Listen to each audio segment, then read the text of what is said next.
המשמר ידגל את נשקו. דגל, צ'ק!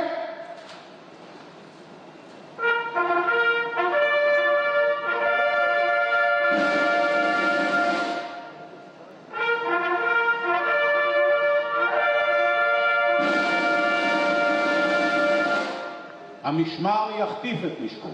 החטף, צ'ק!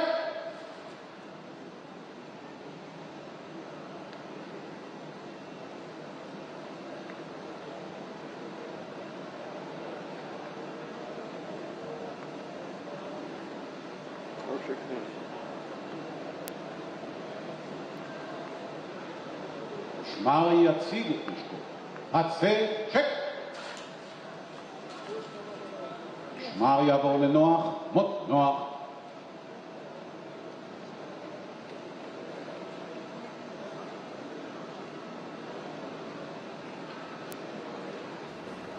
They saw a very warm, ceremonious reception accorded to Prime Minister Narendra Modi on his second visit to Israel. He's just deplaned, and we'll be bringing you all the details here on DD India in terms of how his two-day state visit to Israel progresses from here. Tanvi. Yes, that was Ben Gurion Airport in Tel Aviv, the busiest airport of Israel. We saw a ceremonial guard of honor given to Prime Minister Modi, and Benjamin Netanyahu personally receiving the Indian Prime Minister.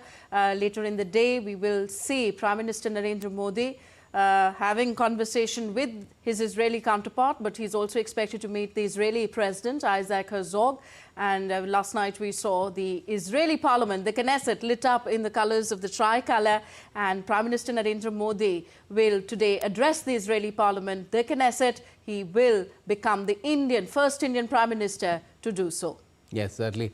And then again, on the second day itself, there will be the Jerusalem leg of the visit, where we will see again the Prime Minister visiting Yad Vashem, which is the Holocaust museum that the Israeli government has put together in terms of the kind of atrocities that the Jews had to endure during the Nazi regime. Okay, so we have with us our panel of guests. We are joined by Ambassador Sanjay Bhattacharya, former Secretary in the Ministry of External Affairs, and Dr. Alvite Ningthao-Jam, Deputy Director, Symbiosis School of International Studies, Pune, continues to be with us. Welcome, Sanjay ji, also to the program. So like we were discussing about the significance of Prime Minister Narendra Modi's second visit to Israel in just a decade, it's only relatively recently that India and Israel have, established closer ties. Could you tell us the whys and the hows of India and Israel coming together more recently, coming together closer in recent years? Well, it's true. I remember a time when my passport did not allow me to go to Israel. And it was only in Narasimha Rao's time that we extended the diplomatic recognition and we started engaging. But I think the most significant developments really happened in the last decade and more, when our exchanges became more intense and broader in scope.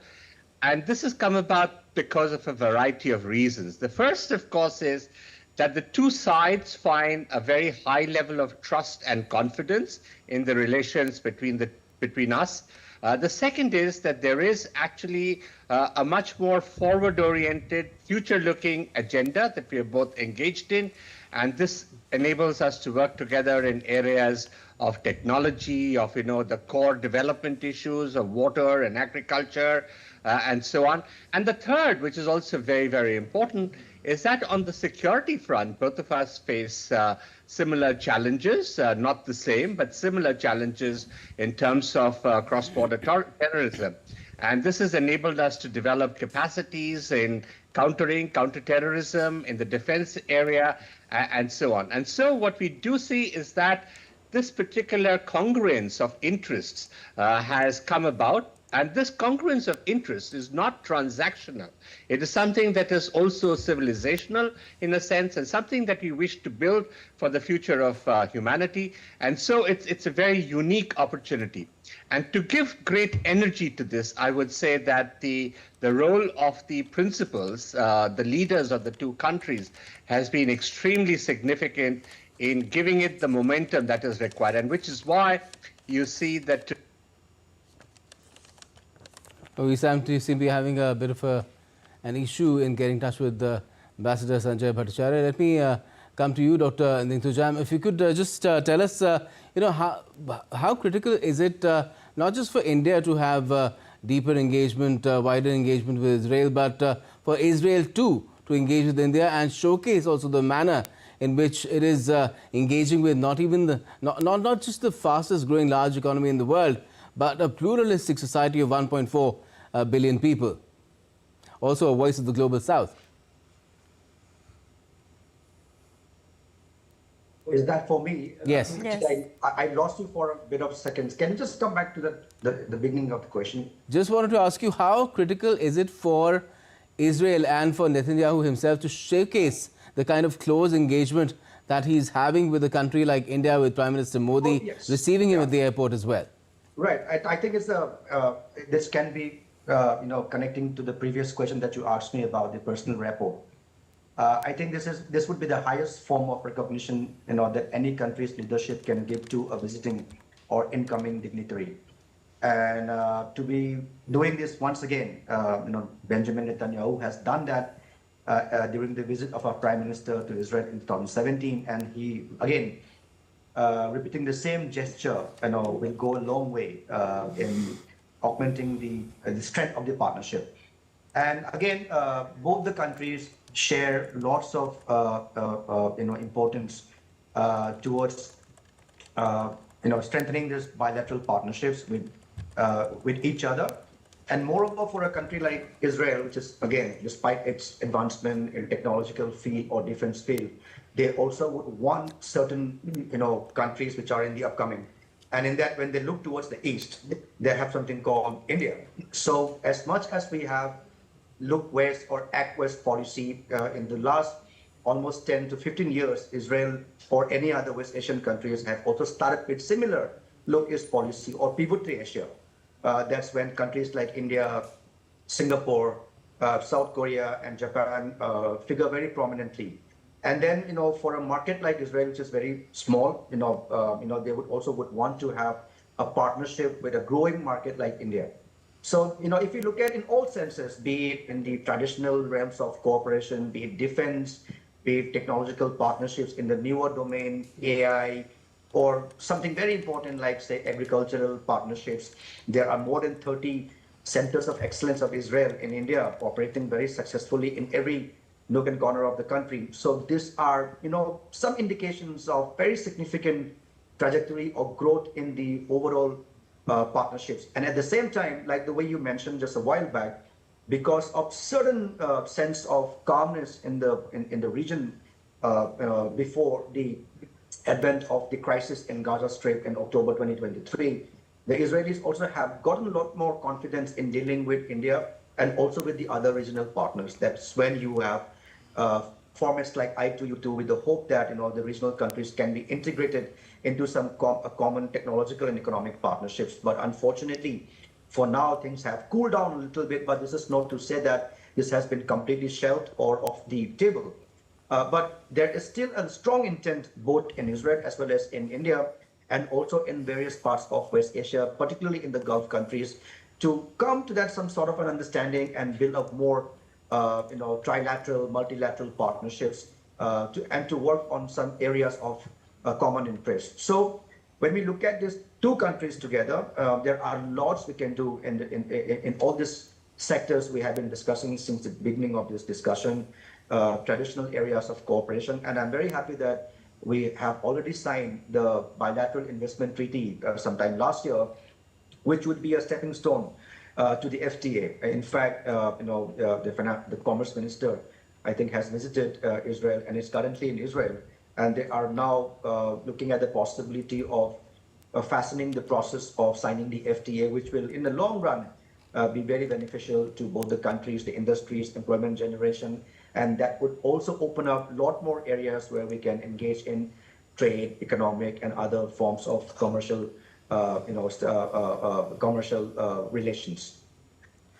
All right. Let's tell our viewers here, notably there are over 20,000 Indians who live and work in Israel. Some of them have gathered in Jerusalem to welcome Prime Minister Narendra Modi. Let's listen to what they had to say. Minister Modi has been very supportive of our efforts to make a heritage center in Israel about the Indian Jews, because we never had any anti-Semitism and we do not have any center here in Israel. We have a very, very small place that has been allotted to us. So thank you very much, Prime Minister Modi, for your support. I thank Narendra Modi for coming in Israel, and as a caregiver, we feel very proud because for you, we get lots of respect in Israel, and we want your partnership, Israel and India.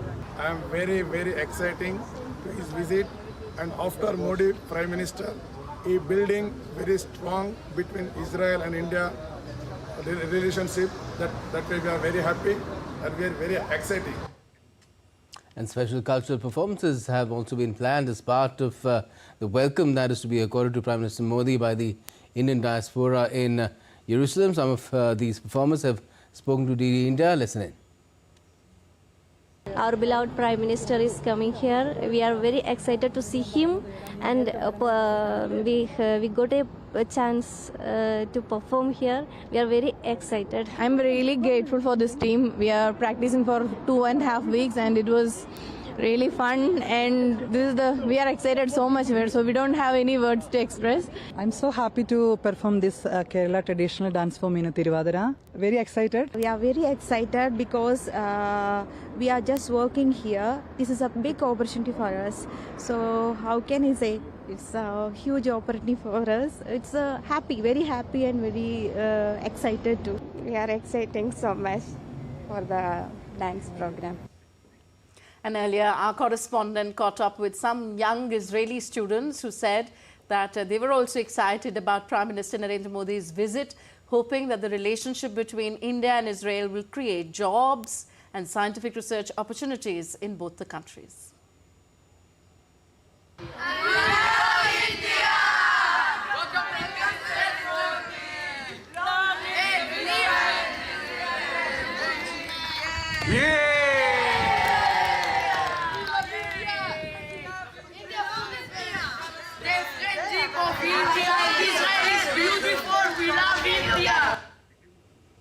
Now, the civilizational relations between the two countries date back to more than 2 millennia.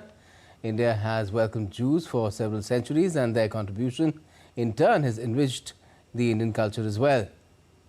People-to-people relations, yes. People-to-people relations are an important part of this relationship. There are over 42,000 Indian citizens in Israel, primarily caregivers, as well as construction and agriculture workers, diamond traders, IT professionals and students.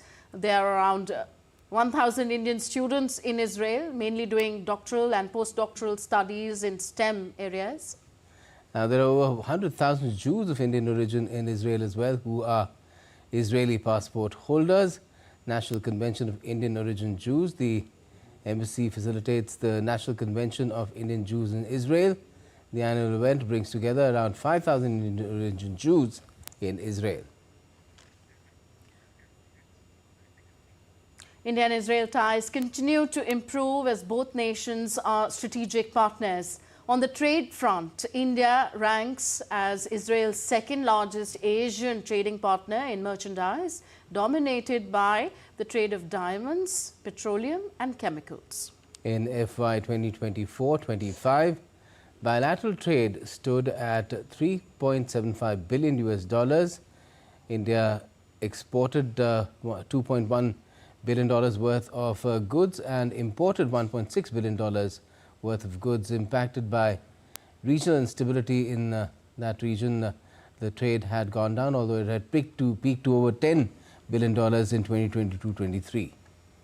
So India and Israel are also expanding trade into electronics, high-tech products, communications and medical equipment. And Indian outward direct investment, that is ODI, to Israel between April 2000 and April 2025 totaled $443 million. Israel's FDI in India in the same period almost was $334.26 million. and our guests continue to stay with us. Let me come to Ambassador Sanjay Bhattacharya. Yes, sir, as you were speaking to us earlier about the depth of the ties between India and Israel, today we will see Prime Minister Narendra Modi addressing the Knesset. It's a rare feat as well, because there have been only a few leaders who've addressed the Knesset. The most prominent comes President Trump addressing the Knesset in October last year. How significant is this feat as well for the Indian Prime Minister to become the first Indian Prime Minister to address the Knesset? You know, India has a very wide range of supporters within the Israeli community. It runs across different political hues within the Israeli polity, as well as different economic sectors and age groups. So this wide support for India that already exists now finds itself being able to manifest in a much more broader format. And for this, it is important to send out the messages directly to the people, as well as to the policymakers and the legislators. Prime Minister's speech at the Knesset would be extremely significant from that perspective, also coming because it is at a time when the situation in the region is still somewhat fragile. And it is also coming at a time which is when, in a certain sense, Israel has had a sort of peace understanding with the Hamas in Gaza, while it kind of works on the complementarities that it can in the broader West Asia region. So Prime Minister's message over there will be a message not only to the Israeli community, but also to the regional experts and regional people who are watching out from that perspective. Because India, apart from the very good currency that it has in Israel, also has a very good support and understanding in the Arab world. And at the end of the day, we would wish to see much more stability in that area, so that peace and prosperity can come back to the region. And once that comes about, the kind of cooperation that we wish to have and we've been engaged in with the Israeli side will be able to flourish even more. My co-panelist had mentioned about some of these agreements and understandings. You know, in many ways, I do see that the kind of Abraham understanding that had brought some of the Arab countries into closer ties with Israel is something that needs another push. And in some ways, the kind of relations that we have with all the other Arab countries could be an additional factor in bringing that sort of understanding back. All right.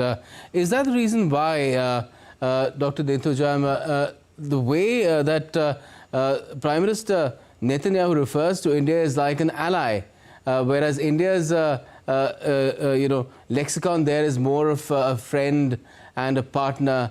We don't really believe in alliances, so we kind of shy away from using that word.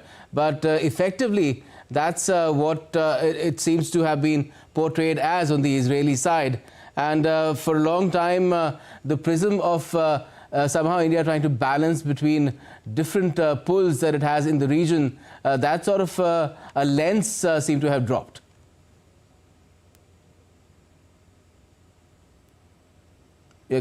Could you unmute yourself? Please go ahead. Right. I think Thank you. There is some tacit understanding between the two countries in terms of what we actually want from this relationship. Ambassador rightly mentioned about different areas that we have been cultivating these ties on. Even if we do not use the word alliance, there are many similarities of interest that Israel and India have been sharing since the last many years. It is just that we were not able to talk very openly about certain regional dynamics in West Asia and also our own domestic political predicaments in the past. But this is something which we have overcome in the last almost little more than a decade.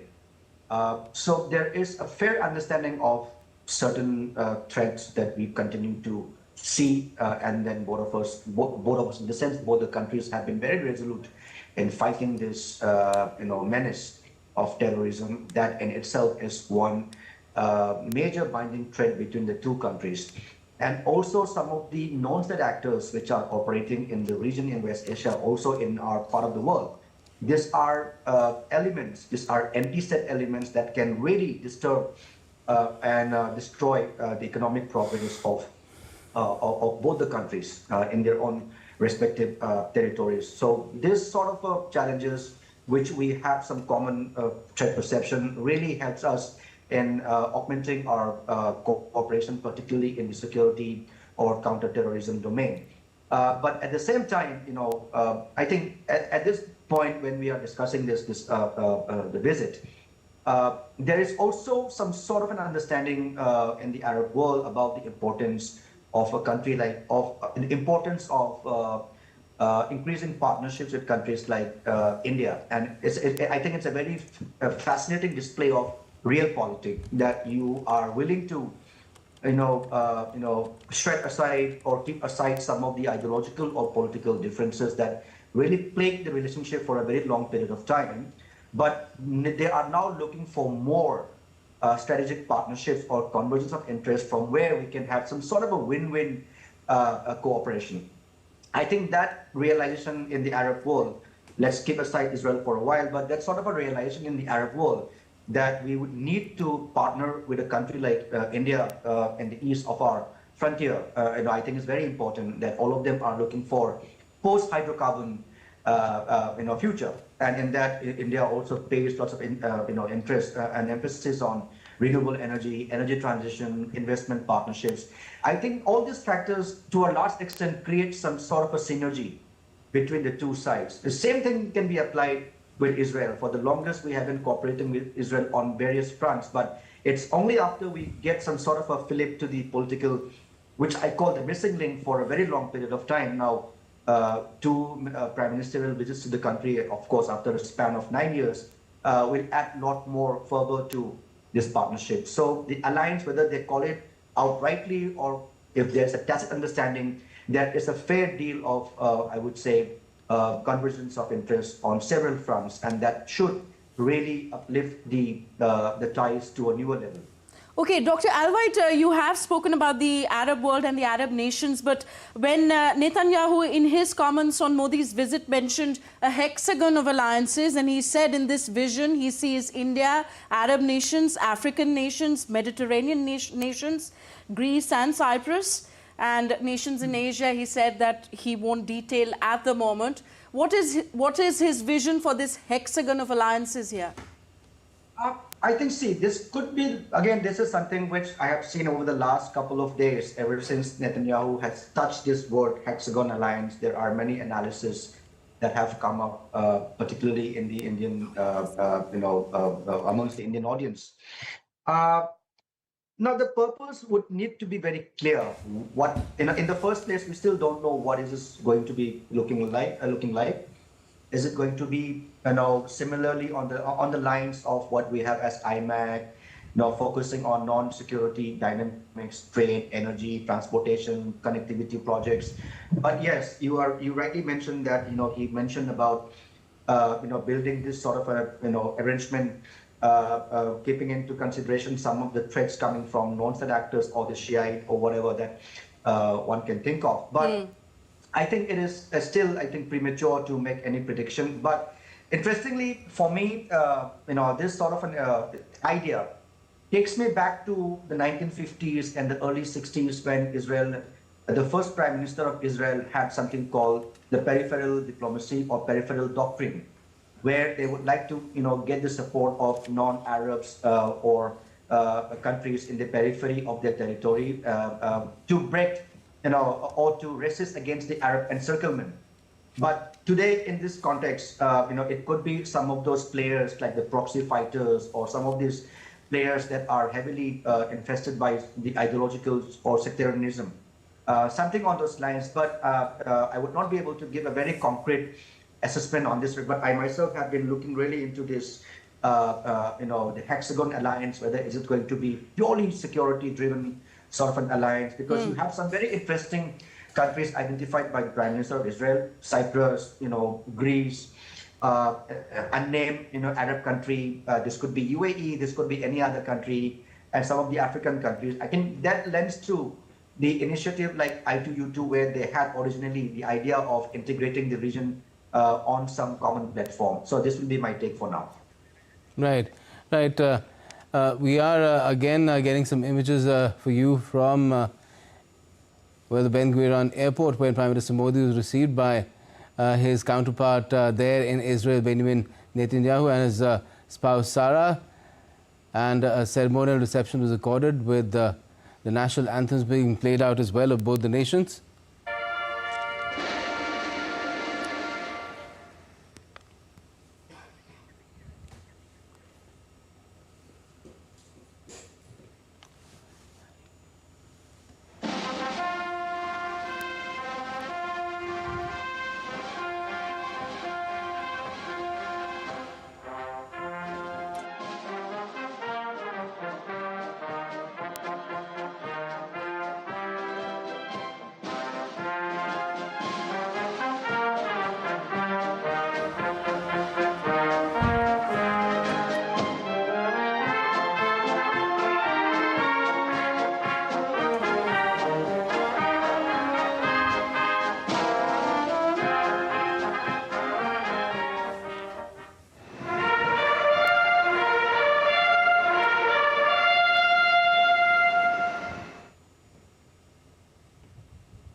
So India and Israel share a robust and multifaceted strategic partnership that has witnessed remarkable growth and dynamism in recent years.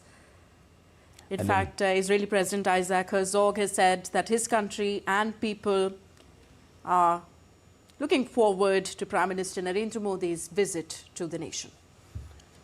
And in accordance with that relationship growing through the years, Prime Minister Modi was accorded a similar reception back in 2017, his first trip to this nation in his current post as Prime Minister of India by Benjamin Netanyahu, and even in 2026 when Prime Minister Modi landed in Tel Aviv just moments back. We're playing out those images for you right now.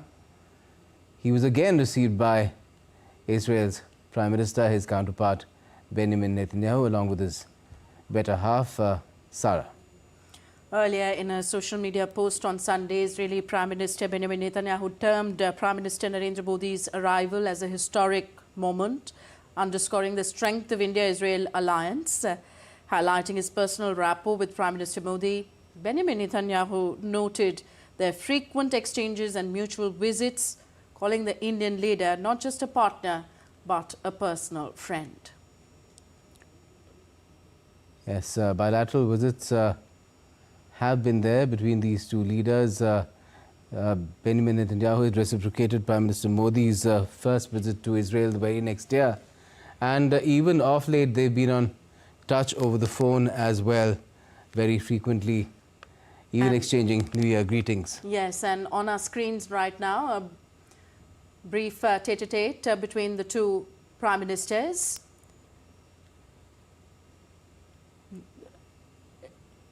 In this brief visit, the two Prime Ministers will discuss further opportunities in deepening areas of cooperation. These include science and technology, innovation, defense and security, agriculture, water management, trade and economy, and people-to-people exchanges.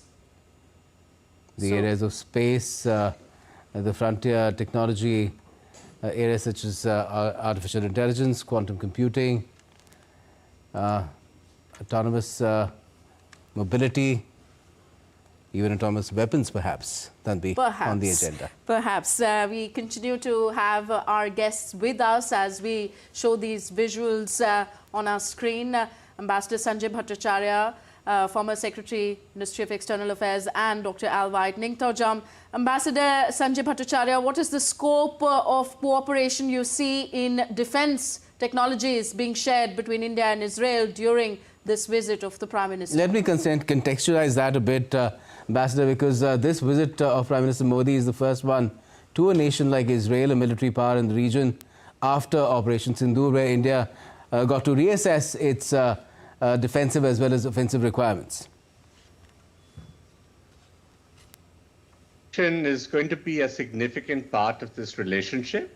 I look at it in two contexts. One is the kind of trust and confidence that I'd referred to that prevails, and therefore we know that these are, both of us are dependable and reliable partners.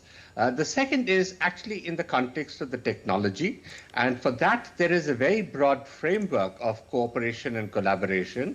It extends not only to existing weapon systems that we kind of share with each other and also co-develop, but it goes down further because the civil-military collaboration is much deeper and goes into areas of innovation, collaboration in STEM areas where fundamental sciences are being researched, and some of them get into defense kind of applications.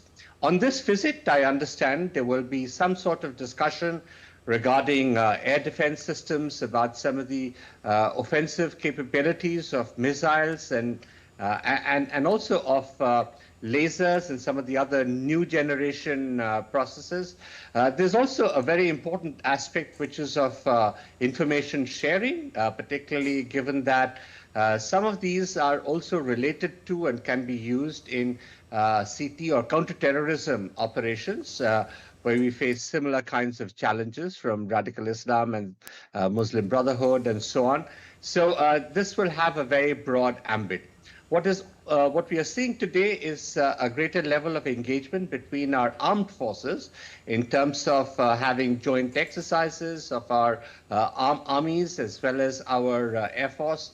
And the fact that we are looking at certain other soft collaboration areas, which include connectivity project, the potential for naval cooperation will also increase. So I see this as a very significant part, but I would wish to contextualize it in the context of the trust, confidence, and the technology collaboration that we have. Okay, Dr. Alvite, would you like to add here what kind of defense equipment or weapons that India might be keen to seek co-production with Israel?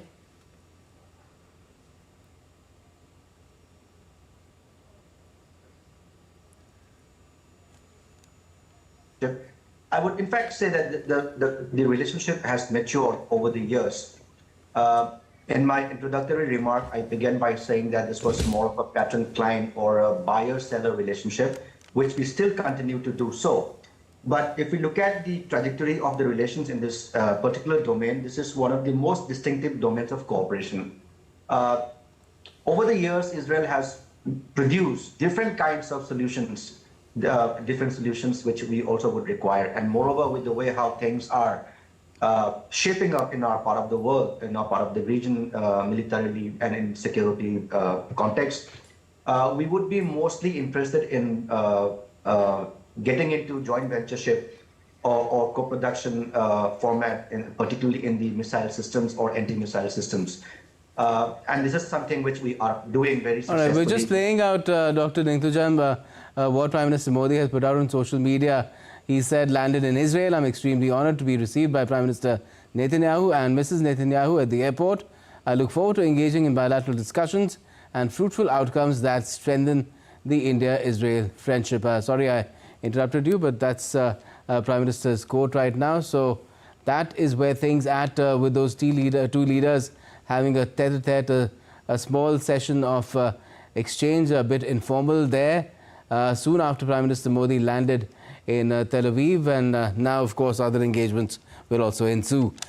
Yes, and the highlight of the day will be Prime Minister Narendra Modi's address at the Knesset. Yes, Dr. Alvite, you may continue on the point that you were mentioning. Yeah, I was emphasizing on the likelihood of getting into more partnerships, particularly in the drone sector. Yes. The Israelis are one of the most advanced, manufacturers and exporters of drones in the world, particularly of what we call the UAVs in the earlier time. And looking at the manner in which we had come under attack from our neighborhood before the Operation Sindoor and during the Operation Sindoor, I think there would be a fair degree of requirement to get into more joint collaborations in this particular sector. So even if we do not have any announcements during the visit, the ongoing visit, this is going to be one area which we will likely to see more engagements. We already have seen DRDO and IAI, Israel Aerospace Industries, and other Rafael and Elbit systems cooperating in various platforms for various defense items. So one area which will likely be getting more impetus is in the air defense system. And this is something which the Israelis also would want to do, looking at the manner in which they also had come under lots of missiles and drone attacks in the last 1.5 years' time from Iran. So one potential area is the UAV or drones and long-range anti-defense system. They already have quite a lot of systems which would be of an interest to us. For some time, they were in fact wanting us to choose, items like Iron Dome, but we also need to see the applicability of these systems in our Indian context. But the barrage of drones that we had to encounter during the Operation Sindoor. Yes, I think this will open up some areas for cooperation, particularly in this. Yes, in fact, what Prime Minister Modi had announced, in fact, on the 79th Independence Day in his speech last year was a Mission Sudarshan Chakra, yes, where it talked about a multi-layered AI-enabled networked air defense shield. and this is to be put together by 2035. To what extent, Ambassador Sanjay Bhattacharya, do you think Israel could be a contributor there? We will not exactly lift the Iron Dome and install it in India, but there can be a lot of complementarities and overlaps the possibility of incorporating certain elements from the Iron Dome into our indigenous air defense shield, Sudarshan Chakra. Well, you know, the Indian side has made considerable progress of its own in these systems, in our developing our air defense systems. And it's been recognized that it has to be multi-layered. It also has to have very definite focus on the kind of attack that it is facing, whether it is ballistic missiles, guided missiles, aircraft-launched missiles, or drones, which could be swarms, or it could be targeted towards carrying particular kinds of weapon systems. And our original basis was on a Russian platform, as you know. So we have a Russian platform which we use, and in addition to that, we have also developed a very sophisticated range of air defense networks, including some of our old L-70s, which have been repurposed to deal with drones. And so, given this, we find that there are certain elements of the THAAD and Iron Dome ideas, which are the THAAD being the American system. And so there are certain elements which actually do provide effective cover. And the Sudarshan Chakra will basically provide a much broader ambit of that. And today's kind of air defense is not just a defensive system, but can also be activated for an offensive capability. And I think that's what we will see. There's been a fair amount of discussion between the specialists on this particular front, and I would expect that there would be some outcomes during this visit, at which the principals will obviously discuss this very crucial idea. The nature of war has changed, and therefore the war theories and gaming that you need to do to prepare for the war in the cyber era is something that is going to be very important. One of the areas that we will be looking for closer collaboration will be about the use of cyber technologies in cyberspace, how we can connect with our space-based assets, both in terms of reconnaissance and surveillance, as well as in terms of location and directional planning for these purposes. And as you know, the Israelis have also done some good work in this area, and there would be complementarities between our systems. We are already working on some of these with our partners in Russia and the French side. So, you know, it's like a combination. And the greatness of the collaborations that India is able to achieve is that because we have certain inherent capabilities of our own, which are unique to our system, we are able to actually pinpoint and get that part of that technology or that requirement from those who may be niche leaders. In fact, one of the things that I do believe in this particular partnership is that we will be looking at niche technologies, which will be able to plug in to the overall system that we are looking at. So it's not necessarily a full systems approach of buying an entire system or selling an entire system, but those niche technologies. And this is something that you will find is there not only in the defense area, which of course it is very significant, but also in a lot of our other sustainability development efforts that we do. We look at this kind of an approach in our relation with Israel.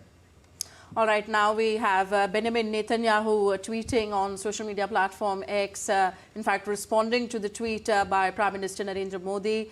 And I quote him here, "It's a great honor to welcome you to Israel, Prime Minister Modi. Aapka swagat hai, you are welcome." So the two leaders exchanging the tweets here. Dr. Alvite, coming back to our discussion, do significant opportunities also exist for India and Israel in terms of collaboration in the fields of AI, cybersecurity and high-tech manufacturing? And specifically, could the co-development of AI be a possible outcome in this visit of the Indian Prime Minister? I think that that is also one of the most important areas where we are expected to see some sort of progress. we have been talking about, Ambassador Sir has already mentioned about cybersecurity component of this relationship. And this has stemmed from the fact that, some of the, particularly if you look at during the 2014, 15, 16, during the heights of activities carried out by groups like ISIS, Islamic State of Iraq and Syria, where they use very effectively the cyber medium to promote their propaganda and recruit, and that also has given some sort of a food for thought to the counterparts of both the countries to engage more in this field. And at this juncture, when we have a good amount of cyber warfare and cyber attacks trying to intrude into your data, steal your data, and disrupt your capabilities, I think this will be a significant. There will be a significant discussion during this visit, and also with AI. We just have concluded successfully the AI Impact Summit, and that has been received very favorably by the international leaders. And looking at the way, and we also would need to partner with a country like Israel, known for its own startups and known for its own advancements in this field, to have a partnership with a country like Israel, be it in the traditional security areas or in the non-security areas for medical purposes, for academic research, for climate change domain.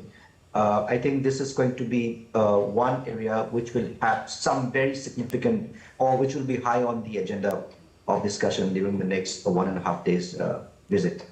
All right, and Ambassador Sanjay Bhattacharya, in terms of the kind of opportunities that India is looking for in terms of mobility of people, jobs abroad as well, what kind of scope is there for Indians to work in Israel in different industries, especially in high-tech areas where Indian professionals are valued to a large extent? Well, we already have a mobility partnership understanding with the Israeli side, and there are a very large number of Indians who live and work in Israel. Many of them are in the caregivers, construction, agriculture side, and we'd also been very kind of helpful when after the October 7 incidents, when a lot of the Palestinians who used to originally work had to be pulled off their assignments within Israel. We were very helpful to the Israelis in providing Indian workers at that point of time to conduct many of these crucial aspects. But I think the crux of the partnership in mobility, as it is developing, will really move towards the more high-tech variety. There is a very large number of students who go from India to Israel. Most of them are in the STEM area, and we've met many of them in some of the premier institutes, universities in Israel. We have a collaborative framework between the two sides, which combines high-tech with innovation. And we have these hackathons, which we conduct periodically, in which we commission projects, and then we put them into these innovation labs between the two sides. So there is, a growing framework which is already there, and I'm sure what will happen over time, because this has been a very useful experience for the two of us, is that this will only expand in terms of its scope as well as in terms of fine-tuning the kind of particular projects that you need to do. And I do dare say that a lot of this will be in the days to come in many of these security domains, because the range of collaboration that is needed in cyberspace as compared to the physical space, that cyberspace collaboration will need to increase. And we do have very, very strong partners across the world. And I think, as was mentioned as well, the AI Impact Summit was one of those examples where we were able to bring together these great ideas. But with Israel in particular, this is going to be something that is going to be an ahead of the curve kind of an engagement. And we will see even more partnerships emerge. So we have these labs which will be supported. We will have specific programs that our defense and security people will identify. And there is more targeted approach today already on some of these areas, which will deepen further. All right. India and Israel are also expected to discuss the India, Middle East, Europe Economic Corridor, IMEC initiative during Prime Minister Narendra Modi's visit. Dr. Alvite, could you tell us something about this initiative and the aspects that would likely come up in the discussion between the two leaders? This was, I think, a very ambitious project which was announced just, I think, during our G20 meeting in 2023. Unfortunately, we had a war breaking out after a week or 10 days, following the announcement of this. But I must tell the viewers that there are lots of strong intent still being shown by the countries which are part of this arrangement to really see the light of the day. This was, being seen during some of the discussions which we already have, say during platforms like Raisina Dialogue, when the Greek Prime Minister talked very fondly about their participation in this corridor project. And at the same time, countries like UAE, Saudi Arabia now, despite their little bit of their tensions in the air, are still being very vocal about this sort of a partnership, even though we do not have many reports coming out in the public domain. But somewhere deep within, these countries are also actually, acknowledging the importance of this sort of a project, which we are a part of, the IMEC project. This will, I think, figure very prominently during the discussion of building this or promoting this sort of a connectivity projects, both on maritime as well as on the ground. So this is something which we would need to look at in the times ahead. European countries are pretty charged up about this. You have the French Prime Minister in one of the visits of our Prime Minister to France a year and a half ago. Emmanuel Macron and Prime Minister Modi talked about this project. So there are strong intents, and it is just that the regional dynamics have somehow slowed down the progress, opposite to what we had anticipated earlier. But I think in the times to come, there would be some visibility of more progress in this field. But again, the discussion will be very much there of how to get more visibility and results on the ground. Right. Ambassador Sanjay Bhatia, again, it comes down to stability in the region, which is a key concern, something that India has always espoused, that all issues of conflict, of differences should be sorted out with talks. And you do have, in the context of Iran, talks in Geneva, but then you have the Armada situation, the build-up of the Americans there as well. And even Israel has also been using very aggressive language, and Iran too, in turn, has been reciprocating. So to what extent do you think issues like these might be part of the conversation, the tete-a-tete that Prime Minister Modi and Prime Minister Netanyahu had just a short while back, and how would it really inform and structure their formal discussions as well? That's a very significant point, because as my colleague just pointed out, the IMEC was a truly wonderful effort, which was forward-oriented, futuristic, and in some ways it was trying to plug into the potential of Israel to the rest of the neighborhood. But it didn't work till now. We have done a lot of homework in trying to prepare for it, but it's not off the ground as it should have. And so this particular pause has given us the time to reflect on this and to understand the situation much better. And you rightly said that the question that is really uppermost and we need to address is the question of peace and stability. We must have a situation where processes which are forward-looking, which are meant for citizen advancement, the advancement of their aspirations, are not held to the by these incidents of violence or of war or things that destabilize the regional situation. So we do need to put much greater emphasis on this, and this is one of the things that I think Prime Minister will have form out in his conversations with Mr. Netanyahu. Because when we worked with the relations with Israel, we, in a sense, were able to have an independent stance regarding our relations with Israel and our relations with Palestine. And of course, there's a broader area that is also involved. But on these two, we need to understand that, the two will have to kind of go somewhat in hand. And there is a lot of effort that is required on the part of the Israelis and the Palestinians to work for peace between the two of them. And unless that happens, many other things in the region and beyond will be held hostage. And that need not be the case. And we know that that is not the intention of the Israeli side either.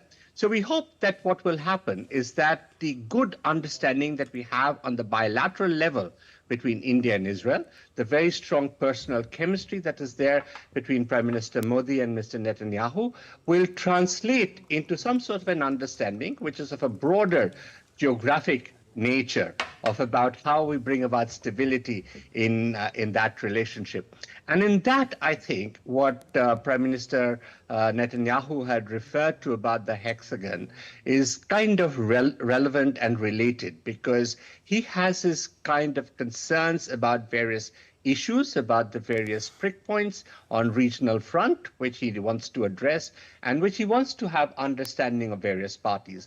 Given the very strong partnership that we have with many of these other players, there is a role for India in playing and trying to bring about greater regional stability.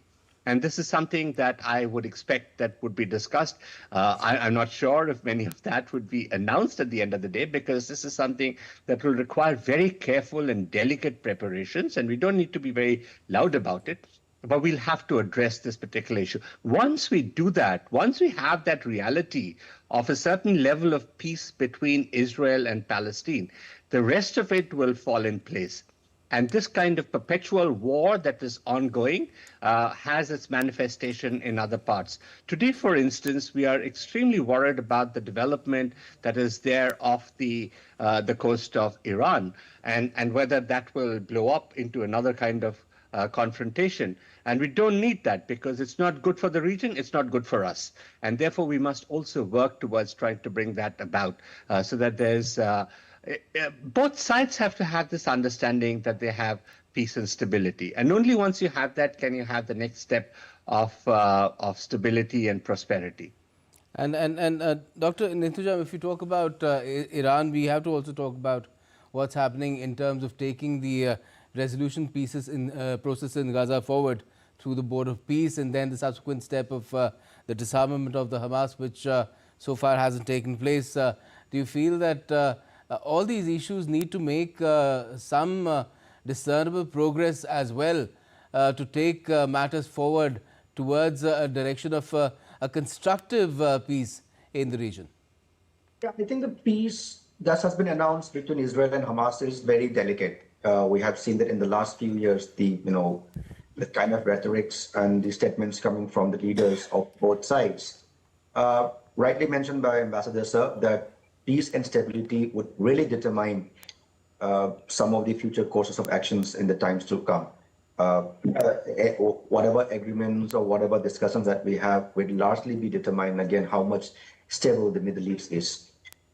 When we look at the Board of Peace or the ceasefire agreements or some of the actions being taken by Hamas or any other non-state actors, these are very, very important triggers that we still have. I think all of us have to be, cognizant of the fact that the Middle East is again still a ticking bomb. We have seen the uncertainty about what the U.S. is going to do or how the Iranians are going to retaliate should there be any attack by the Americans against Iran. So many of these processes which are in place, which have been signed on paper and principle, agreed on principle, have to see a lot more, actions on the ground. So unless and until we have those actions, some concrete or tangible results, it will also be a little difficult to predict that the stability of West Asia or Middle East, one may say. So it's very important that we discuss these things very minutely, as mentioned by Ambassador, so that these things might not come out in the public, but could have some sort of a space in the discussions that we are going to have. And again, both the sides, Israelis or the Indian leadership, very well know the dynamics of the security or the uncertainty that looms large in the region. Yes.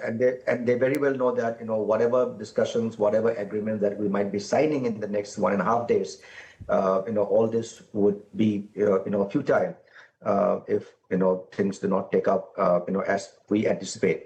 So these discussions will take place, and it remains to be seen because the peace agreement has been signed only in the last few months. So we would need to give some more time to see whether the actors involved in these agreements and principles really look forward to actualizing the agreements that have been signed on paper.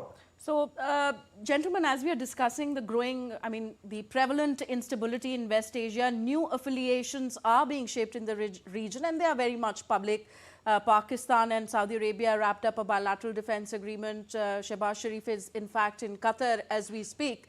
And India, UAE are inching together towards strategic alignment. So, does this visit of Prime Minister Narendra Modi to Israel signal a reaffirmation of the Israel-India-UAE strategic alignment at a time when everybody is trying to figure out their affiliations in West Asia? And you have to factor in the UAE and Saudi Arabia dynamics in this as well, yes, which is right now a bit wobbly. And if you could, I know it's so many players here, the role of Qatar as well.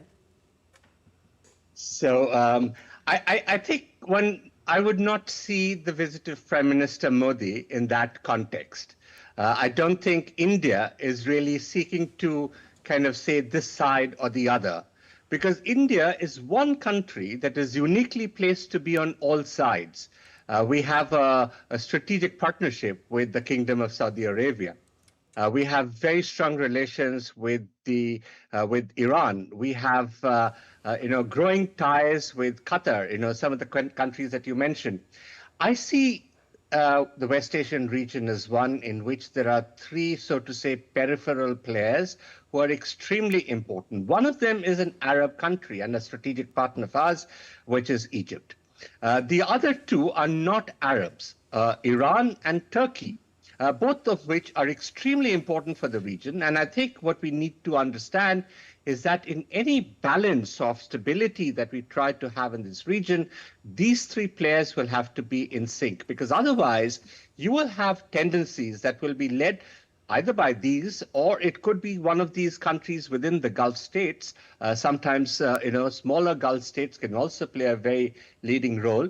Which would tend to destabilize the process. The process that was begun, and I agree, I think IMEC, I2, U2 are some of these movements that are in line with the kind of understanding that was coming about with the Abraham Accords. And there was this rapprochement in which Arab countries were saying that we are in alignment with the future that Israel is trying to do, the kind of technology, the kind of sustainable development that they are practicing, and this can be good for all our citizens. And when you look at Gen Z in all these countries, which we sometimes call as Arab Street, their aspirations have to be met. Otherwise, you will have big problems. And I think everybody recognizes that. But if they're to play games, then I think there will be difficulties that will come about.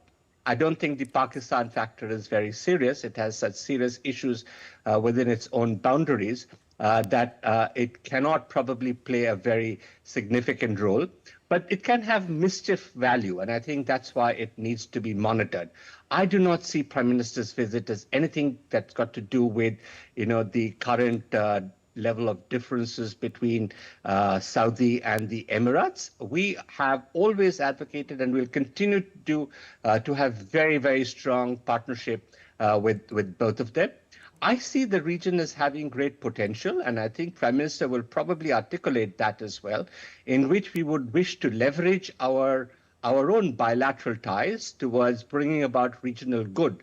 Let us not forget that at the turn of the previous century, more than 100 years ago, when the First World War was taking place and the Ottomans were moved from that particular area as part of the British Army, it was Indian troops that led the charge and brought about peace in that area.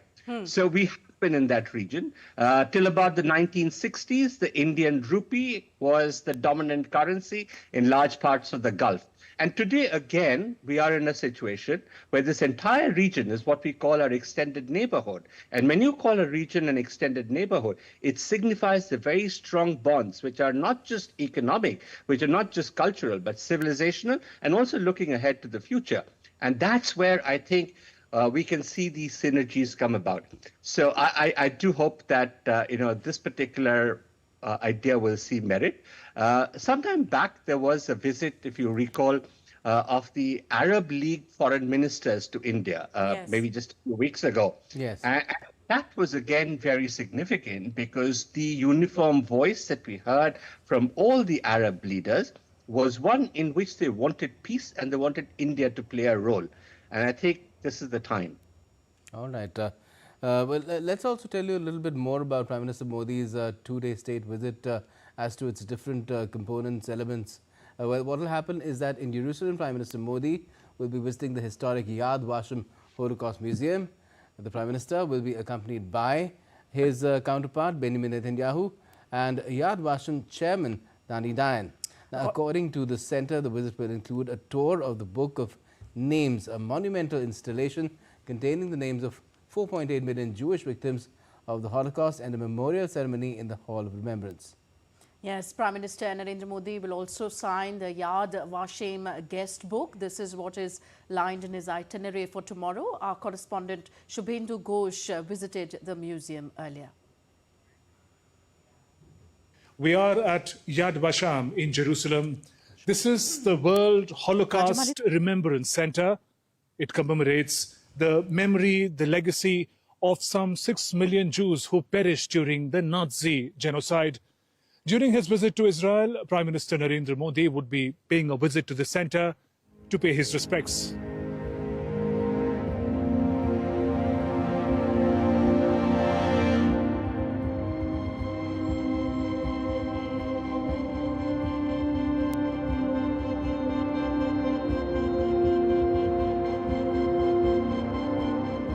Roisa Altman, born 1870, Czechoslovakia, murdered in Auschwitz camp. This is the monumental Book of Names. It documents the names of inconceivable number of Holocaust victims. It keeps their names, the year they were born, the place where they grew up, and if the information is available, the place where they were murdered. The center also has an art gallery that carries art from the times of the Holocaust.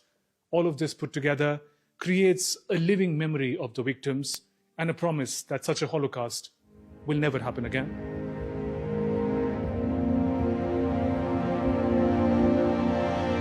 I have with me here Lily Mattis from the United States. She is one of the many people who have memories of their family members being taken during the Nazi Holocaust. Ma'am, if you can share with us, what is your memory and what brings you here? Okay, my grandparents, the Feldmans, and from my mother's side, the Goldsteins, who were killed in the Holocaust, and also aunts and uncles, young people, and most of their family was left behind, and they were killed. You know, we don't know. They went to Treblinka, somebody said, and of course nobody survived from Treblinka.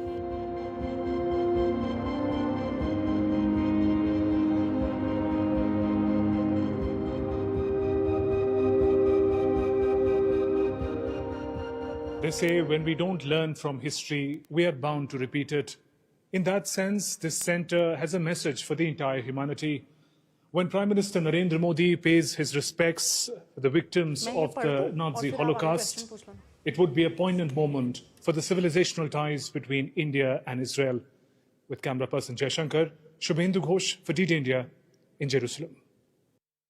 We are at Yad Vashem in Jerusalem. So that was our correspondent visiting the Yad Vashem, the World Holocaust Remembrance Center. And in fact, Prime Minister Narendra Modi, in his previous visit to Israel in 2017, had also visited the Remembrance Center, where he signed the guest book. And if I could just read out what Prime Minister Modi wrote in the guest book in 2017, I'm deeply moved by my visit to Yad Vashem. It's as much a poignant reminder of the unspeakable evil inflicted generations ago as it is a symbol of endurance and fortitude of Jewish people. As we deal with conflict, intolerance, hatred, terror in our time, Yad Vashem serves as a mirror to society around the world. May we not forget the injustices of the past and its devastating toll on humanity, and remembering the past, we may empower our children to make them compassionate, just, righteous choices for their future. Yes, as we all are struggling with conflicts, Russia-Ukraine conflict has finished 4 years, and of course Israel-Hamas conflict still in a relatively peaceful state for now, but we don't know what happens in future. A poignant reminder, the Holocaust, in fact a mirror to society, as Prime Minister says, around the world. Yes, and Israel has that sense that it was persecuted then, and there are still attempts to persecute it. Tanvi, that is what Israel has also talked about in the context of what happened on the 7th of October, conflict which is now, of course, not raging anymore, but again, the peace process needs to go forward to ensure that there is a proper solution to this, these differences that led to extreme violence of such a nature that a war ensued. Yes. If I could come to our guests, yes, our approach to terrorism, both India and Israel's, we have a commonality there. Do you think our views on terrorism also bring us together, that double standards on terrorism and, you know, what do you say, for some they are freedom fighters, but this double standard can't be equated at the same time? Terrorism has to be defined, is what India also says very frequently at different international fora. I think almost all of us are in agreement that terrorism is a scourge of mankind. And this is one of those activities that should not be tolerated, and it should be dealt with very firmly. We have shown greater resolve in recent years in dealing with instances of terrorism against our space and our people. And I think what we do see is that Israel has done likewise. There is also another aspect of it, because not everything has a military solution, because not all aspects of a so-called terror movement can be clubbed to all the people. And therefore, there is a scope for diplomacy, for negotiations. And we have also urged that in the various instances. For instance, in the most recent instance where we saw the attack by the Hamas and Islamic Jihad and some other factions of Palestinians and others on the 7th of October, it was not something that was of all Palestinian people. And therefore, while action needs to be and was taken against the Hamas, it was also at the same time necessary to have channels open so that a solution could be found through diplomatic means. So that the younger generation would have a certain line and a hope, a little bit of ray of light at the end of the tunnel that they could look forward to. Because if that doesn't happen, then the perpetuation of violence and terrorism continues. There can be no justification for violence, of course. But I think these two need to go in tandem. And I'm so happy that in some ways today, when we have a pause in Gaza, we are trying to see this other approach of diplomacy and reconstruction and negotiation to bring about a certain understanding. At the end of the day, I think, and Prime Minister Modi has also said something likewise, that this is not the age for war. And we need to have this understanding in the 21st century, that we need to have more negotiated settlements that bear in mind human dignity and the aspirations of all the people. I think there is great commonality in our approach today. Right. Now, Professor Ritujam, one way to combat terror is to cut off its means of finance. And that is something that India and Israel have also been doing together for quite some time on information sharing. And in this financial domain, there is also talk of increasing cooperation in financial areas altogether, especially where cross-border payments are involved for trade and other purposes, transferring money transfers, in fact, as well, the infrastructure that is required for that purpose. Do you think that there is a lot of scope there as well to both ensure that A, it facilitates business and commerce between the countries, and B, it combats terror as well? Sorry. Yeah, the financial sector is one area where, again, we will be seeing a lot more coordination. I mentioned in one of my remarks that it is very promising to see that we have already signed the bilateral investment treaty last year. So when we are looking at FTAs and more financial cooperation or trade partnerships, which also means that economic partnerships will be growing. But at the same time, rightly mentioned by you, that one of the ways to really put the checks and balances on the activities of these elements, the terror elements, or who would like to fund this sort of an activity, both in Israel or in India, we would have to strengthen our partnerships in this particular field, operational collaboration, to ensure that we really are able to fend the activities being carried out by these nefarious personalities to fund and carry out these attacks in both the respective territories. That's when our coordination in the cyber domain would also play a very important role. Information sharing, something which we are doing very, very robustly.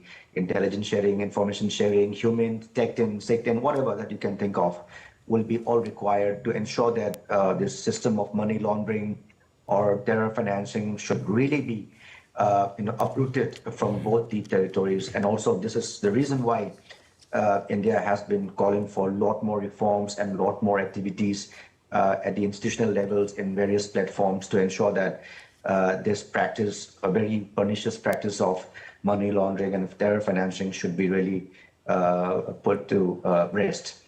But so in this particular visit, the counter-terrorism or security cooperation will definitely be given a high priority. And in that, this aspect that you mentioned about terror financing, money laundering will come into picture.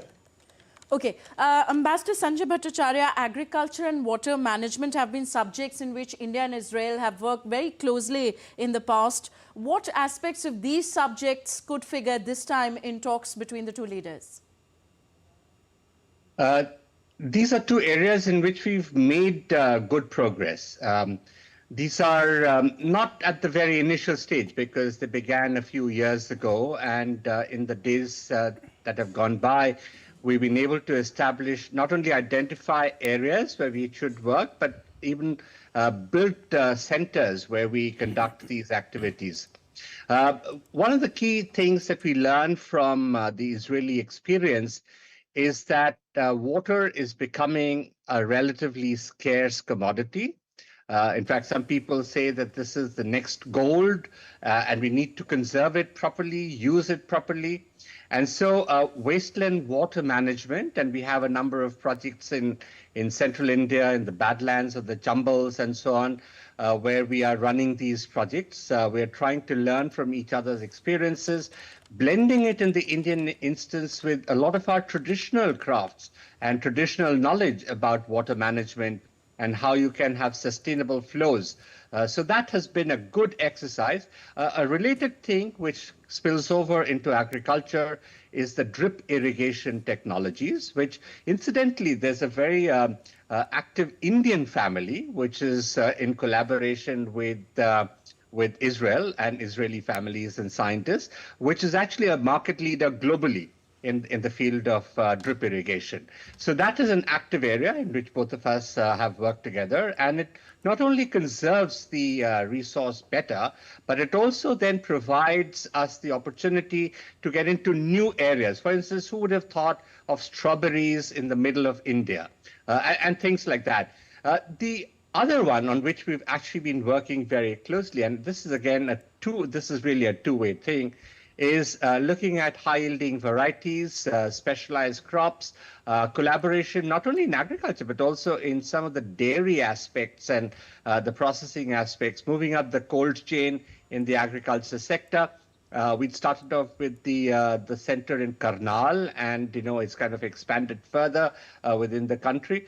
And this has been a very, very useful process, because what it does at the end of the day is that it gives better purchasing power to the farmer on the land. And at the end of the day, if development is our key priority, and part of it is to have greater citizen empowerment at the grassroots level, there's no better way than to provide this next generation of agricultural revolution. We had the Green Revolution earlier, and this is the next generation, which is built on science and technology to drive new crops, better yields, and higher farmer income. So India and Israel are very strong partners, and I think this is an area that will continue to develop. Right, and Professor Niktojam, if I could ask you about another area where India wants to see a spurt in growth and economic activity is its burgeoning MSME sector as well. Israel too has some of these capabilities which can be perhaps there can be some sort of a collaboration there. What kind of progress has that seen so far, and what more are the possibilities there? I think these are some areas which have gotten some sort of a push in the last few years. We have been really, for the fact that, the FTA discussions have been going on for quite a while, also signals that there are certain sticking points between the two countries. But in the last few years, there has been some very strong momentum in terms of our negotiations by looking at the opportunities both the countries are opening up to almost all the sectors, including the one that you just mentioned, MSMEs. Israel also has a very growing, presence in this particular domain. So are the cases in India also. So this is something which, I believe, and I firmly believe that these are certain areas which have been, discussed since the last couple of years, particularly when we really strengthened this discussion on bilateral investment treaty, and also the way how we are looking at signing the FTA. This has to be encapsulated. This has to be taken into consideration, the kind of a potential, in this field. So the fact that economic partnership has become another important, mainstays of India's relationship in itself is a very promising, aspect of the bilateral relationship. Earlier, it was mostly being seen, or India was mostly being seen as a mere market for Israeli products or for some of its, items. Similar was the case with us. But with the way how things are shaping up, political partnerships getting a lot more strengthened and robust, I think this will be another very important area within the framework of economic collaboration between the two sides. Okay. Would Ambassador Sanjay, would India have to do a tough balancing act here when it comes to the tensions between Washington and Tehran, especially India's interests in the Chabahar port as well? Because, of course, right now, as things stand, West Asia is on the brink of a conflict as Trump every day threatens to bombard Iran in case they don't reach a deal with Washington. I think the reality of the world is that these tendencies and these pronouncements do impose a certain level of constraint. India is inclined to having independent and growing relations, cooperative relations with all countries in the world. But the reality of the world, as I said, is sometimes different. So for us, the North-South corridor, which goes through Chabahar, is extremely important, not only because it provides a certain level of connectivity to Central Asia and beyond, it also connects us to Afghanistan, which is an important partner as well. And what we do need to understand is that given the level of tensions that there are in the region, if there were to be conflict and if Bandar Abbas were to be kind of in a difficult situation, then the Strait of Hormuz could become a choke point. And we need avenues that go beyond. Besides, of course, that we do know that Bandar Abbas does have certain limitations. Although it's a great port, it has certain limitations. And therefore, Chabahar should actually be developed. It is for this reason that we also wanted to develop the IMEC in a manner in which it would also have multiple nodes. And in some ways, it connects with the earlier question that you had about MSME development, because when you do have multiple connectivity points, you do provide greater opportunities to business. And very often, as we know, investments follow trade. So if you have a BIT, an investment treaty, and then you have an FTA, then it is quite natural that the kind of economic engagement will develop. And that is often the magic towards changing society much more than perhaps sending a bunch of ships across and trying to hammer them out. So there are other ways, and I think Prime Minister has often articulated this when he says that this is not the era for war, but really for diplomacy and cooperation. And in some ways, the Indian way, which is what is sometimes talked about, once that gains greater currency, we will see that emerging powers like us, and there are many in West Asia as well, whether it's Saudi Arabia, whether it is Israel, and then our voice will then become much more heard. So I do hope that this current period of tension eases at the earliest. I'm glad that they are having negotiations, and even if they haven't reached a conclusion, the fact that they are continuing is a positive sign. Yes, and to what extent do you think this sort of message that Prime Minister Modi has always put out in the world, especially when it's a question of conflicts, not in an era of war, was in the context of Ukraine.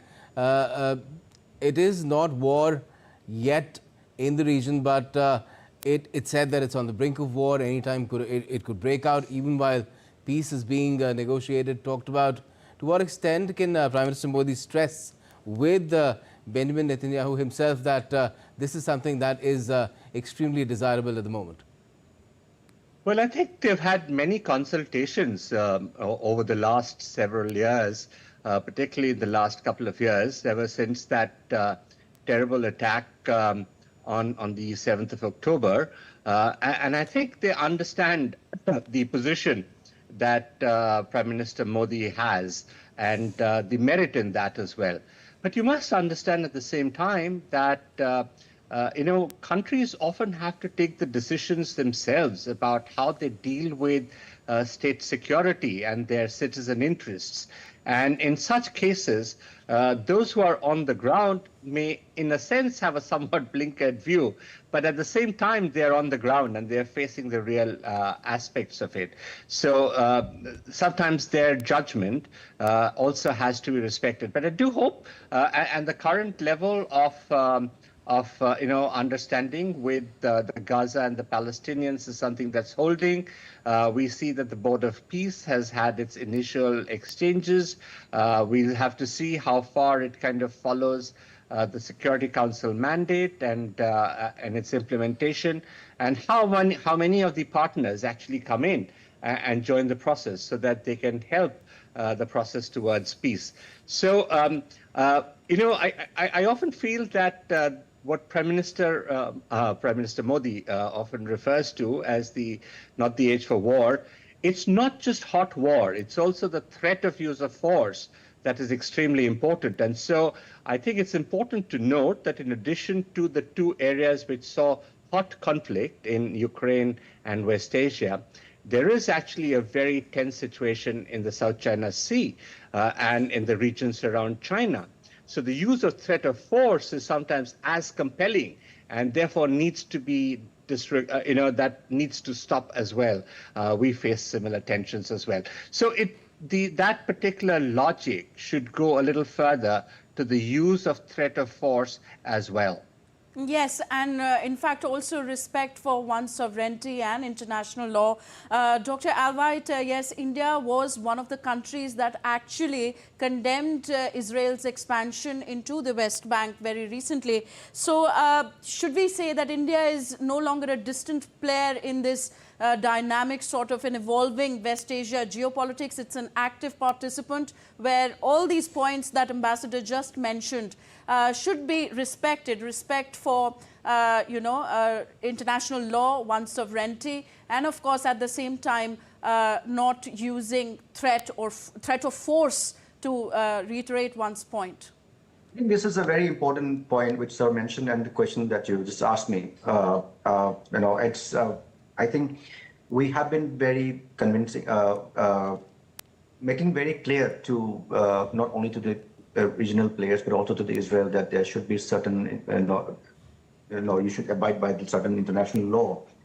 And this also is a reflection that we are gaining a little bit of a confidence in dealing with some of these very sensitive issues which are happening in West Asia.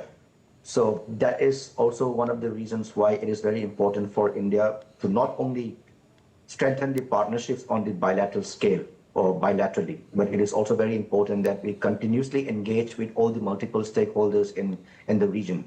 So the fact that we have been able to organize the first and the second ministerial meetings, one was in Saudi Arabia in 2024, the India GCC Ministerial Summit, and then we also discussed the similar issues of the Palestinian issue in January in January this year in the form of India Arab Leaders meeting, where we conveyed some of our positions on the long-standing unresolved Israeli-Palestinian issue, which in a way signals that we are gradually getting into that realms of engaging with some of the regional players vis-a-vis the regional affairs. And again, when we look at the Israeli-Palestinian issue, this is a very severe and a very serious issue, which will take some good number of years to come to some sort of a solution. There are 4 or 5 points that they have to really work out some solutions on. The question of Jerusalem as a capital, the border demarcation based on 1967, border lines, the problem of refugee, the law of return, security, water sharing. All of them are very sticking points, which both these sides have to really negotiate upon. But we giving that kind of a signal and being voting against some of the resolutions in support of the Palestinians is also a signal that we still haven't abandoned the Palestinian cause, which is still very much important part of our foreign policy vis-a-vis West Asia. So this is a very good, I would say, act of balancing, though some might come to an analysis that India has completely drifted apart from the Palestinian cause. But I think we have done fairly well, and we still have not, I would say, that have not reached that level where we can be in the driver's seat and take the regional affairs on our shoulder and try to moral police all the players in the region. We still haven't reached that stage, but gradually we are getting there. Right.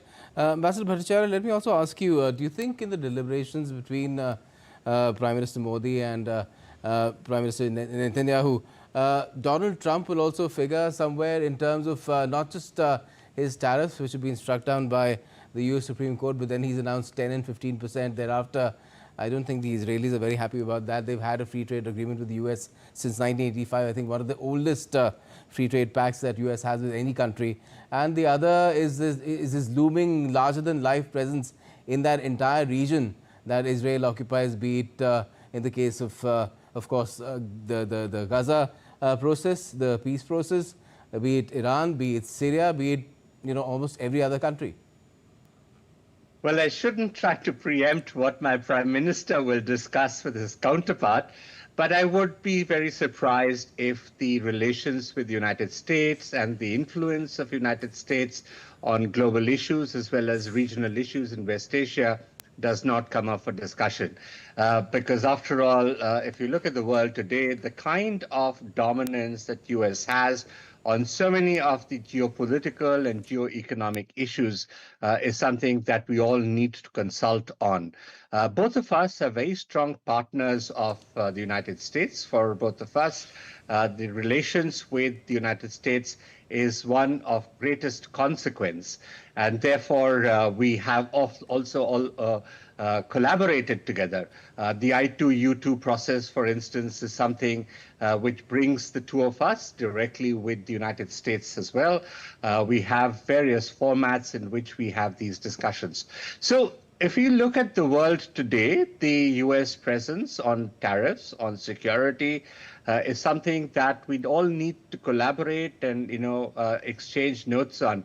We will all have to find our own solutions which kind of accord with our realities and our aspirations vis-a-vis the American side and its expectations. So I'm sure they will have these discussions, but we may have slightly differing perspectives about how they impact on each of us. Okay, Dr. Alvite, in your assessment, what are the global issues of mutual interest that Prime Minister Modi and Prime Minister Netanyahu may discuss? All right, the regional issues would be, of course, the larger security dynamics of West Asia that involves particularly the Gaza crisis, reconstruction, and at the same time, these growing tensions between Iran and the US. So this would be really, a discussion that would have some sort of a space in that when they deliberate upon the regional or the international issues. I think I would, when it comes to, apart from the other good things that they will be discussing about the prospects and the opportunities in terms of cooperation, we have been discussing for the last 2 hours, various kinds of areas, various avenues where things might see more improvement in the times to come. But when it comes to some of the pressing issues, the issue of terrorism would be very much high on the agenda of discussion. The issues of Gaza Strip and the reconstruction and the ceasefire would be something which both the prime ministers would also be deliberating upon. And the looming tension or the growing tensions in the Red Sea region, particularly between US and Iran. But at the same time, there will also be, like Ambassador Sir also has been talking about, some sort of a regional arrangement, to have more integrated approach. But of course, the focus would be very much on bilateral. Right, and again, I'd like to venture. I'd like you to venture a guess about whether Ambassador Bhattacharya, even China, could figure in the talks as well, because China, certain steps that it has taken in the recent past, especially in the context of critical minerals, rare earths. Do you feel that is something that is a pinch that Israel would also be feeling? India's felt it definitely, as have many other countries in the world, and that is only one aspect that could come up as far as the entire role of China in this complicated situation that the world finds itself in is concerned. I think you're absolutely spot on. Just as we cannot not talk about the United States, we cannot not talk about China. The growing presence of China in the region is something that is both positive as well as one that needs to be watched. It's positive because its BRI initiative has actually led to greater connectivity options and also helped economic growth and supported employment and earnings in many parts of of the West Asia region. It is at the same time of concern because very often China tends to weaponize many of these assets that are actually meant for common good, and therefore they raise certain red flags. In particular, one must also note that China's position on the conflict between Israel and the Palestinians, and particularly between Israel and Hamas, has been somewhat very different from that of even the Arab states. And China's level of disapproval has been quite high in this particular instance. What that indicates is that they support a different kind of an option set in terms of the final settlement, so to say. Not that the final settlement is around the corner, but they do seem to support a very different kind of set. And in some ways, there is therefore this very big distinction between the Chinese approach to the resolution of the core issues in West Asia and our approach, the Indian approach. Whereas we want negotiated settlements between the parties to come to an understanding, and then whether it has to be, the 67 border or something else, whether it has to be, how they divide Jerusalem, all those issues should be up for discussion. Whereas the Chinese are much more set, and in some ways that is similar to the Arab position on their Arab resolution, which had come out of Cairo, more than 3 decades ago. But it still continues to hold ground. And therefore, this particular aspect will be discussed. Today, what we do find is that in many of the areas where, as we move into the digital age, the issue of critical minerals and critical technologies has become very, very obvious and strong. And there is a certain kind of a pushback on both sides. So on the one hand, you have Western technology denial towards the Chinese, because in some of these areas, the West actually has an advantage. And at the same time, you find economic coercion being used by the Chinese side, because in terms of the access and refinement capacities of critical material, they have the edge.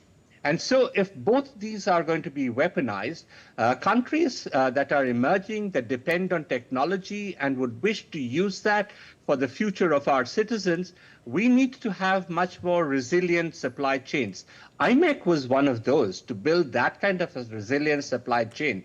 And so India and Israel, because both of us are today collaborating on many of the technology aspects, but we don't really have so much of the material, therefore find greater synergy in terms of the third party and third country partnerships that we develop. As you know, we together with the Emiratis and some others have various projects in different parts of the world as well. And so some of these will see greater momentum, so that we can have those reliable and resilient both value chains as well as supply chains. All right. India's ambassador to Israel, Mr. J.P. Singh, has described Prime Minister Narendra Modi's visit to Israel as historic, and he has said that the time has come to build on the strategic partnership and take it to a new phase. Let's now listen in to an exclusive interview of India's ambassador to Israel, J.P. Singh.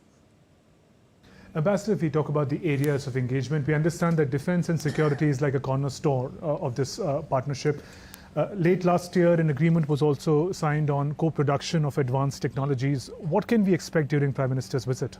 The best thing about India and Israel are that we don't compete with each other. Rather, we complement each other. And we complement in our core strengths.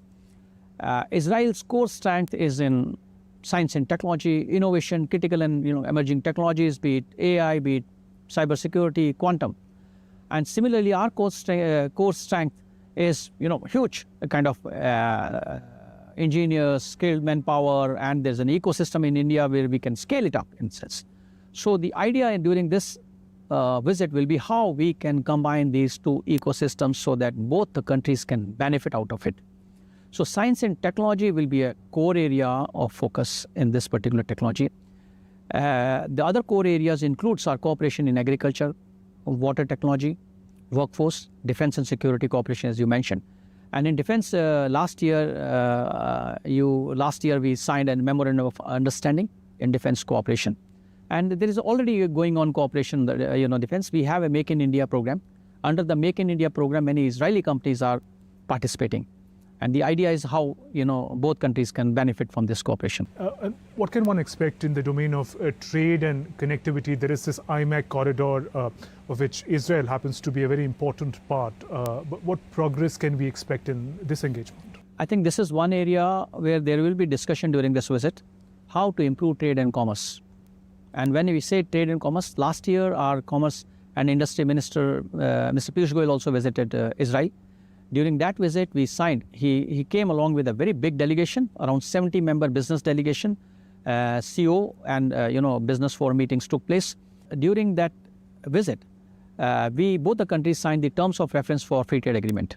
And I think during this visit, both the Prime Minister are going to set a roadmap, a target, how to sign free trade agreement at the earliest possible. Right. And finally, Ambassador, we understand India and Israel share civilizational links with one another. As far as taking forward people-to-people linkages in the 21st century is concerned, what steps could be taken? India and Israel, people-to-people cultural relations are already very good.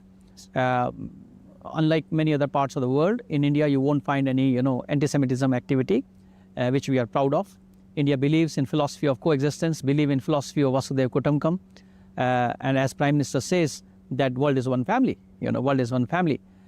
In that spirit, I think we are already doing a lot on improving our people-to-people and cultural relations. We have an Indian Cultural Center in Tel Aviv, under which we organize many film festivals. A number of cultural troupes come here. The tourism from Israel to India is picking up. So we are moving in the right direction, and maybe many agreements will be signed during this visit, and you will see some agreements in this field also. Ambassador Singh, on that note, thank you for speaking with DD India. That was India's ambassador to Israel, talking about the expectations from Prime Minister Modi's upcoming visit to Jerusalem. With camera person Anand Kumar, Shubhendu Ghosh for DD India in Jerusalem. Well, alongside Prime Minister Modi's visit to Israel, the first round of negotiations for the India-Israel Free Trade Agreement has been underway in New Delhi, scheduled to take place till the 26th of February, that's till Thursday. The terms of reference were signed in November 2025, as mentioned by the ambassador as well, which established a structured framework for discussions on identified areas to enhance trade and economic cooperation. Total merchandise trade, we have told you, between the two countries stood at $3.62 billion in fiscal year 2024-25. India and Israel share complementarities across several sectors, and the FTA will be a catalyst to further enhance the bilateral trade by providing certainty and predictability to businesses, including the micro, small and medium enterprises. Now, during this round, technical experts from both the sides are engaging in sessions covering various aspects of the FTA. This engagement highlights the strategic importance of India-Israel bilateral relationship and reinforces India's commitment to strengthen economic partnerships in line with national priorities and global aspirations. Both sides are working towards concluding a balanced and mutually beneficial free trade agreement.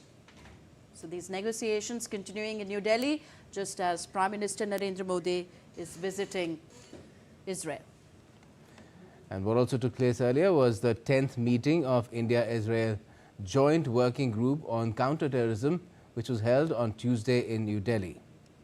The meeting underscored the importance of bilateral cooperation in countering terrorism, reflecting the spirit and breadth of the India-Israel strategic partnership. Both sides unequivocally strongly condemned terrorism in all its forms and manifestations, including cross-border terrorism, and reaffirmed the principle of zero tolerance towards terrorism. They also strongly condemned the brutal terror attacks in both the nations, including the heinous 7th of October 2023 terror attack in Israel, the dastardly terrorist attack in Pahalgam in Jammu and Kashmir in India on the 22nd of April in 2025, and other terror acts which have emphasized the urgent need to hold the perpetrators of these heinous acts accountable. Both sides emphasized that confronting terrorism requires concerted action in a sustained and comprehensive manner. Against this backdrop, the two sides renewed their commitment to strengthening multilateral cooperation in the field of countering terrorism. The two sides reiterated their commitment also to cooperate in combating terrorism and terrorist organizations, as well as their proxies, supporters, sponsors, financiers and backers. And both the sides also discussed ways to strengthen cooperation against challenges. They also discussed further strengthening law enforcement and judicial cooperation, including through information sharing and cooperation on mutual legal assistance requests. So we are all standing by as Prime Minister Narendra Modi is now expected to head to Hotel King David, and he's expected to meet the diaspora members there, where, as we see in Prime Minister Narendra Modi's foreign trips, they organize a small reception for the Indian Prime Minister, and we are expecting a sizable Indian origin community at the event. So coming to our guests' final assessment there, let me go first to Dr. Alvite. What would you say is the most significant strategic objective of Prime Minister Narendra Modi's current visit to Israel? I think the visit in itself is one of the most important, I would say, aspects of this visit. As I mentioned at the beginning of my introduction, that this was one of the most important missing links for a very long period of time. So you would need to give some sort of a political impetus to really harness the real potential of bilateral Indo-Israel relationship, something which we are doing right now. So in terms of now, since we have been talking a lot about different dynamics of bilateral partnerships as well as multilateral or trilateral, whatever that we have discussed would lend a good amount of support to the growth of the ties between the two countries. This is very, very important. It is very crucial. Israel is a very crucial country for us from the standpoint of security, technological partnership, and the non-traditional areas like agriculture, water management. These are something very, very important elements, particularly which are particularly important for India's economic progress and growth. So all these elements put together, and you have a discussion with the Prime Minister, and to come out with a lot more ideas and agreements and arrangements to really uplift the partnership, that in itself is a very important takeaway for this particular visit to Israel. Right. But yes, go ahead. You were saying something? So I would still say that, this political element of India-Israel partnership is very, very important, which was never the case until about the late 2000s or early 2000s. Right. And Ambassador Bhattacharya, if I could also ask you, there have been changing perspectives in terms of seeing the India-Israel relationship through the decades. Once, at one time, we were thought to be keeping our distance from Israel. Then we were sort of tacitly getting closer together. Then it came out in the open, and the relationship has progressed from there quite rapidly. Do you feel that there is scope to now give further impetus in areas that still remain? I mean, is there still something that remains unexplored where India and Israel are concerned? Yes, absolutely. I think, in my opinion, this is a relationship which has matured over a period of time. And it has matured in the most desirable manner because it has been to the benefit of both sides. And both Israel and India have been able to add new content to this as time goes on to expand both the spread as well as the depth of our partnership. The second feature of this is that this is really embedded in trust and confidence. We both believe that we are for each other, and we prove it on the ground when it comes to the crunch point.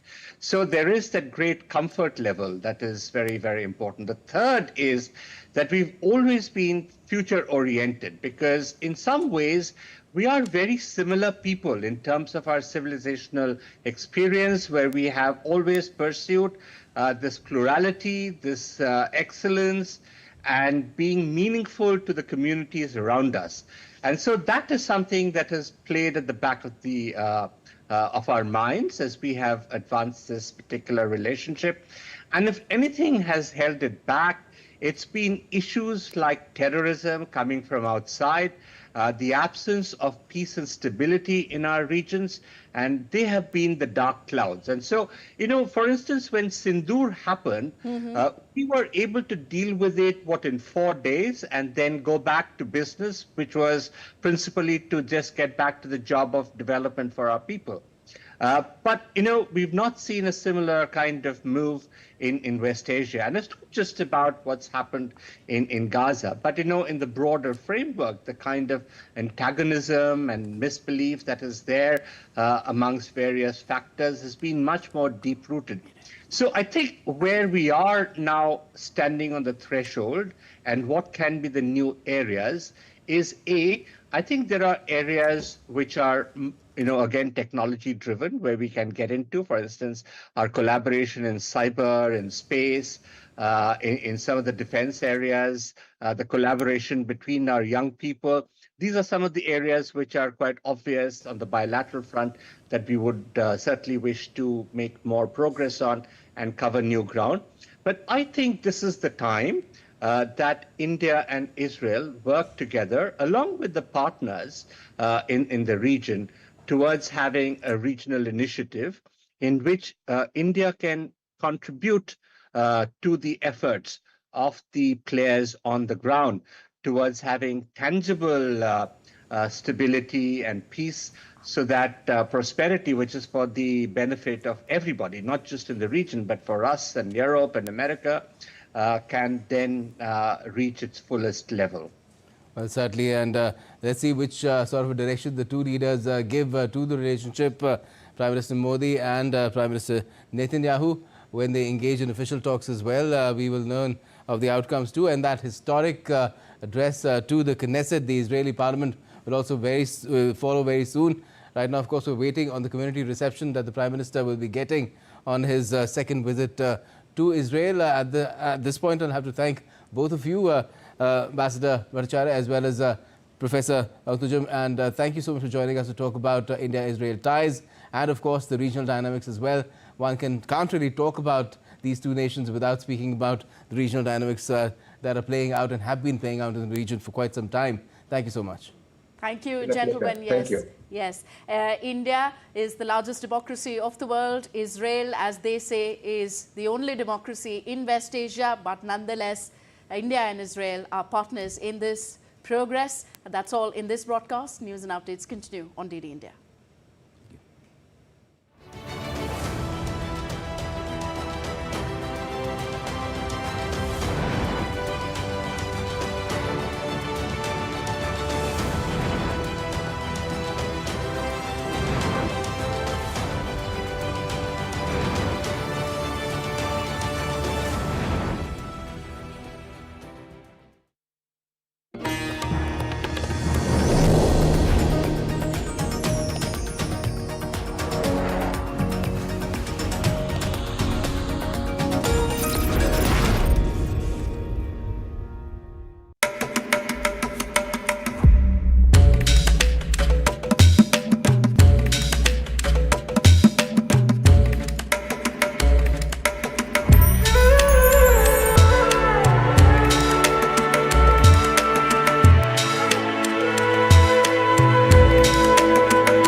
Jharkhand will mesmerize you with majestic nature, rich heritage and colorful culture. Hello.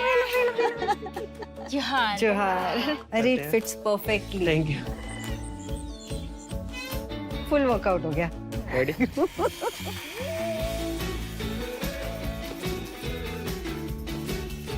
Postcards from Jharkhand on National Geographic.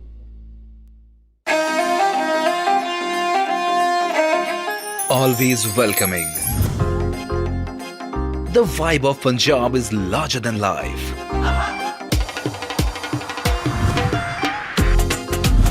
Warm up to grandeur that's beyond compare.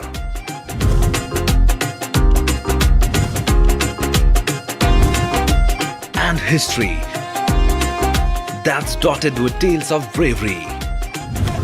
Smiling soul of India, where music, art, cuisine and culture comes together to create an unforgettable impression. Punjab is all set to win your hearts with its unique and colorful extravaganza.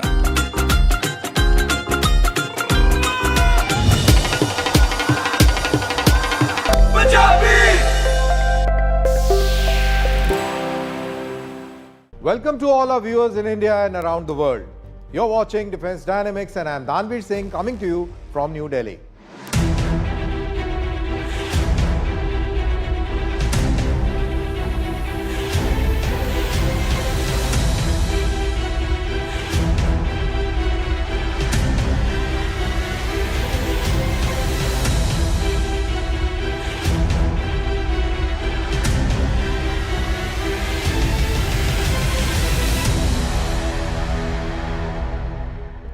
On this episode, we will talk about India's defense diplomacy, industrial muscle and nuclear deterrent, all moving forward at the same time. Firstly, the Army Chief General Upendra Dwivedi's high-level engagements in Australia. What does this visit signal about India's expanding land force footprint in the Indo-Pacific? Is New Delhi quietly recalibrating its military geography beyond the Himalayas? Then, a major strategic signal from French President Emmanuel Macron. Could Rafale fighter jets soon be manufactured in India? What would co-production mean for India's aerospace ecosystem, technology transfer, and long-term combat air power ambitions? Also, beneath the oceans, India strengthens its ultimate deterrent. INS Aridaman, India's third nuclear-powered ballistic missile submarine, is set for induction. How does this reinforce India's second strike capability and nuclear triad in an increasingly unstable region? And finally, in my take, we talk about the Persian Gulf escalation as US-Iran shadow war expands. So it is diplomacy, industrial power, strategic deterrence, geopolitics and much more. But first, the global defense headlines. The Indian Air Force is set to conduct exercise Vayu Shakti 2026 starting from February 27th at the Pokhran Air-to-Ground Range, Jaisalmer, anchored on the Indian Air Force's core value, Achuk, Abhedya or Satik. The exercise will showcase Indian Air Force's operational capability, combat readiness and precision strike prowess.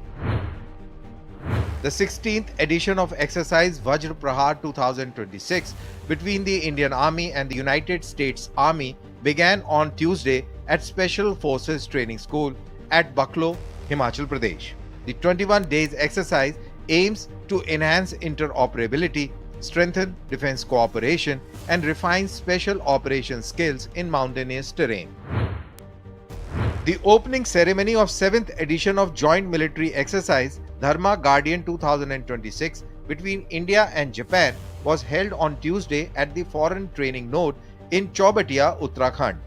The exercise is scheduled from February 24th to March 9. This exercise seeks to further enhance interoperability and deepen professional cooperation between the two armies.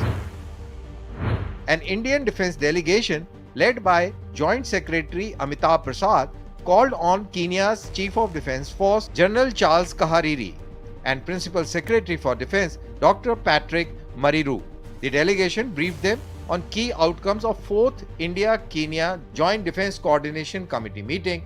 Discussions focused on expanding and deepening India-Kenya defense cooperation. Australia has taken another step along the AUKUS pathway with the arrival of the UK Royal Navy's Astute-class submarine HMS Anson and HMAS Stirling. HMS Anson will become the first UK nuclear-powered attack submarine to undergo maintenance activities on the Australian soil. Fincantieri has held a launch ceremony for Ugolino Vivaldi P440, the first of the 4 next-generation offshore patrol vessels being built for Italian Navy. The vessels are part of a program assigned to Orizzonte Sistemi Navali, a joint venture between Fincantieri and Leonardo by Italy's Naval Armament Directorate. Sweden's Defense Material Administration has ordered 8 Rheinmetall Sea Snake 30 into 173 caliber automatic anti-aircraft gun system for Swedish Navy's Combat Boat 90. This marks the first Sea Snake 30 order by a NATO country. India's Indo-Pacific strategy is no longer naval-centric. It is now visibly tri-services and increasingly army-driven. During his visit to Australia from February 16th to the 19th, Army Chief General Upendra Dwivedi held extensive discussions with senior Australian defence leadership to review bilateral military cooperation, expanding army-to-army engagements. This visit marks a deeper alignment between two key Indo-Pacific democracies.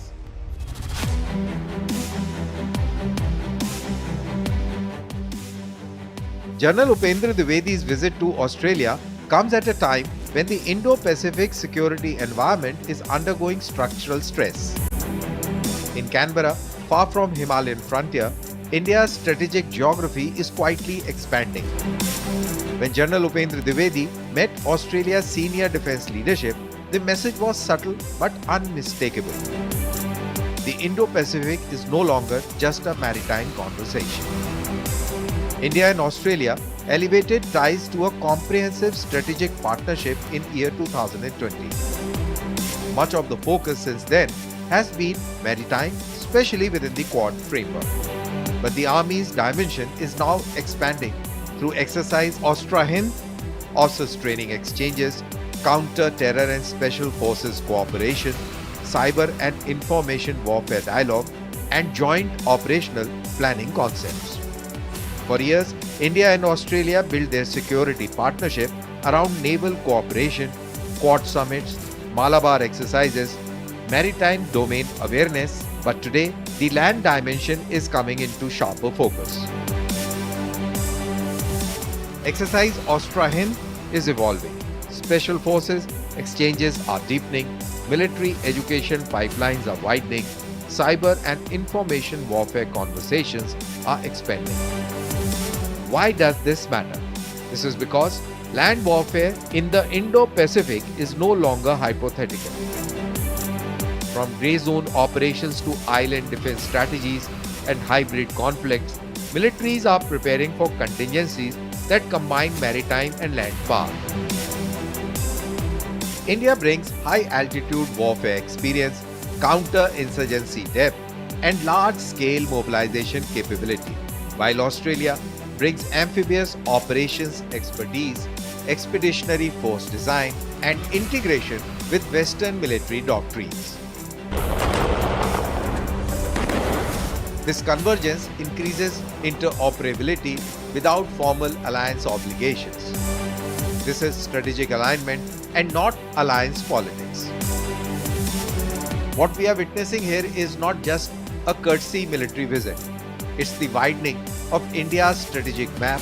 For decades, India's army thinking was largely continental, focused on its western and northern borders. But the Indo-Pacific reality is changing that orientation. Land forces are no longer confined to territorial defense. They are becoming instruments of regional stabilization and coalition readiness.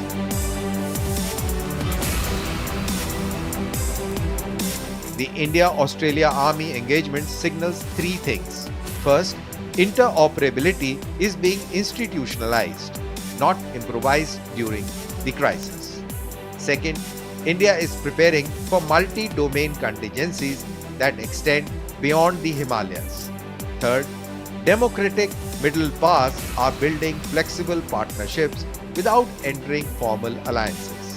In an era of grey zone warfare and contested maritime spaces, land power still matters, especially for island security, logistic hubs, and expeditionary reinforcements. India is not abandoning its continental priorities, it is expanding its strategic horizon, and that expansion is deliberate. This is not a treaty, it is something more flexible, strategic convergence.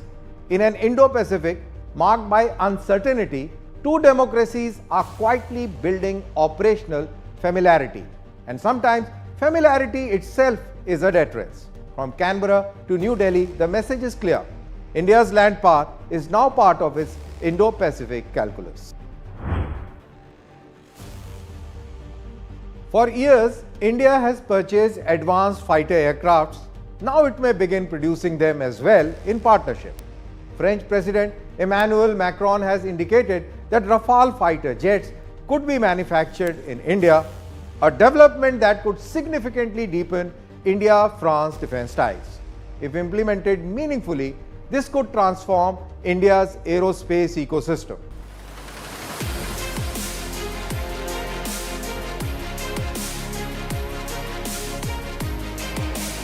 The Rafale once symbolized a purchase, a capability-filled gap.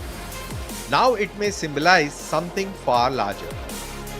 When French President Emmanuel Macron signaled that Rafale jets could be manufactured in India, it hinted at the transformation from buyer to builder. Built by Dassault Aviation, the Rafale is already.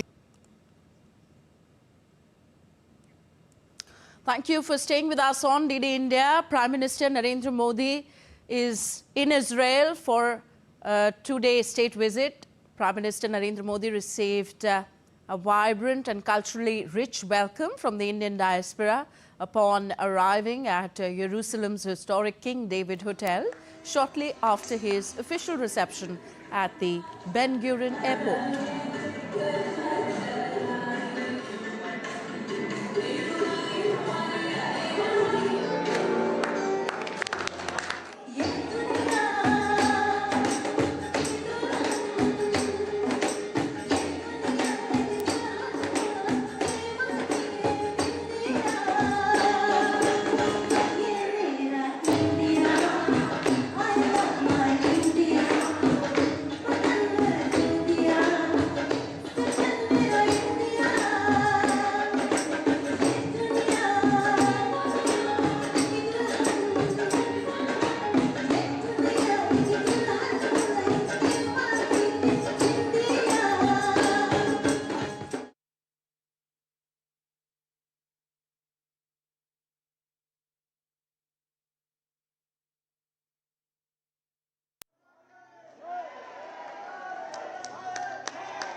So those were members of the Indian diaspora, including Indian origin Jews, Israeli citizens, and Indian workers, students, caregivers, professionals, presenting brief cultural performances for Prime Minister Narendra Modi upon his arrival at the hotel in Jerusalem.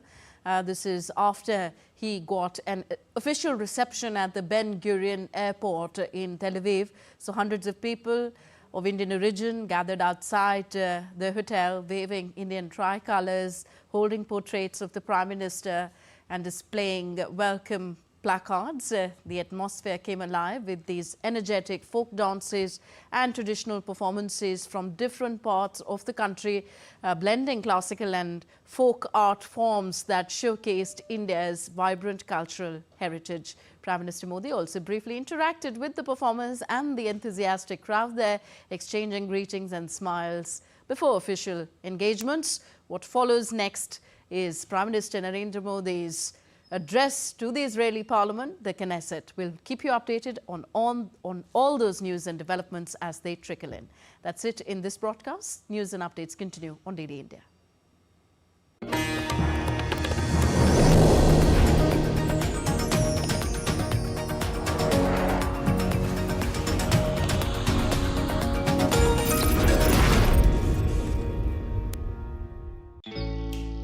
Jharkhand will mesmerize you with majestic nature, rich heritage and colorful culture. Hello. Johar. Johar. It fits perfectly. Thank you. Full workout ho gaya. Ready?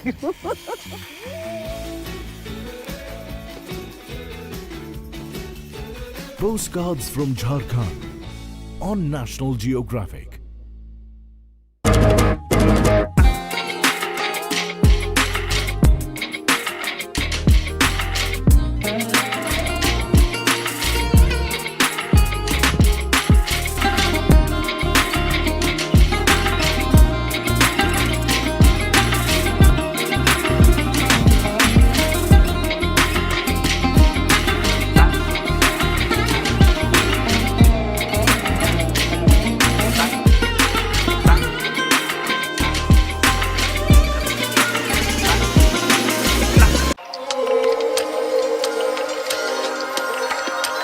Welcome to Delhi.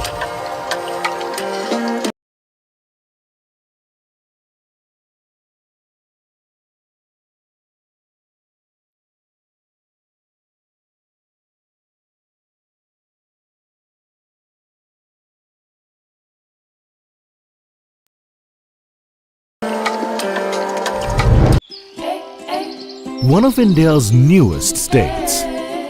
One of India's oldest lands.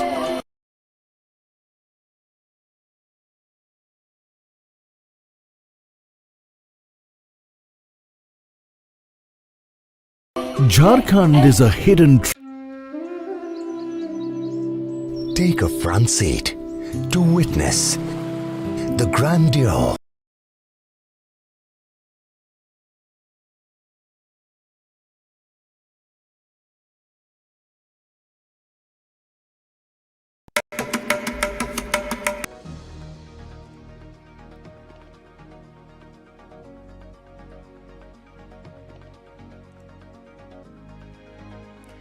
Live from New Delhi, you're watching DD India Live, India's voice to the world. I'm Tanvi Taneja, coming up in the next 30 minutes. Prime Minister Narendra Modi arrives in Israel, warmly received by Israeli Prime Minister Benjamin Netanyahu and his wife Sarah Netanyahu at the airport.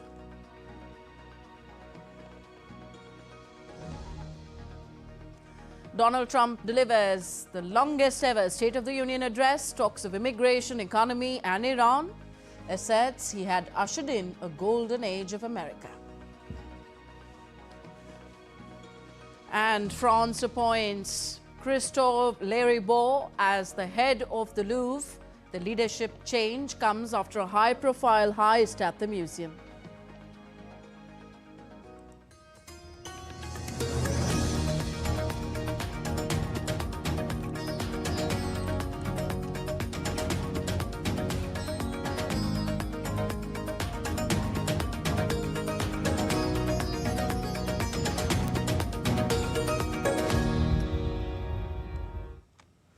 So as Prime Minister Narendra Modi is on a two-day state visit to Israel, he received a vibrant and culturally rich welcome reception from the Indian diaspora upon his arrival in Jerusalem.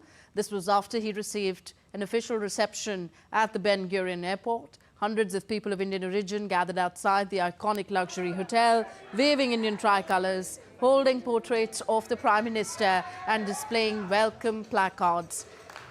The atmosphere came alive with energetic folk dance performances, contemporary performances, blending classical and folk art forms that showcased India's vibrant heritage. Prime Minister Modi briefly interacted with these performers and the enthusiastic crowd present there, exchanging greetings and smiles before official engagements. The heartfelt, dance-filled reception highlighted the strong people-to-people bonds, complementing the deepening strategic partnership between the two countries.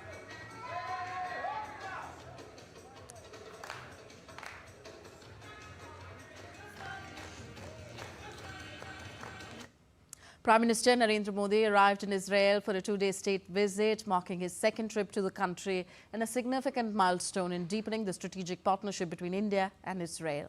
Upon touchdown at the Ben Gurion International Airport near Tel Aviv, Prime Minister Modi was warmly received by Israeli Prime Minister Benjamin Netanyahu and his wife, Sarah. The arrival ceremony featured a formal guard of honor presented by Israeli Defense Forces, underscoring the high-level protocol accorded to the visiting leader.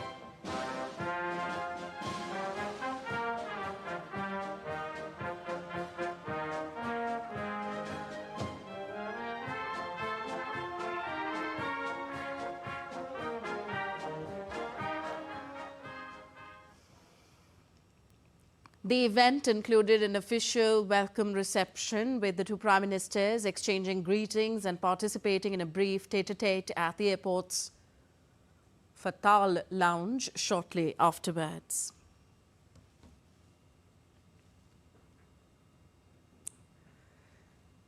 And now let's take a further look at India-Israeli strategic partnership, which has strengthened over the years. Prime Minister Narendra Modi is visiting Israel from February 25th to 26th. This will be Prime Minister's second official visit to the West Asian country. In Jerusalem, PM Modi will be the first Indian Prime Minister to address the Israeli parliament called Knesset. Prime Minister Narendra Modi ji is visiting Israel on February 25th and 26th. It's a 2 days visit. This is a very historic visit. He came to, first time he came to Israel was in 2017, and that time he laid down the foundation of our relationship. And now we have reached a stage where we need to take it forward and start a new phase of our strategic relationship. During his visit, he will be having detailed discussions on bilateral issues and regional and global issues with the Prime Minister, Mr. Netanyahu. He will also be meeting the President, Mr. Herzog, and he will be addressing the Knesset, which is their parliament.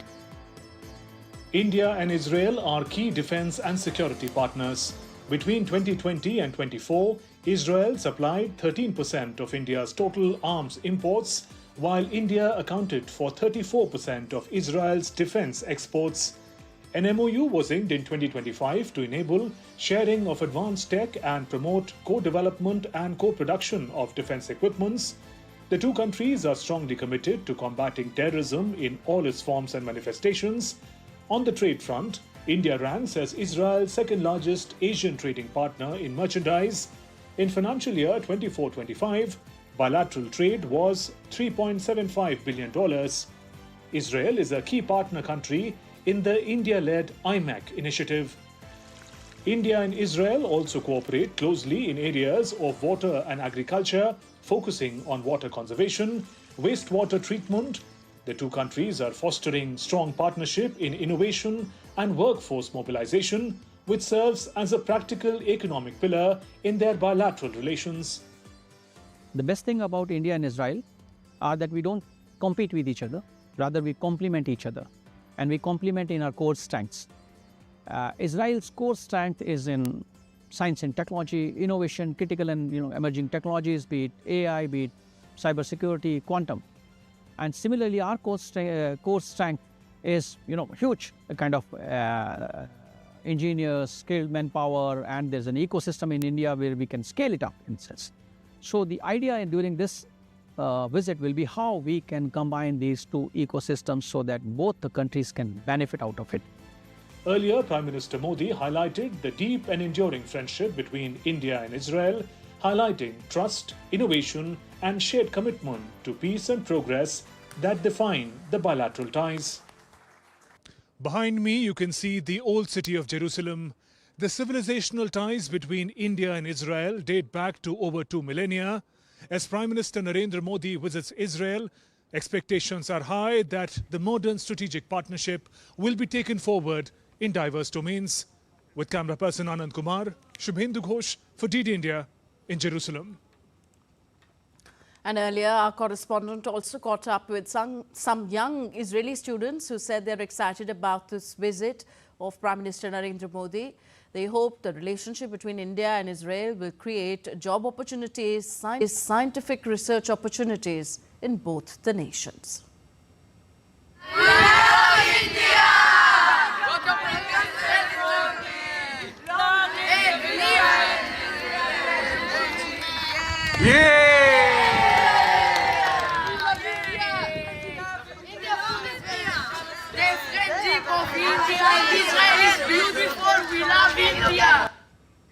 The civilizational relations between the two countries date back to more than 2 millennia.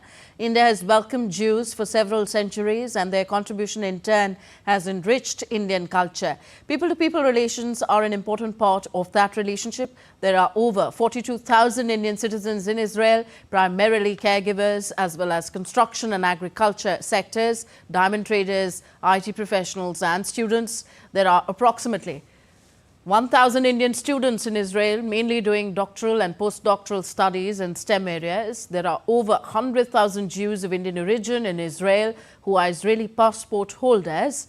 The National Convention of Indian Origin Jews, the embassy, facilitates the National Convention of Indian Jews in Israel. The annual event brings together around 5,000 Indian origin Jews in Israel.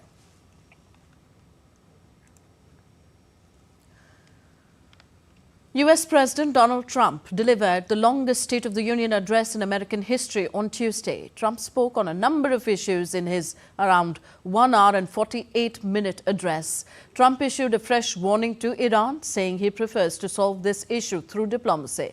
On the economic front, Trump claimed economic success, saying he had ushered in a golden age for America, while he also slammed Supreme Court's tariff ruling and called for the Congress to pass the Save America Act.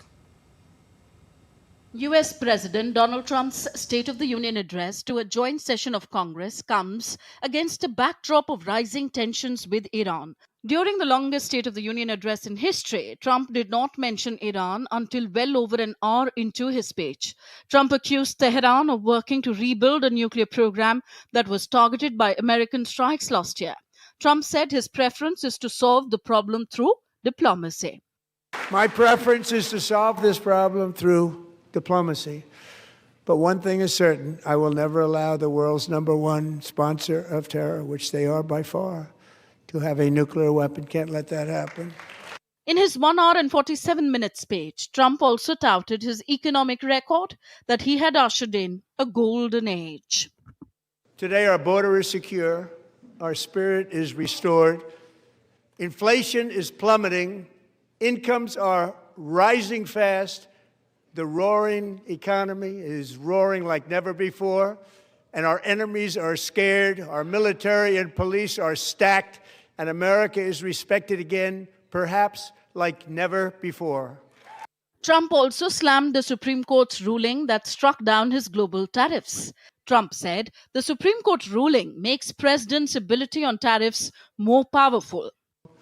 And then just 4 days ago, an unfortunate ruling from the United States Supreme Court.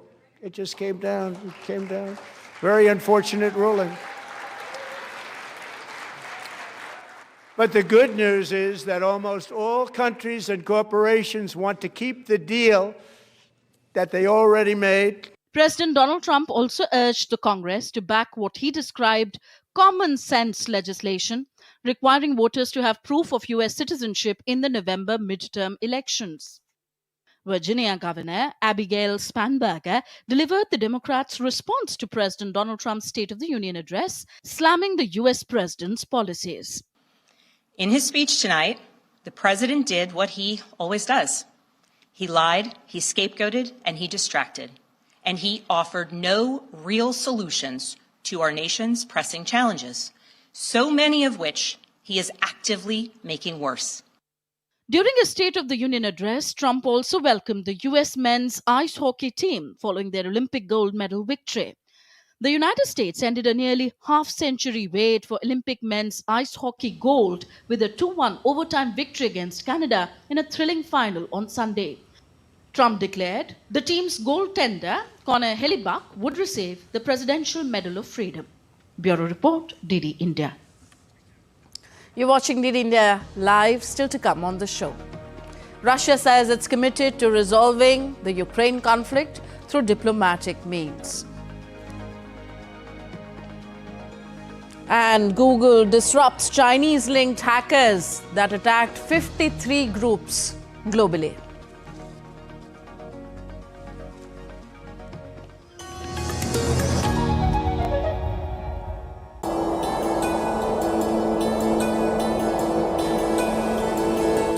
गर फिरदौस बर्रुएज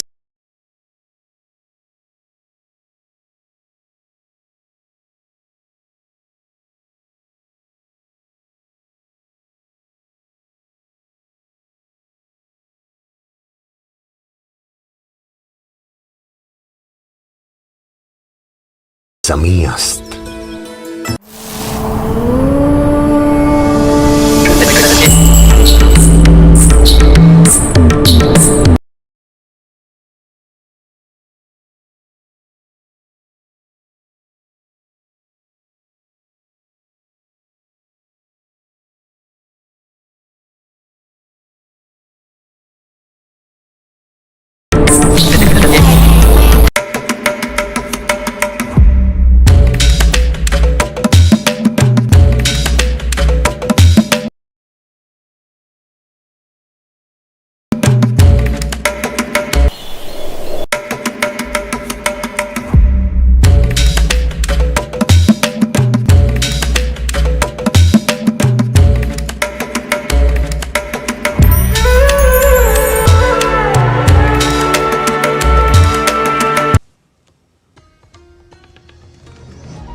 Welcome back. You're watching DD India Live. I am Tanvi Taneja. Kremlin spokesman Dmitry Peskov said Russia remains committed to resolving the Ukraine crisis through political and diplomatic efforts. Meanwhile, Ukrainian President Zelensky said Ukraine seeks lasting peace, but any agreement must be accepted by its people. He has also said that Russia's claims about Ukraine's nuclear weapons are an attempt to pressure Kiev during peace talks. Ukraine's foreign ministry said that the country wants to end the conflict and restore peace, stressing that Ukrainians deserve clear, legally binding security guarantees. Ukrainian negotiators are expected to meet U.S. officials on Thursday to discuss post-war reconstruction, including a prosperity package.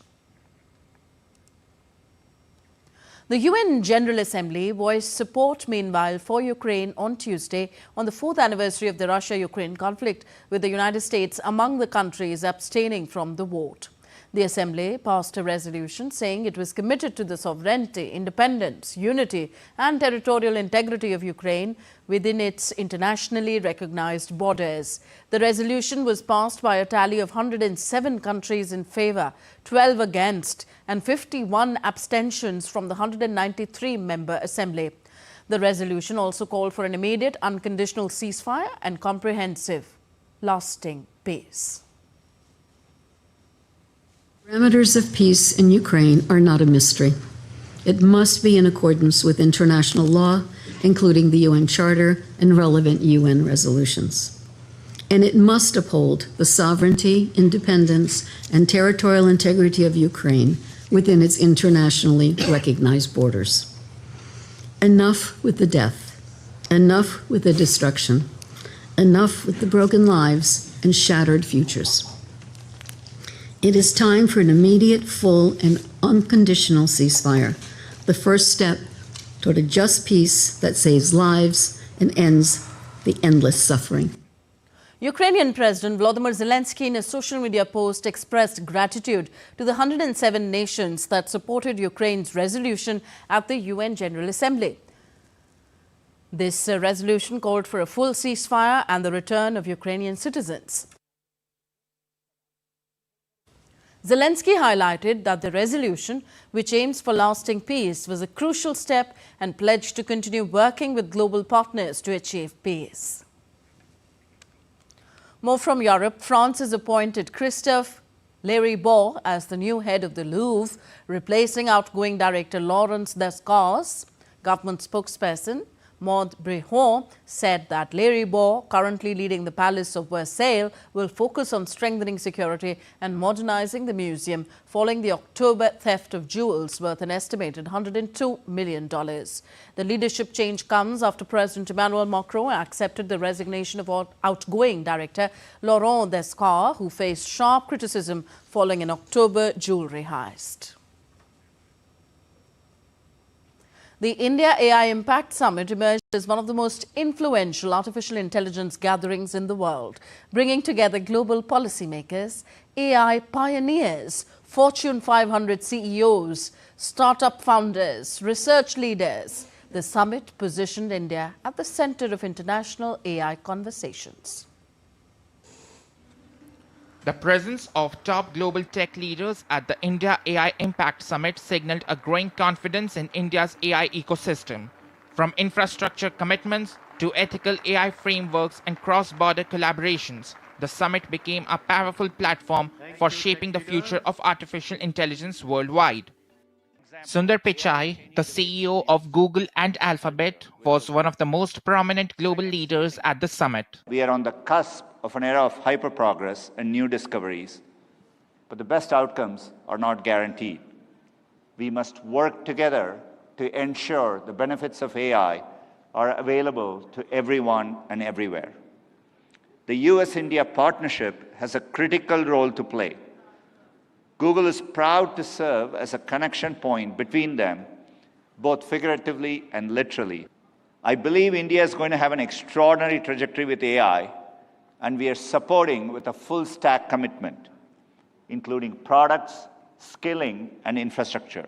OpenAI CEO Sam Altman emphasized the need for responsible AI deployment while recognizing India's vast developer ecosystem as a driving force for global AI adoption. If we are right, by the end of 2028, more of the world's intellectual capacity could reside inside of data centers than outside of them. This is an extraordinary statement to make. And of course, we could be wrong. But I think it really bears serious consideration. A superintelligence, at some point on its development curve, would be capable of doing a better job being the CEO of a major company than any executive, certainly me, or doing better research than our best scientists. Global tech giants emphasize that emerging AI economies like India can play a crucial role in accelerating research breakthroughs and AI growth. Prime Minister has a great vision. It's a great vision for both the country and for businesses as well. I think there's an incredible opportunity for India across many different industries. I think the same way that India had leapfrog in mobile communication, mobile internet, that's the opportunity for AI, and we're very, very proud to play a small part into that. The summit emerged as a pivotal moment in global AI development, attracting over $250 billion worth of infrastructure-linked investment commitments and strategic partnerships between Indian tech majors like HCL Tech, Tata Group and Reliance, and global tech firms like Qualcomm, Nvidia, Microsoft, OpenAI and chipmaker AMD, among others, positioning India as a dominant force in the AI revolution. Bureau Report, DD India. Tech giant Google has said that it disrupted a Chinese-linked hacking group that breached at least 53 organizations across 42 countries. The tech giant said that the group was a vast surveillance apparatus used to spy on people and organizations throughout the world. Google and its partners terminated Google Cloud projects controlled by the hacking group, identified and disabled internet infrastructure it was using, and disabled accounts the group used to access Google Sheets, which it used to carry out their targeting and data theft operations. And the Kolkata-Agartala international bus service via Dhaka has resumed after an 18-month suspension. The Agartala-Dhaka-Kolkata international bus service resumed regular operations on Tuesday through the Agartala-Akhoda integrated land port. The Royal Maitri service had been suspended due to political turmoil in Bangladesh that caused visa issues and a drop in passengers. With conditions stabilizing and visa services also resuming in Agartala, the key corridor is set to strengthen cross-border connectivity and travel between India and Bangladesh. So that's all for this edition of DD India Live. Do let us know your thoughts on the news of the day. Connect with us on our different social media handles at DD India Live.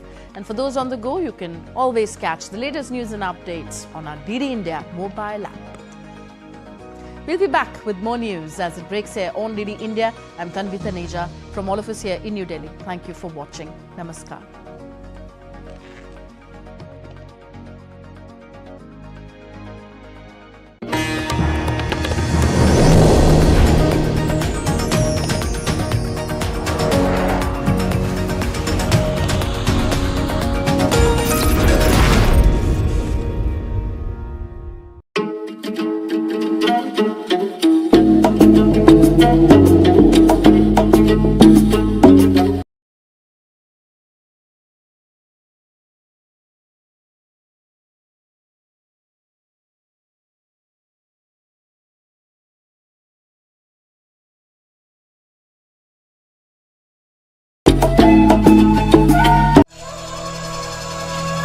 Open your mind to a whole new world. Explore mystic wonders of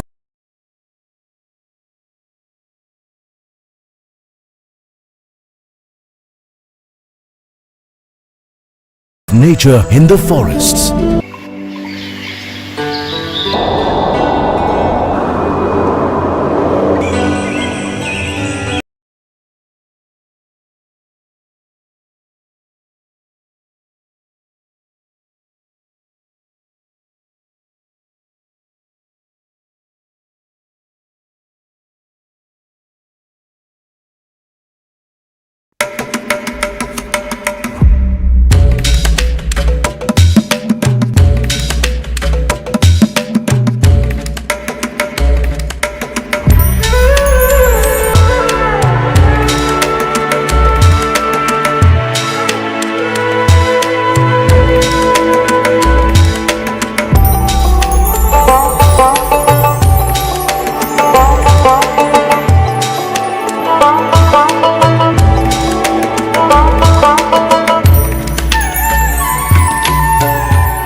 Geopolitics and trade deals. Economic challenges amid development. Hard work and the path to prosperity. It's the economy always. Between walkers, money is what money does and says. Supply creates its own demand. Between the bulls pulls and bears tears. When supply chains globalization and India rises to the podium. We'll get you centered with the economic brief at 8 p.m. every Thursday on DD India. स्वागत आहे to magnetic Maharashtra.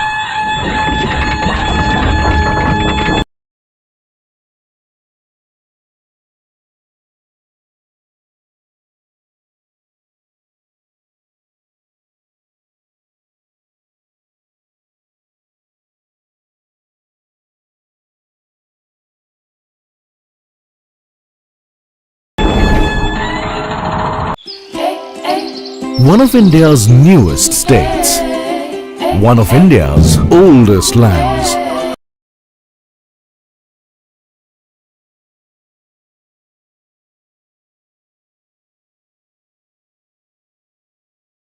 Jharkhand is a hidden Welcome to Jharkhand, the land of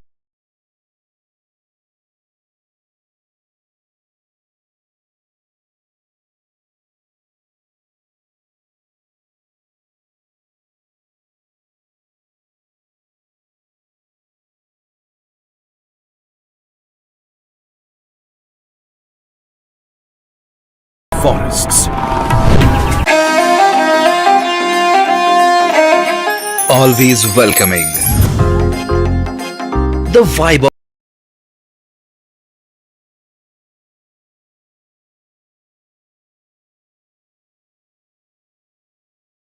Punjab is larger than life.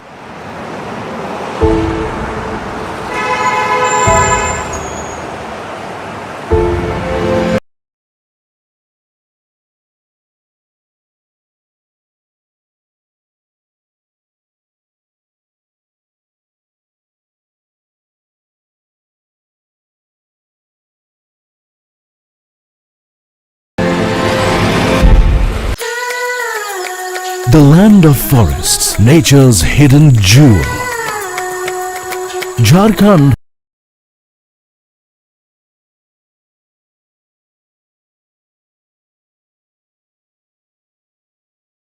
is a traveler's paradise.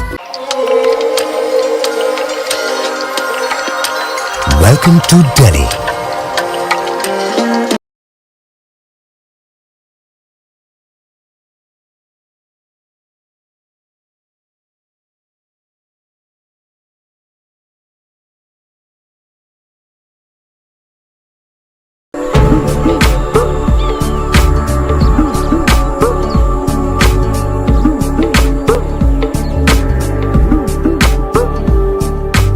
Kolkata, the city of joy, the capital of the eastern state of West Bengal in India, has long been one of the leading metro cities and cultural centers of the nation.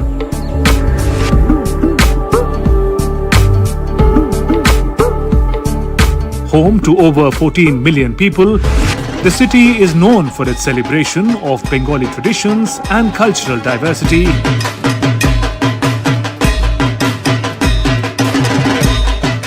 The city was once a center of colonial power. The Grand Victoria Memorial is reminiscent of that colonial past. Kolkata distinguished itself with a leading role in India's freedom movement. Netaji Subhash Chandra Bose, one of the tallest leaders of the freedom struggle, grew up in the historic city. Art and literature holds a special place in Kolkata's cultural landscape. The city has produced some of India's finest writers, poets and playwrights. Rabindranath Tagore, the first non-European Nobel laureate in literature, hails from the city. Popularly known as the Jorashakho Thakurbari, Tagore's ancestral house is now a museum dedicated to his life and works. The city's engagement with intellectual pursuits is reflected today in the ever-bustling College Street, dotted with numerous bookshops and proximity to premier educational institutions. In a rapidly changing world, the city still hangs on to its gentle pace of life.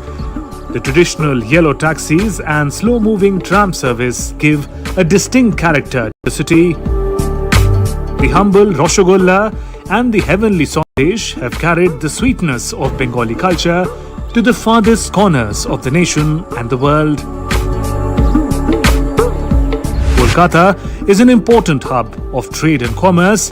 The iconic Howrah Bridge is the most recognizable symbol of Kolkata and Bengal, and an important lifeline for the people in the city. Located right under the southeast end of Howrah Bridge, one of India's newest states. One of India's oldest lands.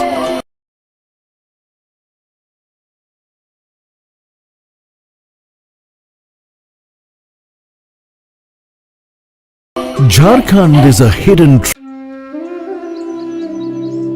Take a front seat to witness the grandeur.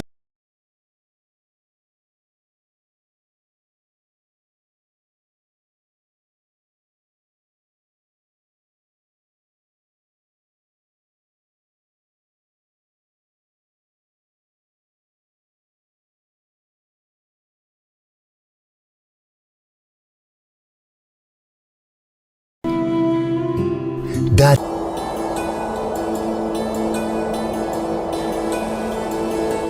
Gar Firdaus Barruez.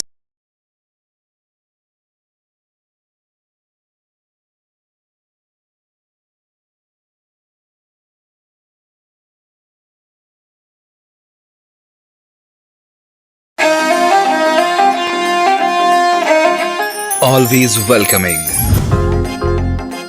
The vibe of Punjab is larger than life.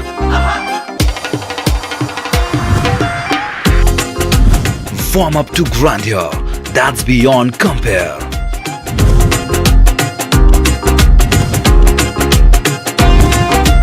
And history that's dotted with tales of bravery. Smiling soul of India, where music,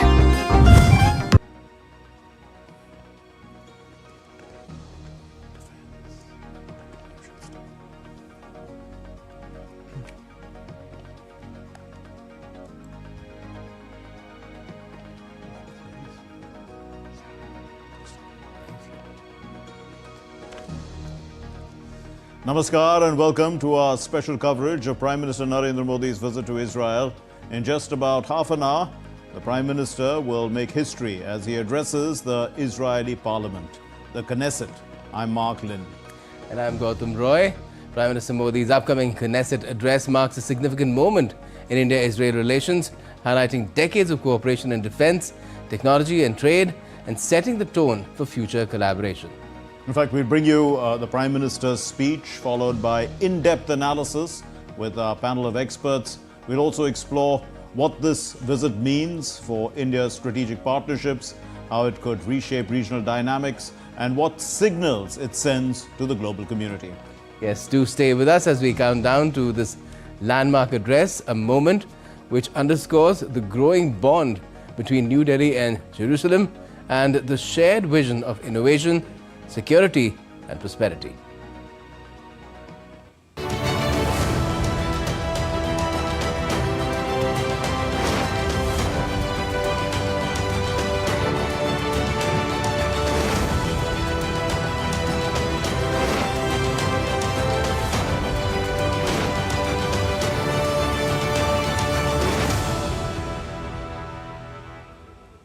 Well, Prime Minister Narendra Modi arrived in Israel on Wednesday, the 25th of February, for a two-day state visit. Now, this marks his second visit to that country and a significant milestone in deepening the strategic partnership between India and Israel. Upon touchdown at the Ben Gurion International Airport near Tel Aviv, Prime Minister Modi was warmly received by his Israeli counterpart Benjamin Netanyahu and his wife Sarah Netanyahu. The arrival ceremony featured a formal guard of honor presented by the Israeli Defense Forces, underscoring the high-level protocol accorded to the visiting leader.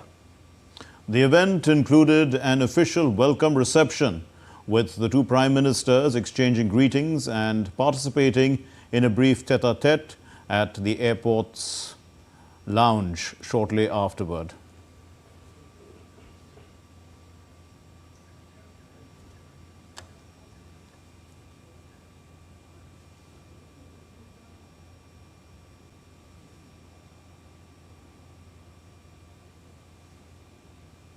Upon landing in Israel, the Prime Minister tweeted, or he posted on X, and I quote, "Landed in Israel, I am extremely honored to be received by Prime Minister Netanyahu and Mrs. Netanyahu at the airport. I look forward to engaging in bilateral discussions and fruitful outcomes that strengthen the India-Israel friendship."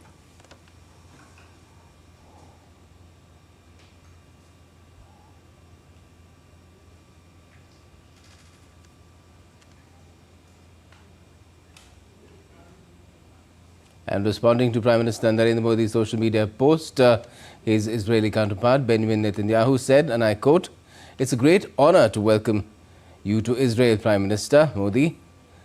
And aapka swagat hai, that is, you're most welcome," is also what he wrote in Hindi.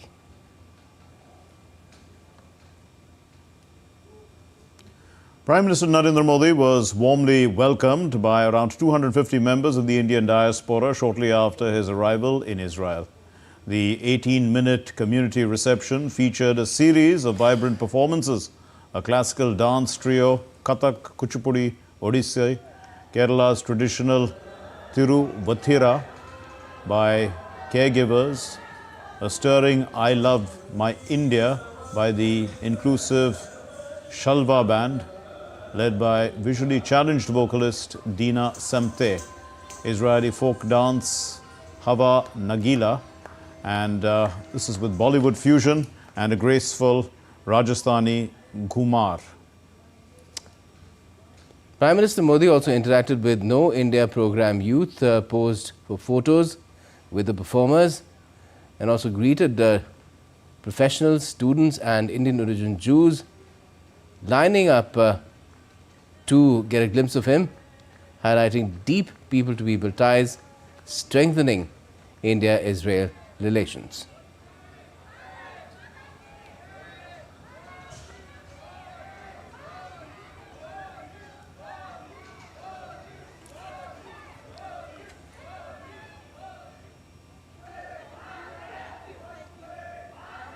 As you can see, as happens when Prime Minister Modi travels to any foreign land, the Indian diaspora ever present, ever eager to meet and greet him. And this time around, here you also see members of the performers, that is, also from the Israeli community.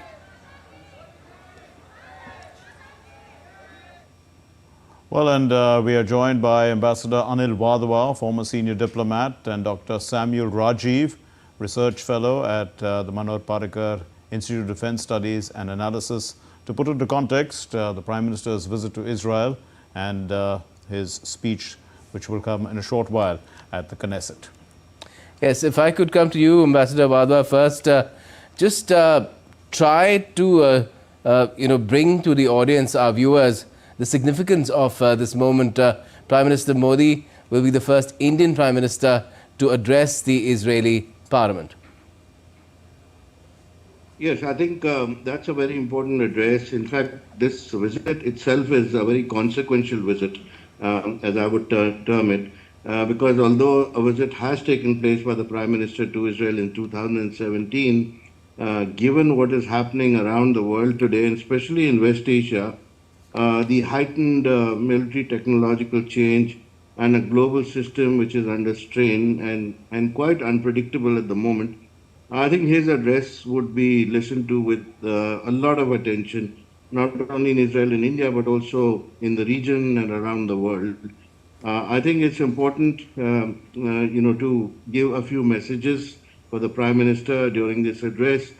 One is, of course, to reaffirm our defense and security cooperation amongst the evolving threats to the Parliament, to the Israeli Parliament, and also to talk about the economic and technological partnerships which we can align together with for future growth, and then talk about continuity and reliability in India's strategic relationships.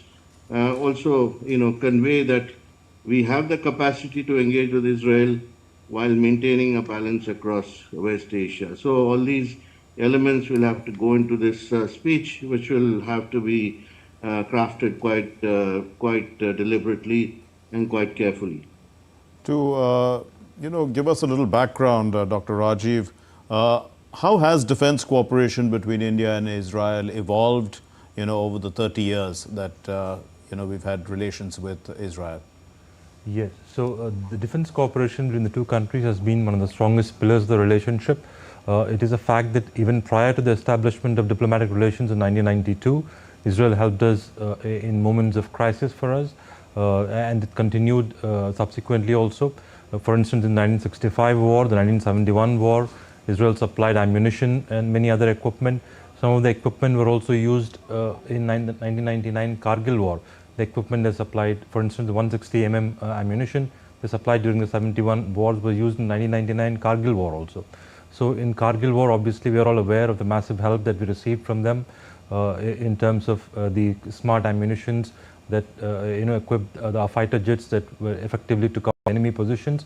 And this defense cooperation continued and got strengthened over the years, especially when we bought the AWACS from them, a massive $1 billion deal, the 3 AWACS, the Falcon AWACS, and subsequently a whole range of equipment from pistols to light machine guns to sensors to UAVs and a whole range of equipment that we got from them. And this is more than double in the past decade from 2014 onwards.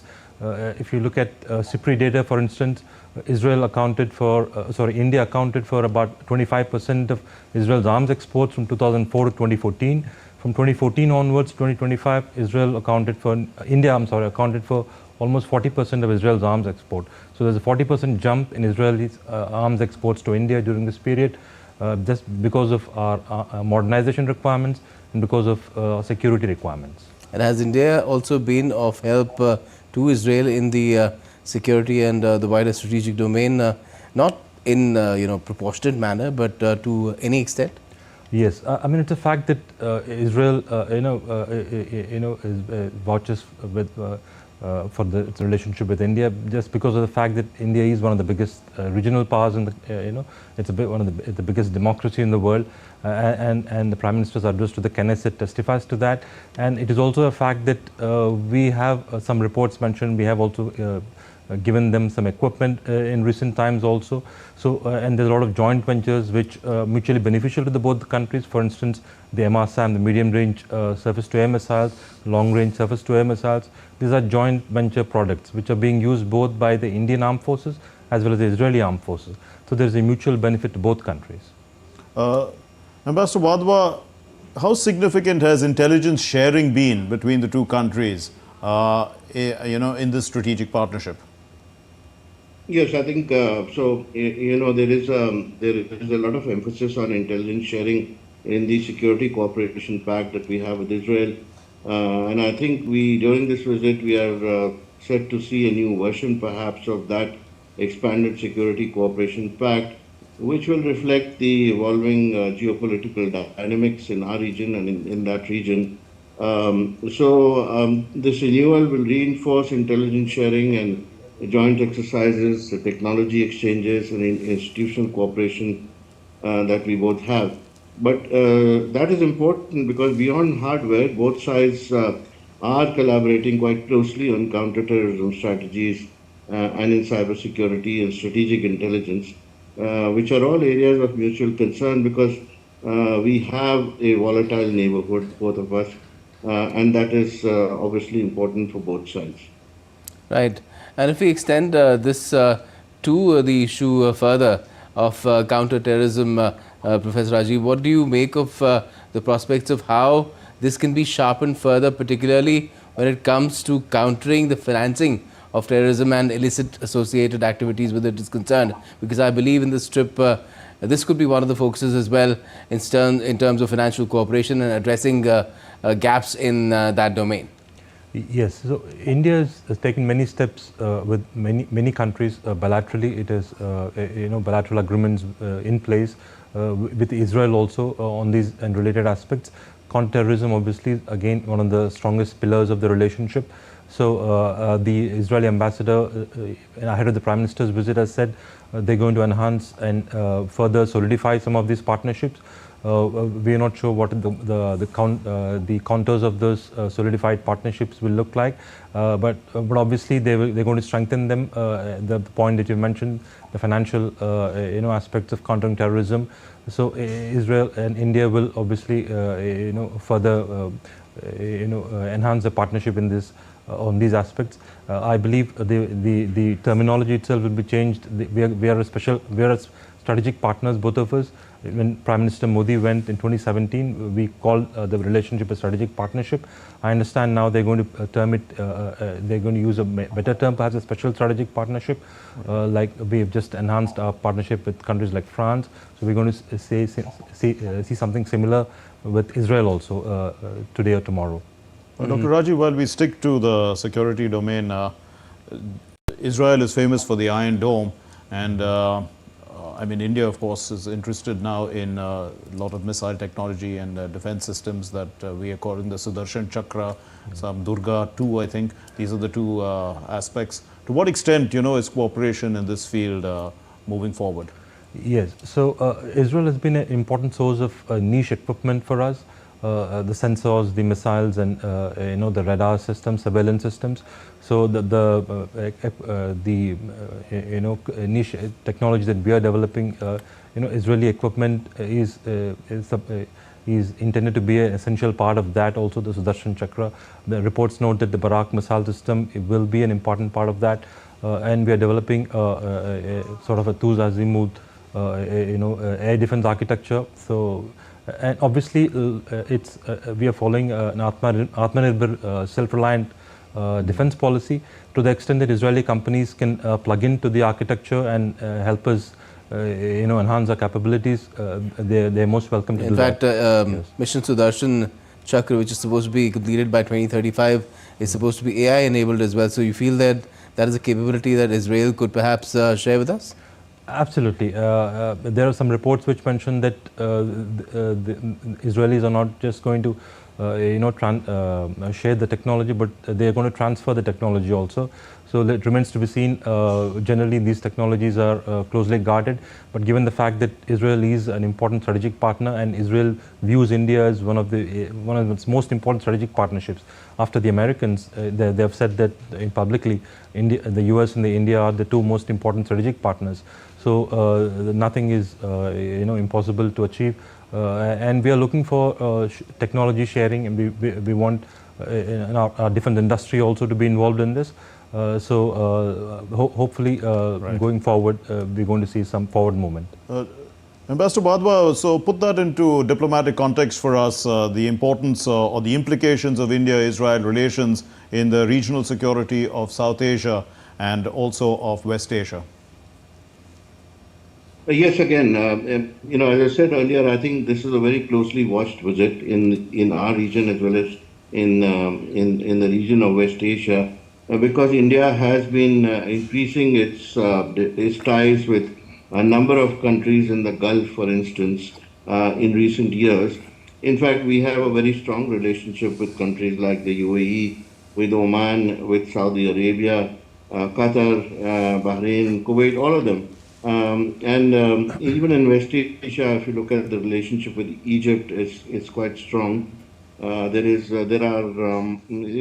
all multifaceted agreements and cooperation agreements that have been signed with these countries. So I think the key is to balance this relationship in the context of what is happening today in the region. We see a volatile situation as far as Iran is concerned. Israel is a key player as far as that sector of the GCC and the Gulf is concerned, because there are other countries in the GCC who are most concerned about what's happening and how it will affect their own security. And therefore, India's stance on how it pronounces itself, especially in Prime Minister Modi's address to the Knesset, will be an important factor. I think India will be balancing its views quite clearly. It will plug for diplomacy as the first step and the ultimate solution to the region. And definitely, it is in India's interest if peace prevails and there is no conflict. So it remains to be seen how that it pans out.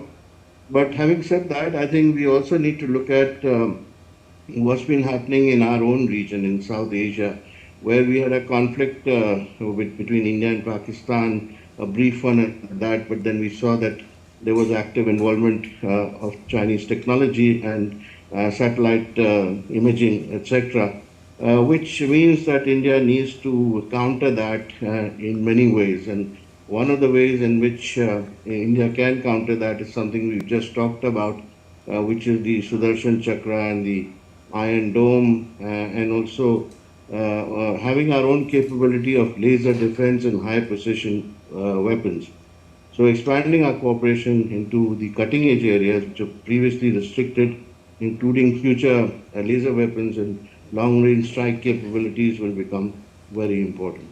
And Ambassador Badha, if we look at how Benjamin Netanyahu himself phrased it in terms of his country's relationship with India, he talked about other countries as well, because he talked about building a hexagonal alliance which includes nations within the Gulf, outside it as well, extending to Asia and also the Mediterranean.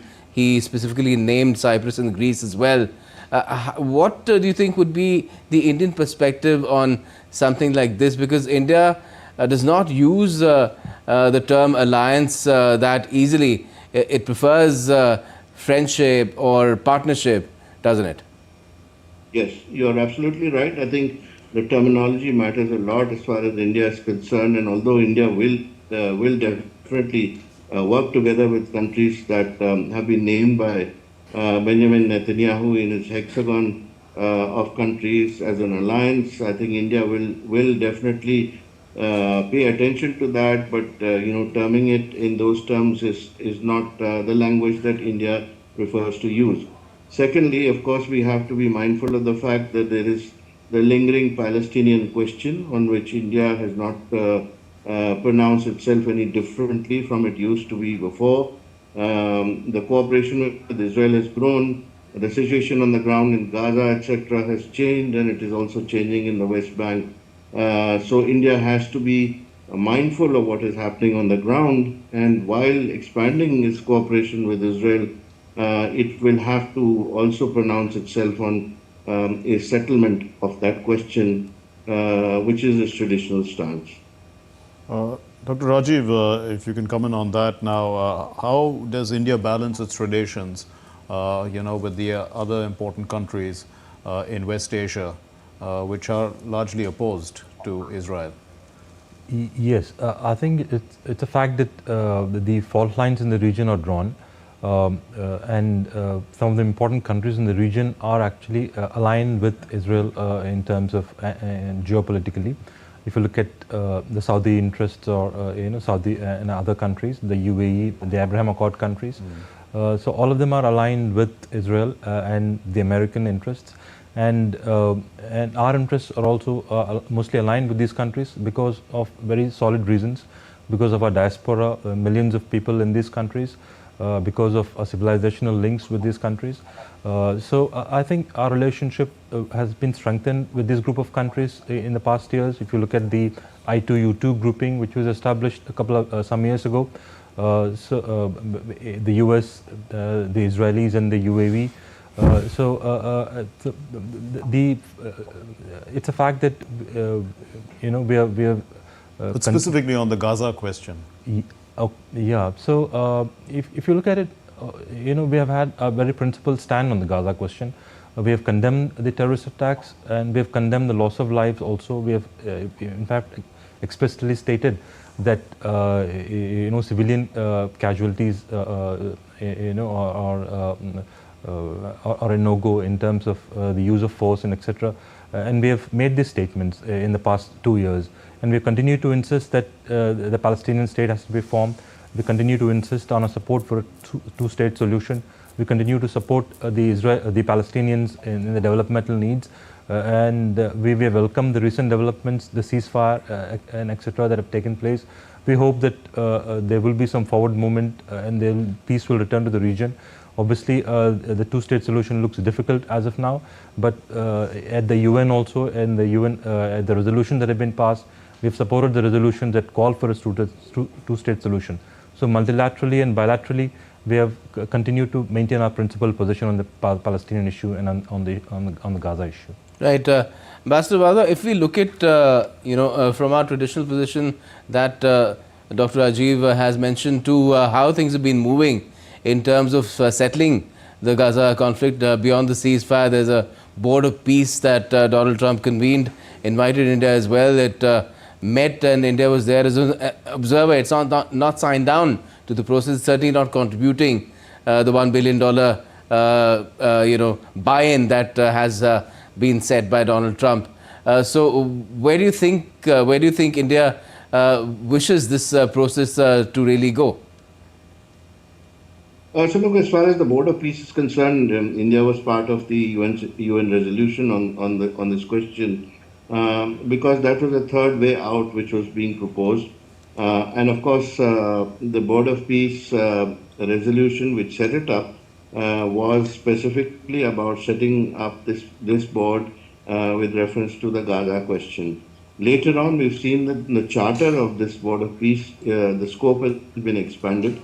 And also, not only the scope has been expanded, but there are other issues that have been brought into the charter. The countries who have now supporting the Board of Peace and are full members are not consequential countries, I would say. And the hesitation comes from the fact that nobody is very sure how it's going to function and how it's going to work at the moment. Many countries are therefore waiting and watching. India is in that category as well. But I think, quite frankly, if the Board of Peace is not confined to the question for which it was set up, then there will be doubts which will creep in, in the world community in general. We have the stance of the European Union already in front of us, and these are the main questions that they have as well. So that's one issue. Now, how the Board of Peace will work to solve the Gaza question, it can only work if the interests of the Palestinians are taken into account. At the moment, the way things are moving and in terms of what Israeli policies have been in the West Bank, obviously don't point to a direction in which there will be a satisfactory solution for the Palestinians. So we have to have a situation where both sides are satisfied with how it is functioning. Of course, the ceasefire is there, and so the killings have stopped, and that is a plus. But later on, if things continue in this manner, and if the Palestinians are being pushed out of areas that were traditionally those in which they were living, then we can have consequences and we can have complications going forward. So we still have to wait and watch how this process will unfold. Ambassador Bharati, if we could move away from the geopolitics for a moment and look at the bilateral relationship, to what extent can the two countries cooperate in the area of startups? I mean, there's a vibrant startup culture in both countries. One is seen as a startup nation. The other, of course, we have a startup ecosystem that's very vibrant. And also in the new areas. Third largest in the world. Yeah, in the areas of AI and cybersecurity and things like that. I think you're absolutely right, because the real story of the India-Israeli collaboration is in the innovation-driven collaboration, because India and Israel have institutionalized cooperation through joint R&D mechanisms. They have innovation funds. There is a startup partnership, particularly in 4 prominent areas. One is artificial intelligence and deep tech. Second is water management and desalinization, in which Israel is quite strong. Third is agricultural technology, and you've seen the effects of the drip irrigation projects that Israel has conducted in India.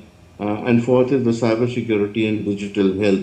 The last one in particular will be transformative, because that's something that India has not been able to implement on the ground as yet, which the Israelis have done to a large extent in their own country. And I think, if we have an India-Israel free trade agreement, so that would significantly expand not only our trade, but also our digital commerce and technology partnerships. So that would integrate Israeli innovation more deeply into India's scale. So I would say that that's a very important aspect of this relationship. Right.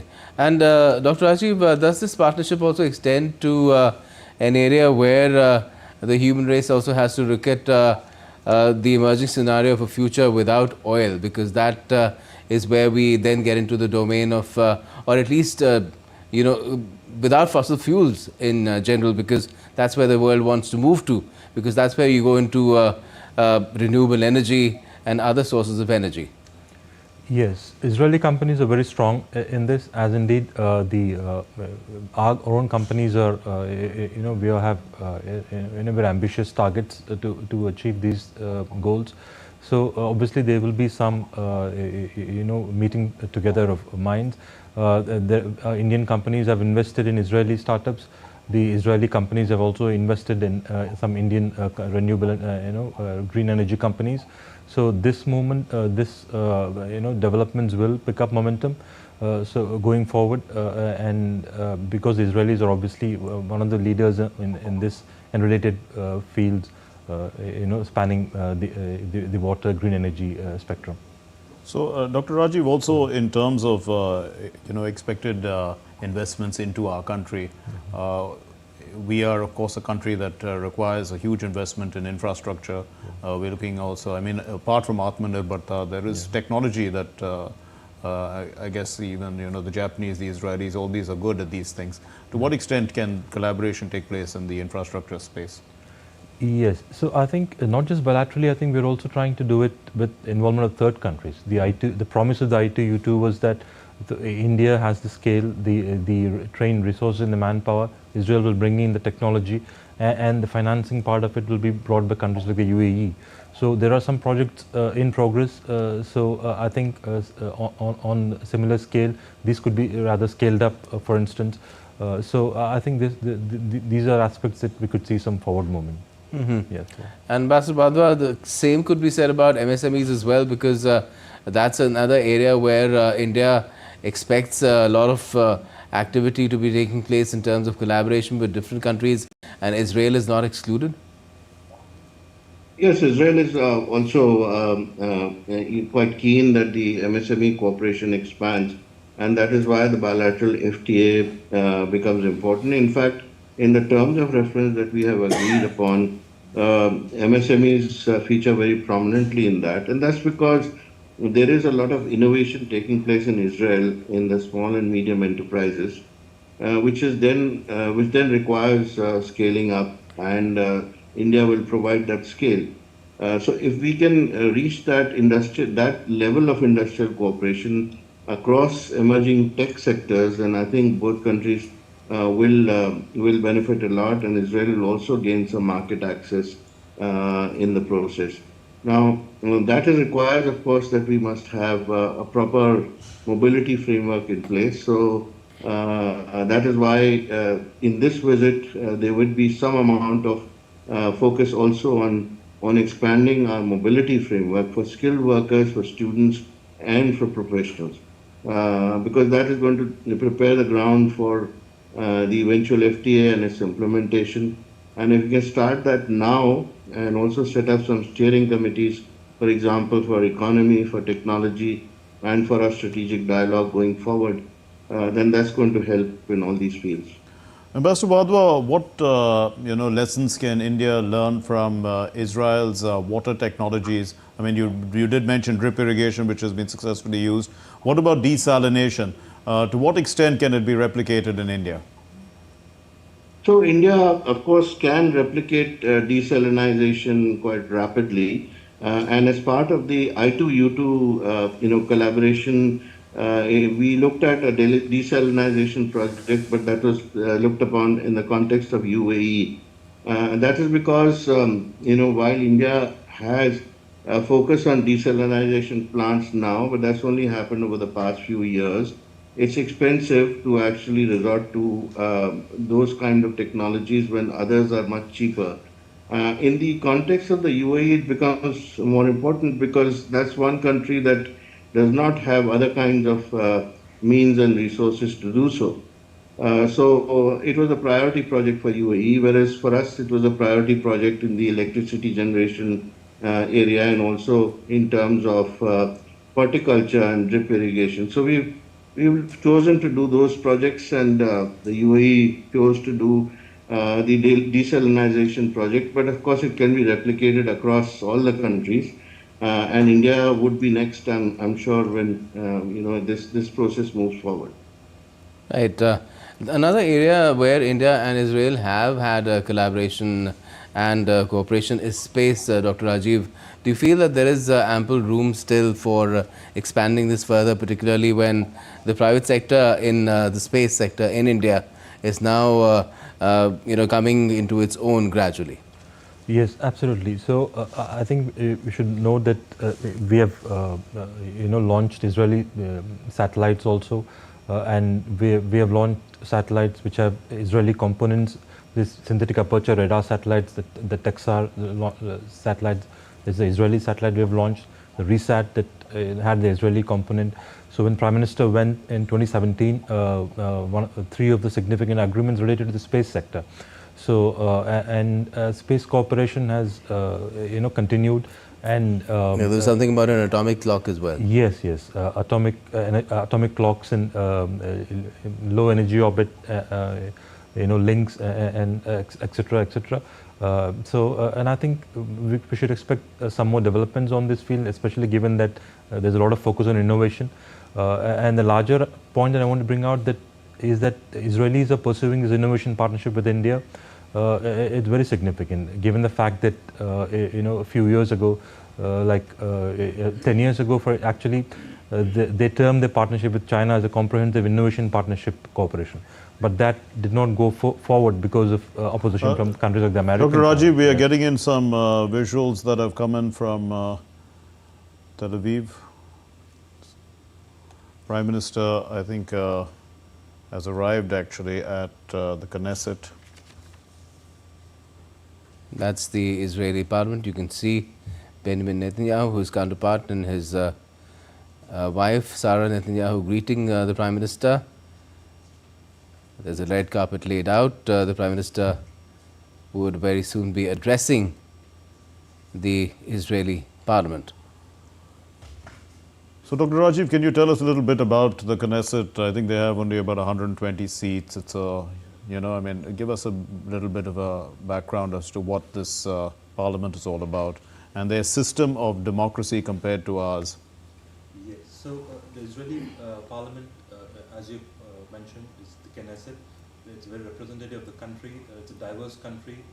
It's a Jewish democracy, people say.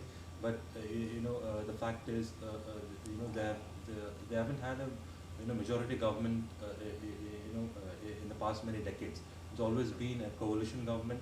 That's because many, parties, many groups are represented in the Knesset, and it's always been, because they're proportionate representation system. Yes, yes, and also, and the political system has, the framework has changed in the past many decades, and there's a lot of strong leadership now. And Prime Minister Netanyahu, obviously at the head of the government for multiple times, longest serving prime ministers of the country. And they're going to have elections in a couple of months, I think in October. So there is also significant October this year. So and the fact that the Prime is addressing the Knesset is very significant, given the fact that many Israeli analysts and even the Prime Minister has said this. Prime Minister Netanyahu has said this. Israel and India are the only two democracies from the Mediterranean to the Bay of Bengal. So they're very proud of this, categorization. So I think this Prime Minister's address is going to reinforce that aspect of the relationship even further. Right. Ambassador Balba, if I could ask you, why do nations accord this sort of honor to leaders of other countries? Because I think this will be the 19th time that Prime Minister Modi will be addressing the House, the elected House of any country around the world. Twice he's done that in the US Congress as well. Yeah, so I think it's important to note here that these kind of addresses are not normal. This is an honor which is given to only a few selected leaders, and the fact that the Prime Minister, as you mentioned, has addressed parliaments around the world on so many occasions is, actually a tribute to him and to India.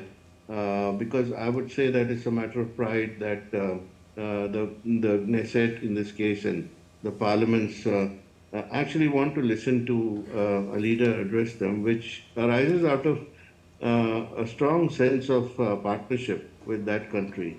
And therefore, in the Israeli context, of course, it becomes even more important As we know, there is a political crisis in Israel at the moment where, the Chief Justice, for example, wants to be invited and he is not coming, so the opposition wanted to boycott it. I don't know whether that issue has been resolved. But even so, I think the fact that the administration is very keen that this address takes place, speaks volumes for the respect that they have for the Prime Minister and the friendship that the two Prime Ministers enjoy. So, in fact, the Knesset is actually in Jerusalem. It is not in Tel Aviv. It's in Jivat Ram, which is in Jerusalem. And tell us a little bit also, Ambassador Wadhwa, about people-to-people links. At the end of the day, any relationship that has to be taken forward has to be taken forward at the people-to-people level. What is the scope really of closer ties between or cultural ties between India and the Jewish nation?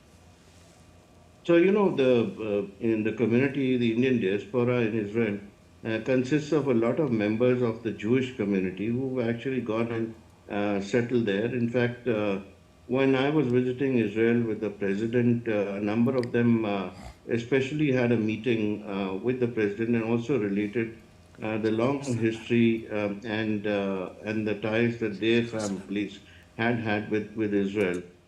So these are very important links that we have with Israel. Israeli Jews, of course, have gone and settled across the world, but in terms of reverse migration, it's also very important. Right. Now, Dr. Rajiv, in terms of this visit, should it also be seen as an attempt to take certain things which had attained higher levels? And since Mark mentioned people-to-people, let's for instance say tourism, apart from that there's trade as well, which at one time it crossed, it was almost, it was $10.7 billion in 21-22, I think. It has come down in recent times to $3.75 billion in the last financial year. So do you see this visit in that context as well, to revive things, after this conflict in Gaza that impacted a lot of things where Israel is concerned, is now, well, no longer there in terms of there being a ceasefire and a peace process underway? Yes, you're absolutely right. There's a huge symbolism associated with this, with Prime Minister's address. As Ambassador Wadhwa pointed out, this is not a it's everyday occurrence, a rare occurrence. It's a rare honor that's bestowed upon the Prime Minister. It's the temple of democracy for Israel, the Knesset, and it reinforces the people-to-people links between the two countries. As you pointed out, massive tourism, linkages between the two countries. A lot of Israeli tourists come here after their compulsory army service. It's a first port of call for them. So they develop affinities with Indian culture, with Indian food, with Indian people, with Indian geographies. So they are more familiar with parts of India perhaps than any other geography in the world. And I think this visit reinforces the fact that people to people are at the center of the relationship, and this will be further strengthened. Yes. Tell us a little bit about the Jewish community in India. It's about 10,000 strong, yes. Largely in the south and Maharashtra. To what extent, are they helping in this relationship? They're an important part of the relationship. They've had very historical links. They've been very important members of the Indian society historically. They've contributed a lot to the Indian culture, to science, to the movies, to sports.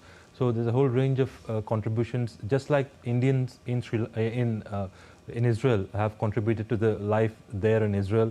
They're a vibrant part of the Israeli society. A lot of people have migrated from Kerala, from Maharashtra, from the northeast also now. They're part of the Israeli armed forces. They are very active members of the Israeli society. They're part of the armed forces also. They contribute to Israeli security also. So just like the Indian diaspora here in Israel, rather the Jewish citizens of India who trace their origin and lineage to Israel and to Judaism have been very important contributors to the Indian society. Right, and now very soon we'll see Prime Minister Modi addressing the Israeli Parliament, the Knesset, a rare honor which has been accorded to him in this visit, the first Indian Prime Minister to do so.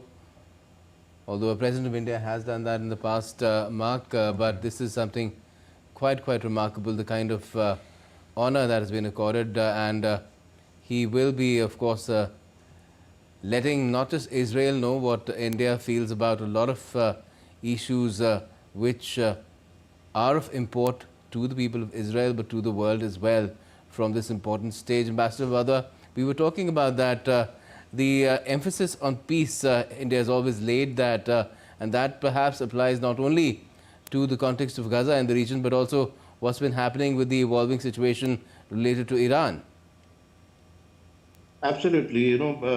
This whole region is geopolitically extremely important for India, and our ties with Iran are also quite important given the fact that for many years now, India has been trying to set up a connectivity corridor with Iran and Russia, and that is the International North-South Transport Corridor. And of course, later on, many countries of the Caspian and beyond joined this particular project. But the key to this whole connectivity lies in India's investments in the port of Chabahar. And of course, Iran looks up to India to develop that project financially.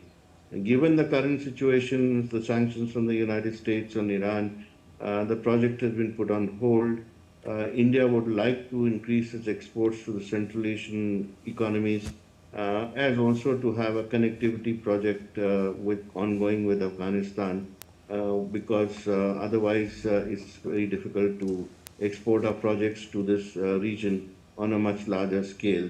So air connectivity works, but only to a certain extent, only for perishable goods, but not for the bulk goods.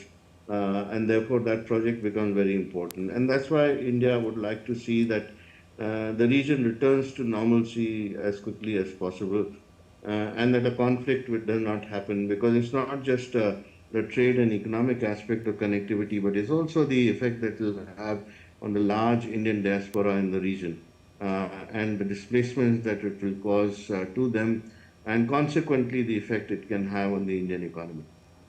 Ambassador Badwa, also ever since India had been president of the G20, and India has now, significantly changed the narrative in a sense as the voice of the global South. To what extent is, a vision for the future likely to be something that the Prime Minister will be talking about in his address? So, Prime Minister, of course, will be touching upon that aspect, I'm sure, because India is now going to be faced with a situation where we have the BRICS, conference which is coming up, the summit, and in that context, he will take forward this stand of India to represent the voice of the global South. As far as the G20 is concerned, we've actually tried quite hard to bring about an agenda of equitable cooperation around the world, and also to make sure that issues like debt in Africa and otherwise around the world are also addressed. The conflicts which have been raging for the past 4 years, starting with Ukraine, have caused a lot of disruptions as far as supply chains are concerned, prices of fuel and fertilizer are concerned. So all those issues have been raised by India in the past, but the presidency now passes on to the United States, where we'll probably see a different kind of focus in that context of G20. So therefore, the BRICS remains an important forum. And in the interim, wherever the Prime Minister goes, for example, today in this address to the Knesset, I think that's another issue that he would like to raise, especially because he's also addressing perhaps the whole issue of the Gaza conflict. Right. Normally, Dr. Rajiv, when we see Prime Minister Modi addressing international audiences, he sort of pitches for India, especially where investment and collaboration and taking progress forward, mutual progress forward is concerned. But the Knesset is a different sort of a forum. It's where he speaks to Israeli lawmakers and people in decision-making capacity. So, how would he then sort of tailor his submission to them to again reflect upon how and what kind of partners India and Israel are, and what can they be, and how can they work together in a set of challenging geopolitical scenario? Yes, I think the Prime Minister will reinforce the fact that Israel is one of India's most important strategic partners. They have been with us in our period of trouble. When we required them the most, they helped us. And the Israelis are also acknowledged the fact that the Indian government has helped them when they needed them the most. And I think especially during this period of geopolitical uncertainties in the aftermath of the Gaza conflict, the fact that the Prime Minister chose to go there physically and meet them and address the Knesset, it's a very important symbolic gesture, reinforcing the strength of the partnership, reinforcing the strength of the strategic partnership, the people-to-people links, and the democratic framework of engagement that will obviously be further strengthened in the aftermath of the Prime Minister's address. Right. Indeed, and we did see Prime Minister also laying a wreath a little earlier. He was scheduled to visit the Yad Vashem Holocaust Remembrance Center. We're not sure whether that was the incident, but he did lay a wreath, we did see. Obviously, that also may be significant of the current conflict that took place and the loss of lives. Yes, I think most world leaders, make it a point to, go to Yad Vashem, very solemn. Prime Minister was there in 2017 as well when he went there the first time. Yes, absolutely, you're right.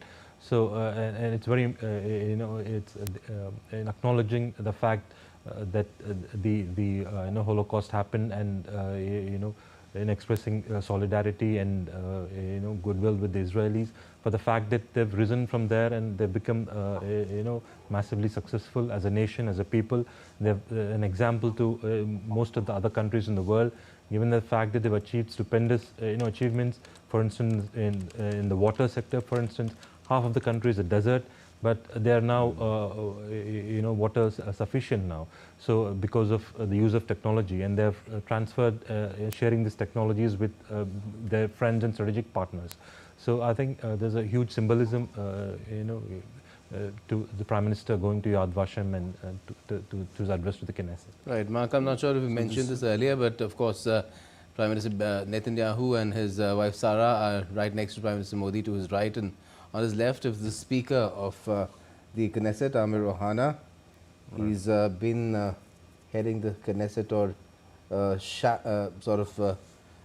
taking the Knesset's work forward as its Speaker since 2022, and is part of the same political party as Benjamin Netanyahu, which is the Likud party. Indeed, and we can see that they are leading the Prime Minister forward towards, the seat of the Israeli Parliament. We continue to stay with these visuals and put them into context for you. This is all part of the official ceremony that is part of the Prime Minister's address to the Knesset. We'll continue to stay with these visuals until the Prime Minister is ready to address the Knesset. But in the meantime, our guests are with us in the studio, putting India-Israel relations into a deeper and larger context. Ambassador Wadhwa, if we come back to the point of people-to-people ties, and we were just looking at cultural exchanges, but there is, after all, with technology continuing to increase, the sharing of technology and the ability of probably joint development and things like that, there would be a possibility of, greater diaspora connect, or more people moving into Israel in the course of time. Yes, absolutely. So, already the diaspora is quite strong in Israel. It's about 40,000 people, 40 to 45,000 people.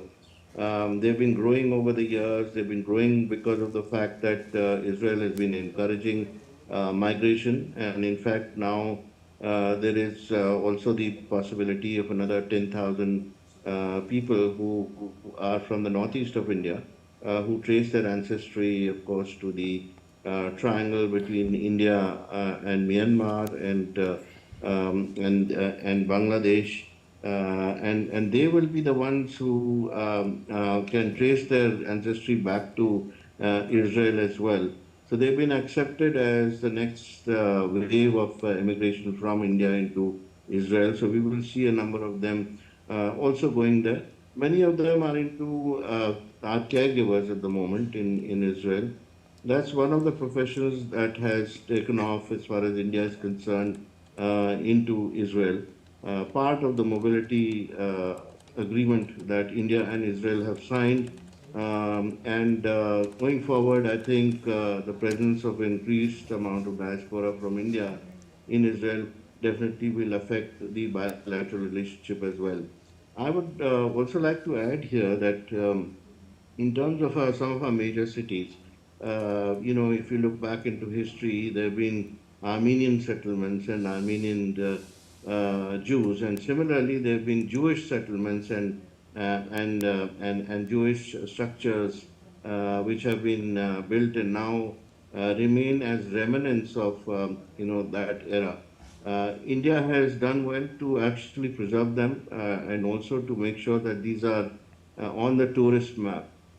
Israel appreciates that a lot, and I think it's an important connection again because that's something to do with our shared history of the past, and in the modern day times it can serve as an important link as well. As far as the youth are concerned, we've seen an increased number of Israeli tourists coming into India because many of them come for R&R after a tough military service.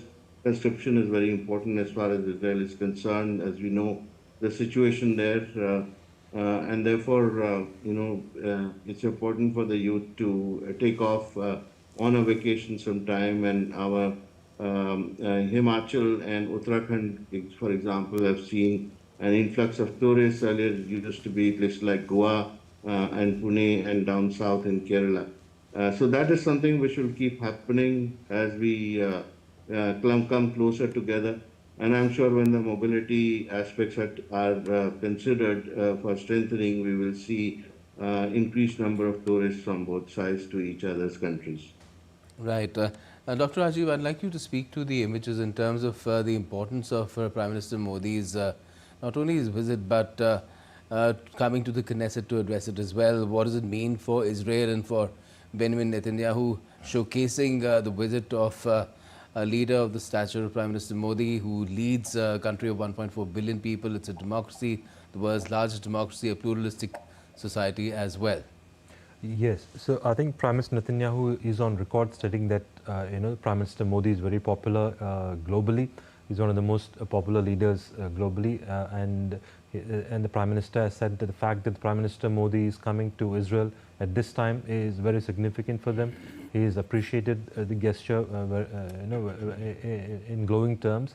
So I think, and we have to note that the geopolitical context in which the visit is taking place, as Ambassador Wadhwa and as you also have pointed out, there's very significant, one of the few world leaders to come to Israel, during this time period, and this reinforces not just the strength of the partnership, but the fact that it acknowledges the importance that India vests in its bilateral, the strength of the bilateral relationship with an important country like Israel.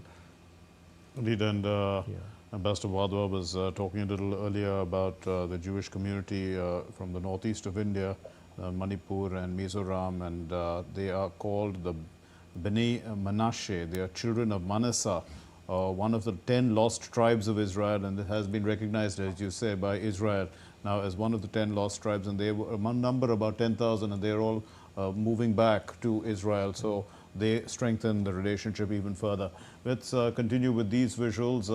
Prime Minister Narendra Modi also earlier had paid tribute at Israel's National War Memorial during his landmark two-day visit today, and he was accompanied by the Israeli Prime Minister Benjamin Netanyahu. The Prime Minister laid a wreath and observed a moment of silence in honor of the fallen Israeli heroes there.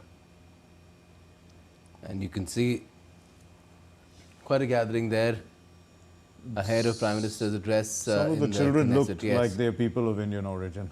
They may be, I mean, one can't say, but... Yeah, they did look like that, but clearly India has its own specific place in Israeli society as well in terms of a diaspora. There have been people who have received the Prasar Bharati Samman as well, people of Indian origin who are in Israel. One of them, in fact, is a chef, I think, even for this trip of Prime Minister Modi's. Indeed. So, Israel is also looking, Ambassador Wadhwa, would you say Israel is looking to become pluralistic? I mean, how safe is it? There was a time when Israel was not a safe place to go to for a tourist. I mean, after all, the conflict was raging. You know, there were attacks, terrorist attacks regularly. How safe is it currently? So in recent years, of course, Israel has paid special attention to countering terrorism. That, of course, did not stop, the incident which happened, which has led to the current situation as far as Gaza is concerned. Obviously, no state is perfect, but I think over the past few years or so, we've seen that Israel has been able to control infiltration to a large extent. Of course, they've done so with an iron hand as far as the settlements are concerned, as far as Gaza is concerned. But they have their own devices and they have resorted to them. I think in terms of the future, the whole region, of course, is in conflict. We can never say what can happen in any country. As far as Israel is concerned, it's a particularly combative country, I would say, because there is a lot of threat that it faces from a number of countries in the region who have still not still not part of the Abraham. We're getting images now, Ambassador Wadhwa, Prime Minister Modi there in the Knesset, right next to the speaker. People, the members applauding him. I believe very soon his address will begin.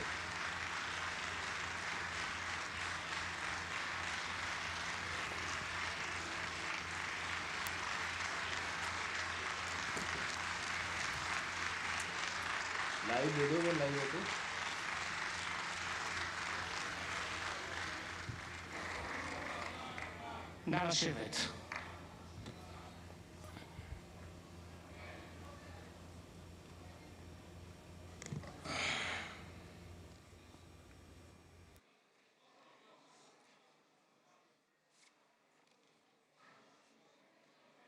חברות וחברי הכנסת, אני מתכבד לפתוח את הישיבה המיוחדת של הכנסת לכבוד ראש ממשלת הודו, מר נרנדרה מודי.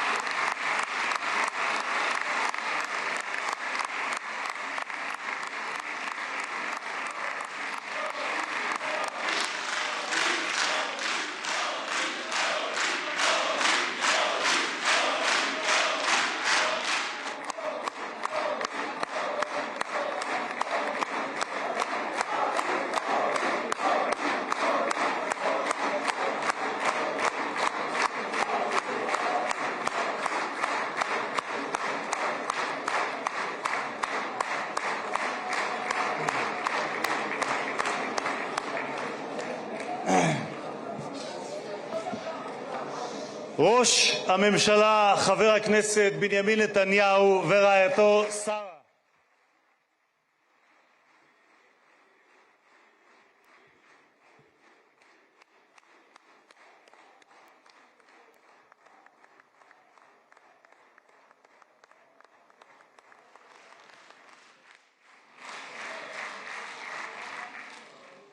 שרות ושרים, חברות וחברי הכנסת בעבר ובהווה, מהקואליציה ומהאופוזיציה, External Affairs Minister Dr.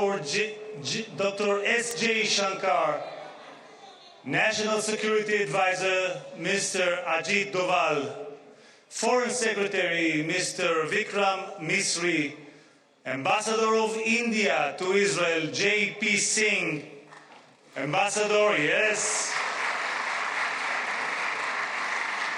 Ambassador of Israel to India, Reuven Azar,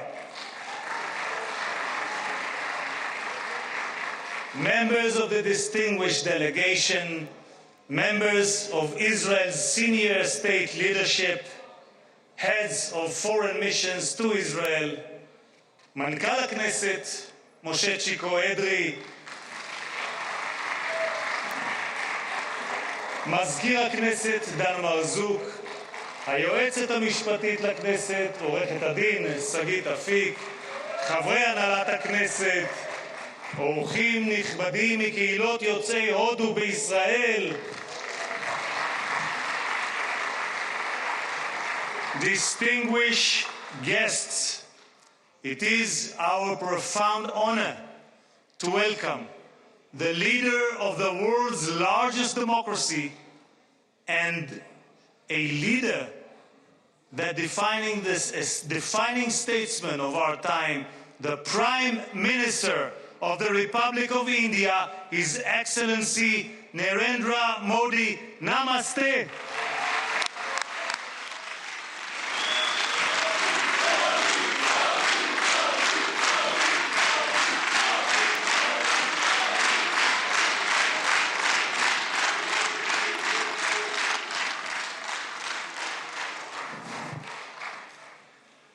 For Prime Minister Modi, leadership is not merely the administration of a state, but the inspiration of a nation, a huge nation. Guided by that conviction, he has transformed India. He reshaped the landscape in public health, industry, agriculture, and infrastructure. He ignited a digital revolution and drove historic advances in economic improvement and inclusion. He made India the fastest growing major economy on earth, lifting hundreds of millions of lives. In doing so, he gave new meaning to the words Jai Hind, long live India.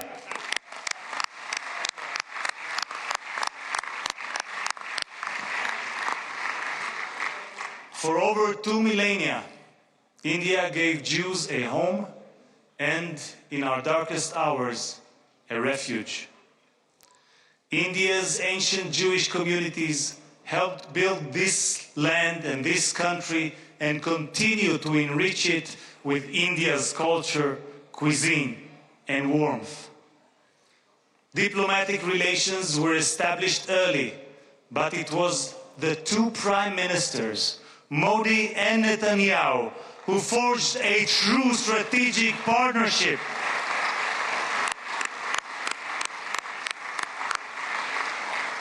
In 2017, our guest made history as the first Prime Minister of India to visit Israel.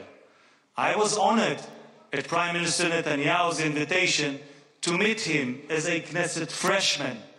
Today, it is my great privilege as Speaker of the Knesset to welcome him as the first Prime Minister of India to address the Knesset and to make history once again. Thank you, Prime Minister Modi.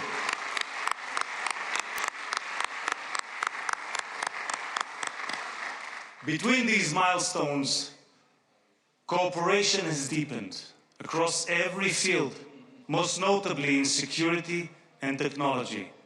As you, Prime Minister, said, technology yields its greatest benefit when shared. In that spirit, our nations are invaluable assets to one another. כשנבחרתי לתפקיד יושב ראש הכנסת הונחו לפני הצעות לבחירת יעדים לביקור המדיני הראשון. כשביקשתי לדעת באילו מדינות לא ביקר מעולם יושב ראש כנסת, הופתעתי לגלות כי הודו היא אחת מהן. הבחירה על כן הייתה קלה והקמתי משלחת לביקור המדיני בהשתתפות חברי הכנסת עמית הלוי מהקואליציה ומיכאל ביטון מהאופוזיציה המובילי קבוצת הידידות בכנסת. With my dear friend and esteemed counterpart, Om Birla, Speaker of the Lok Sabha, we signed the first ever MOU between our parliaments. Over the course of my visit, I encountered a great civilization, a thriving democracy, and a people of remarkable dignity and resolve. החברות בין שתי האומות שלנו עמדה במבחן המאבק המשותף שלנו בטרור. לאחר טבח 7 באוקטובר, ראש הממשלה מודי היה מהמנהיגים הראשונים שגינו את זוועות החמאס ועמדו באחווה לצידם של אזרחי ישראל. ממש כפי שאנחנו עמדנו לצידה של הודו בשעותיה הקשות, לאחר פיגוע הטרור במומבאי ב-2008 ובפלגם בשנה שעברה.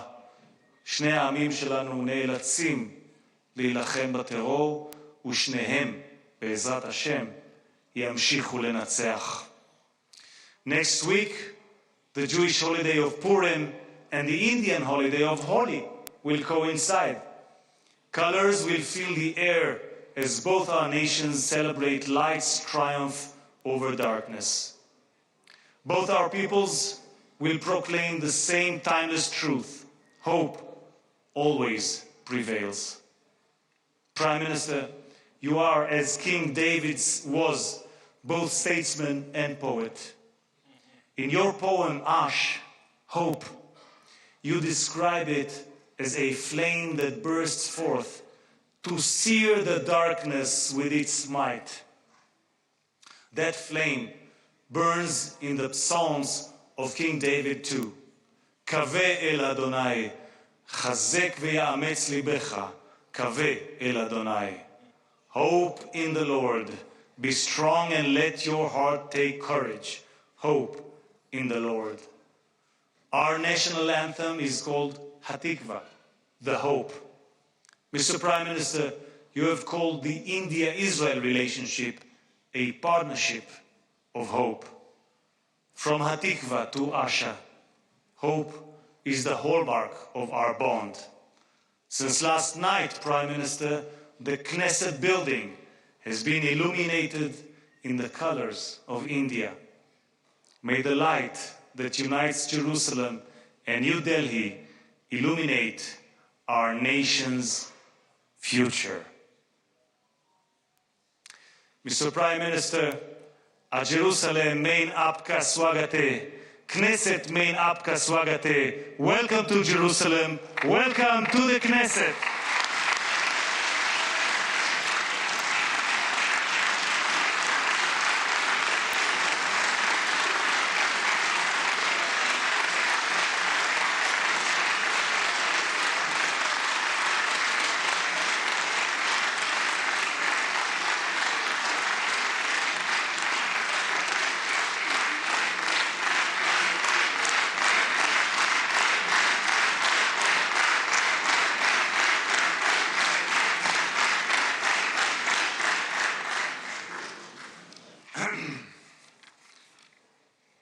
חברות וחברי הכנסת, אני מתכבד כעת להזמין את ראש הממשלה, חבר הכנסת בנימין נתניהו, לשאת דברים. בבקשה, אדוני ראש הממשלה.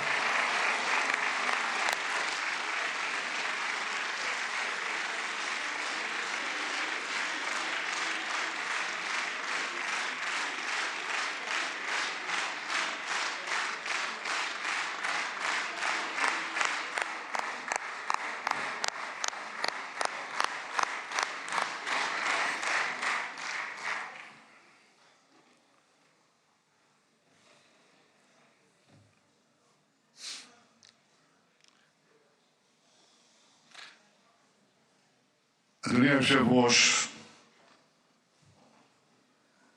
חברות וחברי הכנסת, heads of state, prime ministers, they come to the Knesset, we greet them warmly, and it's always an exciting moment. for all of us, and for me too. But I have to tell you, Narendra, my dear friend, I am deeply, deeply moved by your visit here today. Because I have to be diplomatic, I will not rank it, because I'll get into trouble.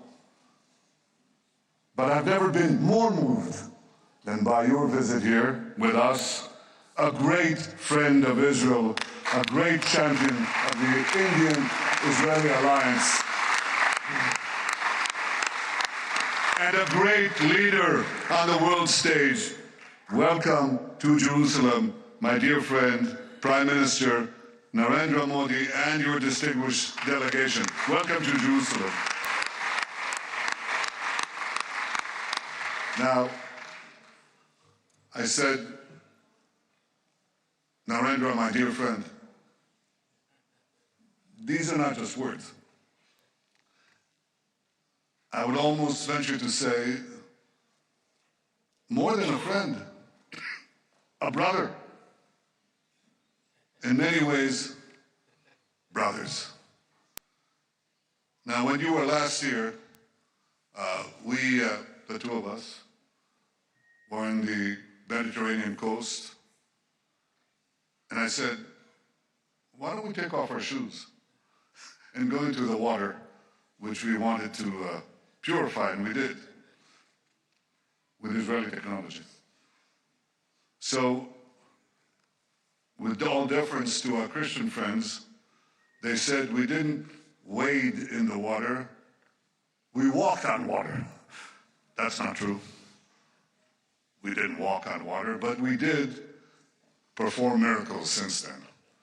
Because what we have done is we've doubled our trade, tripled our cooperation, quadrupled our understandings in ways that I cannot begin to describe. And in some ways, probably shouldn't describe. But it's been a wondrous friendship, both personally, between the two of us, and between our two countries and our two peoples. You know, earlier today, my wife Sarah and I greeted you in the airport, and just as you came down the steps, we embraced each other. Because Prime Minister Modi's personal embrace is something special. It's called the Modi hug. It's well known around the world. And when you hug someone closely, truly, you know it's not an act, it's a real thing. It's called the Modi hug. So I want to return the hug here too from every single one of the Knesset members. And it's not only an indication of the personal relations, of the personal friendship between us, but it really reflects the warmth of the tie between our two peoples. Now, India, as you know, India is a gigantic power of almost 1.5 billion people. Israel is somewhat smaller, somewhat. But Israel is gigantic too.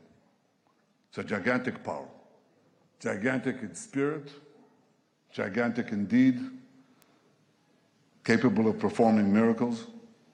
And I want to say that the alliance between us is an enormous multiplier of our individual powers, enormous multiplier. It's a multiplier of the spirit and the multiplier of deeds and capabilities. We are two ancient civilizations going back thousands of years. And if you look at where human civilization developed on the planet, it developed in a few places. And chief among them, the Indus Valley and the Jordan Valley. These are the places where enormous things developed, enormous spiritual things, conceptual things, matters of the heart, matters of the mind, matters of morality. We're two ancient civilizations and we had to go through the voyage of time, the odyssey of time, with so many trials and tribulations, and yet 80 years ago we emerged, the two of us, from British rule, almost 80 years, almost at the same time, achieved our independence. We share so many common interests. We're two democracies. You're a gigantic democracy, but Israel is also, think about what we had to do, what we had to go through, and how we maintained our democracy against challenges that I believe few countries, if any, have faced. We are now deepening our deep bond, את הברית החזקה האסטרטגית הגלויה שיצרנו. יצרנו ברית גלויה. ולא פחות מזה, שתי המדינות שלנו נמצאות בשיא כוחן. ישראל חזקה מאי פעם והודו חזקה מאי פעם.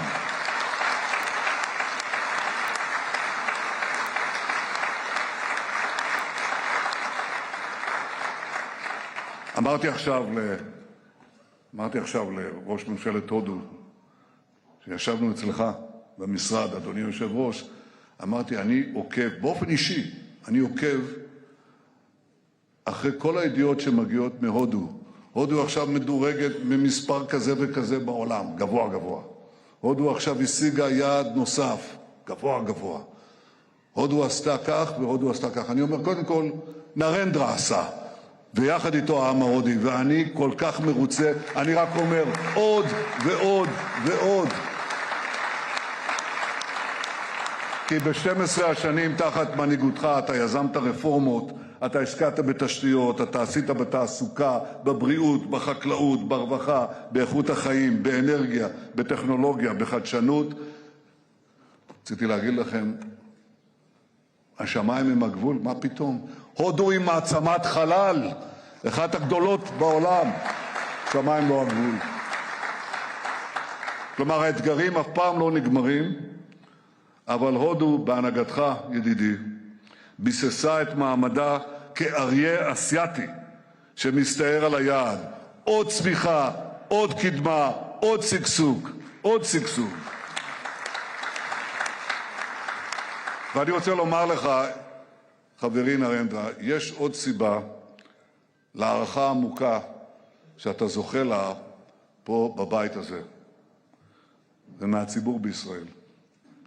כי מיד לאחרי הטבח הנורא ב7 באוקטובר, מיד אחרי ההתקפה הרצחנית הזאת, אתה התייצבת בצורה כל כך ברורה, כל כך מוסרית, כל כך חדה, התייצבת לצד ישראל.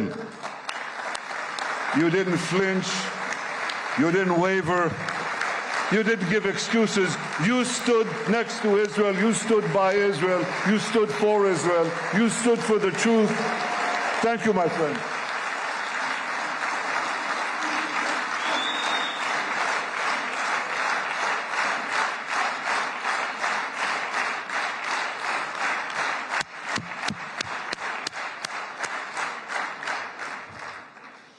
אנחנו אף פעם לא נשכח זאת. אנחנו יודעים מול מה אנחנו התייצבנו. אבל רבים בעולם, אולי בסימפתיה רגעית, ראשונית, שכחו מהר מאוד. ישראל מתייצבת, ניצבה ומתייצבת, בחזית של הציוויליזציה מול האסלאם הקיצוני. ובסיס האם של האסלאם הקיצוני הוא המזרח התיכון. אבל הלבה שפולט הר הגעש של הקנאות הזאת, הלבה הזאת מתפשטת במהירות לכל יבשת, לכל מדינה. הודו כמו ישראל ידע פיגועי טרור קשים שגבו את חייהם של חפים מפשע. כשרעייתי שרה ואני ביקרנו במומבאי, היינו באותו מלון מפורסם שבו הייתה התקפה הרצחנית הזאת, ומשם הלכנו כמה מטרים למרכז חב"ד, ששם טרוריסטים מתועבים רצחו את הזוג, שני הורים צעירים של הילד מוישי. ומי הציל את מוישי?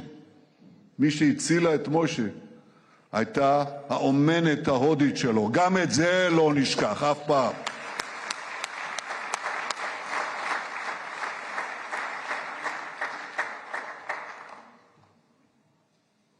הודו תומכת בישראל, וישראל תומכת בהודו, גם במקרים שהם ידועים, וגם במקרים שהם פחות ידועים. הודו תומכת בישראל, כי היא מבינה שישראל משמשת קיר מגן מפני הברבריות, ואנחנו עושים זאת קודם כל להגן על עצמנו, אבל גם בשירות העולם התרבותי. ישראל, כמו הודו, היא מבצר של דמוקרטיה, של חופש, של זכויות אדם, במרחב פראי רוחש סכנות. הטבח של 7 באוקטובר הבהיר חד משמעית, או שציר הרשע הג'יהאדיסטי ישבור אותנו, או שאנחנו נשבור אותו, ואנחנו שוברים ונשבור אותו. ועשינו זאת ואנחנו עושים זאת בזכות הגבורה של לוחמינו, הלוחמים והלוחמות, המפקדים והמפקדות שלנו. איזה גבורה, איזה גבורה. ידידי נרנדרה, הייתי רוצה להפגיש אותך, אם יהיה זמן, עם כמה מהם. צריך לראות אותם. הייתי רוצה להפגיש אותך עם הפצועים שלנו. חלקם קטועי גפיים. יש אחד מהם, אני אביא את התמונה שלו הערב, אני רוצה להראות לך. קוראים לו ארי, which means lion, Ari Spitz. And Ari lost his 2 legs and his arms, one of his arms. And he has prosthetics. He's sitting there smiling, cheering with his one healthy arm. And he says, Israel lives, Am Israel Chai.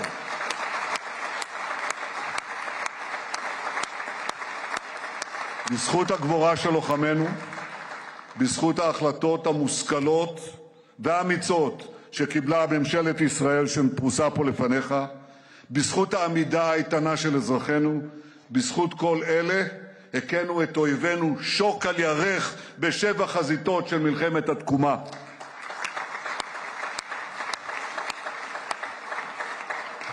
אבל ידידי היקר, אנחנו שילמנו מחירים יקרים. ואני רוצה לספר לך שגם לוחמים ולוחמות ממשפחות יוצאות הודו נפלו בקרבות. אנחנו מרכינים ראש לזכרם יחד עם כל גיבורינו שנפלו. מלחמת המגן שלנו היא מלחמה צודקת מאין כמוה, אבל זו לא רק מלחמה בשדה הקרב. זו מלחמה על האמת, זו מלחמה על עתיד האנושות. ואני חייב להגיד שאנחנו רואים שבקרב על עתיד האנושות, גם הפעם האנטישמיות מרימה ראש. היינו שם רק לפני 80 שנה וראינו את זה. האנטישמיות שמתחילה עם היהודים ואחר כך מסכנת את האנושות כולה. אל מול גלי האנטישמיות והשקרים שמותחים בינינו, לא הרכנו ראש. אבל גם במאבק הזה, נרנדרה, מצאנו בך ובהודו ידידי אמת. In a world where anti-Semitism is rising, India stands out. A civilization where Jews were never persecuted by the state, only welcomed. We don't forget that too. Thank you, India.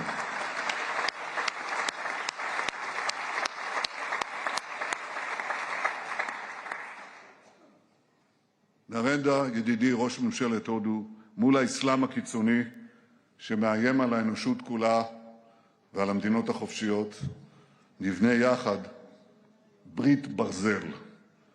ברית של מדינות שדוגלות במתינות, בקדמה, בכבוד האדם, בכבוד הדדי. ברית של מדינות שמקדשות את החיים ושמוכנות להילחם נגד אלה שסוגדות למוות ורוצות להחזיר אותנו אל הברבריות האפלה של ימי הביניים.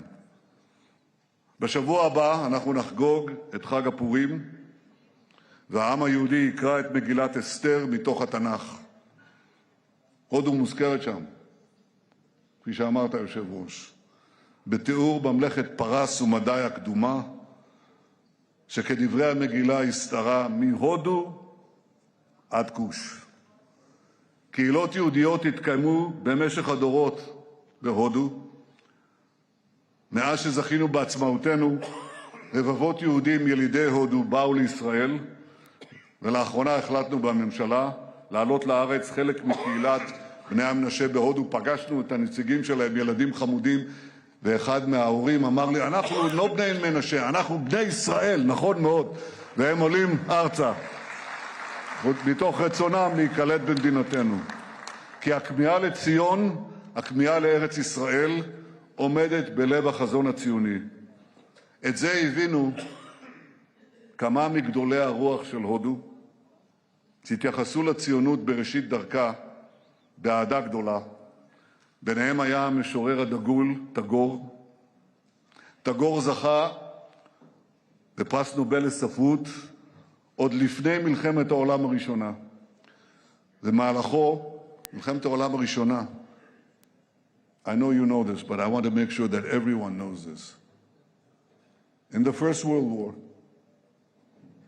when we were still under Ottoman occupation, those who helped us liberate this country, the British Army, in which there were Jewish fighters, including Jabotinsky, with the 1st Jewish Battalion, but also brave Iranian soldiers and commanders who fought like lions in the battle against Haifa for the liberation of Haifa.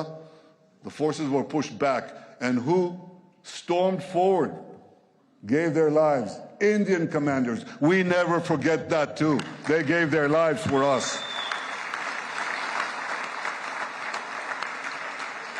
Tagore spoke so positively about our national movement, and his writings were translated into Hebrew. היו מי שישבו את דמותו, עטורת הזקן הלבן, לנביאי ישראל. מילים שיצאו בהודו דיברו אלינו, וכך גם מספרים שיצאו מהודו. דודי המנוח, פרופסור אלישע נתניהו, זיכרונו לברכה, היה ממקימי הפקולטה למתמטיקה בטכניון. That's our equivalent of MIT. הדוד אלישע תמיד דיבר איתי בהערצה על המתמטיקאים ההודים, ובייחוד הוא הזכיר את רמנוג'ן. הזכיר אותו הרבה פעמים, כי התגליות הגאוניות של רמנוג'ן בתחילת המאה ה-20 שינו את פני המתמטיקה. רמנוג'ן בא מהעם. הוא בא מהעם. הוא לא בא מאוניברסיטה. גם אתה באת מהעם. אתה צמחת מהעם. אתה עלית מעלה כי ידעת מהם השורשים שלך. ובכן, כל זה קרה בתחילת המאה הקודמת. ולקראת סוף המאה הקודמת, הודו וישראל כוננו יחסים מלאים, ואחת התוצאות של מפנה דיפלומטי זה היא תנועת המטיילים הישראלים אל המזרח. עשרות אלפי ישראלים, צעירים ומבוגרים, מבקרים מדי שנה בהודו. הם מתפעלים מהכל, ממה שיש היום וגם מהמורשת התרבותית העתיקה. והם מספרים שאחד מאזרחי הודו שואל מטייל בישראל, כמה אתם? והישראלי עונה לו, 10 מיליון. וההודי ממשיך, וכמה בישראל? לא 1.5 מיליארד, אבל רבים שמעריצים את הודו, מחבקים את הודו, ורוצים גם לבוא להודו. אחד מהם זה אני, וגם רעייתי פה, אנחנו רוצים ביקור חוזר, זה בטוח. את זה כבר חילצתי, אני כבר אומר לכם, הישג דיפלומטי ראשון, נביא את הממשלה להודו. לא רק שנביא את ראש ממשלת הודו לממשלה, נביא את הממשלה, את ממשלת ישראל להודו, לביקור. G2G. בביקורך הנוכחי, they all want to come. בביקור הנוכחי שלך בישראל, אנחנו נהדק עוד יותר את הקשרים בינינו, גם האישיים וגם המדינתיים, כי יחד אנחנו מובילים מהלכים בקנה מידה היסטורי. זה קורה בוודאי ביחס לאתגרי הביטחון ולהזדמנויות בביטחון, אבל זה לא רק בביטחון. אנחנו יוצרים צירי פעולה חדשניים בכלכלה, במסחר, באנרגיה, בטכנולוגיה, בסייבר, בבינה מלאכותית ובחלל. בחלל, גם כן. שר הביטחון ישראל, אתה מרבה לדבר על זה, והנה, תדע שיש כאן אוזן קשבת. אנחנו מפתחים יחד את יוזמת איימק. זה מסדרון ימי ויבשתי שיחבר את הודו דרך חצי האי ערב, יחבר אותה לנמל חיפה ומכאן לים התיכון ולאירופה, ואיימק, המסדרון היבשתי ימי הזה, יכול להתקיים ולשגשג רק אם יעבור דרך מדינות יציבות ובטוחות, ואין מדינות חזקות ובטוחות יותר בציר הזה מאשר הודו וישראל. ולכן אני מברך על המחויבות שלך לכך שישראל תהיה חוליה מחברת בין אסיה לאירופה דרך נמל חיפה. בביקור הזה שלך אני איישם גם הסכמים בתיירות, בתרבות, בחקלאות, במים, בהתפלה, וברוח הסכמי אברהם לשלום אנחנו נמשיך את המהפכה של בריתות חדשות, של הגברת היציבות האזורית, של חיזוק החוסן, הקדמה והשגשוג. אני רוצה שתשימו לב, אנחנו לא רק מגיבים למציאות, אנחנו מעצבים את המציאות, מתוך קרבה ואמון גדולים מאי פעם. ידידי נרנדרה, מאז ביקורך האחרון בישראל, הקודם, ב-2017, מים רבים זרמו בנהר הגנגס בהודו, כמו גם בים התיכון, שם טבלנו שנינו את רגלינו ביום קיץ נפלא. אבל מאז אני מבקש לעדכן אתכם שאנחנו שומרים על קשר רצוף. אנחנו מדברים עשרות פעמים בטלפון, שיחות כל כך גלויות, כל כך חבריות, עם חום הלב, חום אמיתי ולא מעושה. אנחנו הוספנו מאז לקדם את היחסים בינינו, אנחנו טיפחנו את הקשר בין שני העמים, שבכל אחד מהם יש הרבה סקרנות והרבה כישרון. אני זוכר את החוויה מרטיטת הלב שביקרנו יחד איתך במחוז גוג'ראט, שם גדלת, שם היית למושל, ושם המושל מודי גילה את הגאוניות של החקלאות בישראל והביא אותה להודו, ומשם זה התפשט לכל הודו. ובכן, ביקרנו שם, וכשביקרנו בגוג'ראט, מאות אלפים של התושבים עמדו ברחובות והריעו ונופפו בדגלי ישראל והודו, והיה שם גם שלט ענק בעברית, ענק, כמו כל הבניין הזה. ברוכים הבאים, בעברית. אז היום, מכובדי, אתה שוב בישראל, אתה מתקבל כאן באותה קבלה חמה, באותה קרבת לבבות. במאה ה-21 אנחנו נביא את הברית בין ישראל להודו לגבהים חסרי תקדים, ואני בטוח שיום יבוא, אני בטוח, כי כשביקרנו בהודו אתה הבאת מופע של האומנים הפנטסטיים מבוליווד. אז אני אומר, יבוא יום ויעשו סרט בהוליווד על סיפור האחווה בין שתי המדינות, ואני מבטיח לכם, זה יהיה סרט שובר קופות. ראש הממשלה מודי, ידידי היקר נרנדרה, אני מברך אותך מעומק ליבי, אותך ואת פמלייתך. ברוכים הבאים תהיו כולכם בישראל, בירושלים, בחברות אמת ובהוקרת אמת. ברוכים הבאים.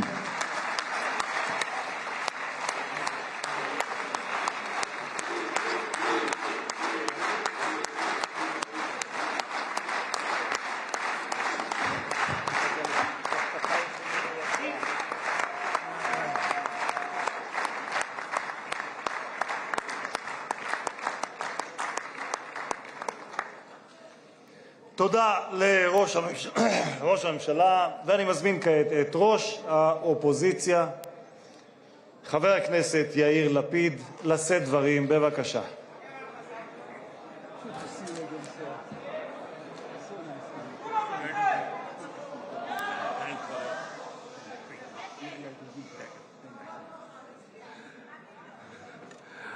Mr. Prime Minister, I'm only going to take a minute of your time to make sure you know whatever happened here today has nothing to do with you. The entire state of Israel. Let's try and not make things worse. The entire state of Israel is filled with admiration to your leadership, to your friendship, to the fact that you were here for us in our time of trouble, and to the alliance, the eternal alliance between our two states. So thank you very much for being here, and we are all, both sides of the aisle, looking forward to hear your speech. Thank you so much, sir. Thank you.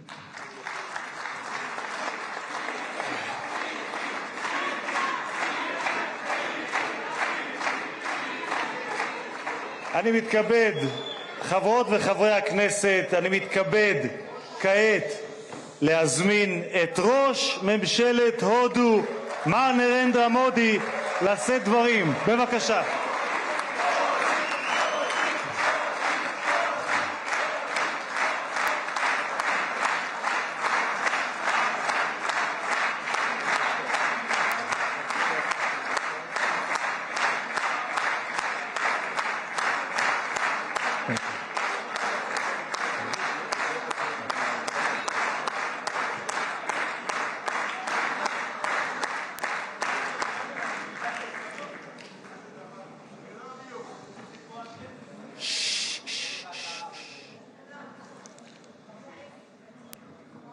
His Excellency Prime Minister Benjamin Netanyahu, His Excellency Mr. Amir Ohana, Speaker of the Knesset, His Excellency Mr. Yair Lapid, Leader of the Opposition, Honorable members of the Knesset, my dear sisters and brothers, Shalom.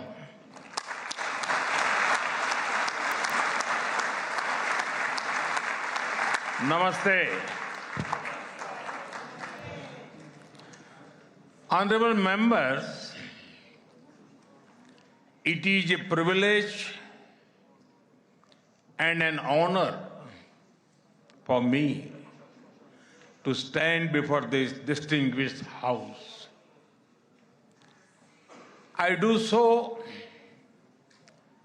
as the Prime Minister of India and also as a representative of one ancient civilization addressing another. I bring with me the greetings of 1.4 billion Indians and a message of friendship, respect, and partnership. I thank you, Mr. Speaker, for your kind invitation and for your wonderful gesture of lighting up the Knesset in Indian colors. Your visit to India 3 years ago was the first by a Speaker of the Knesset, and thanks to you, I am the first Prime Minister of India to address this august gathering.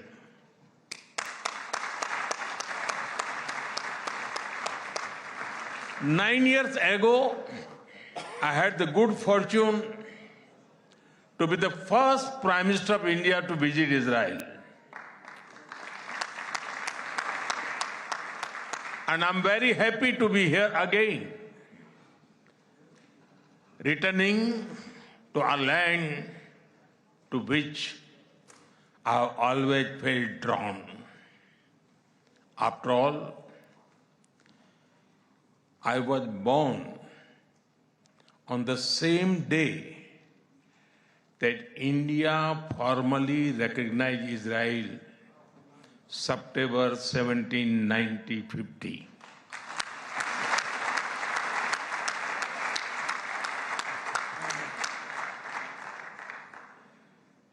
Honorable members, I also carry with me the deepest condolences of the people of India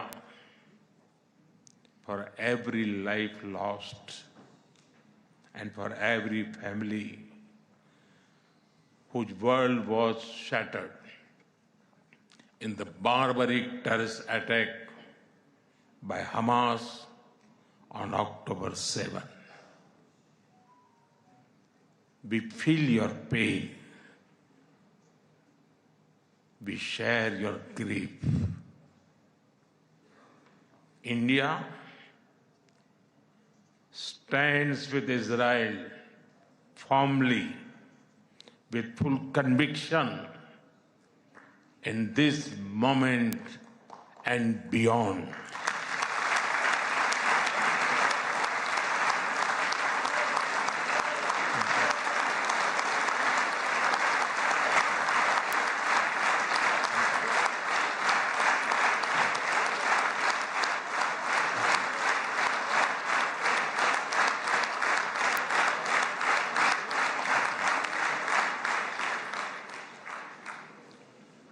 No cause can justify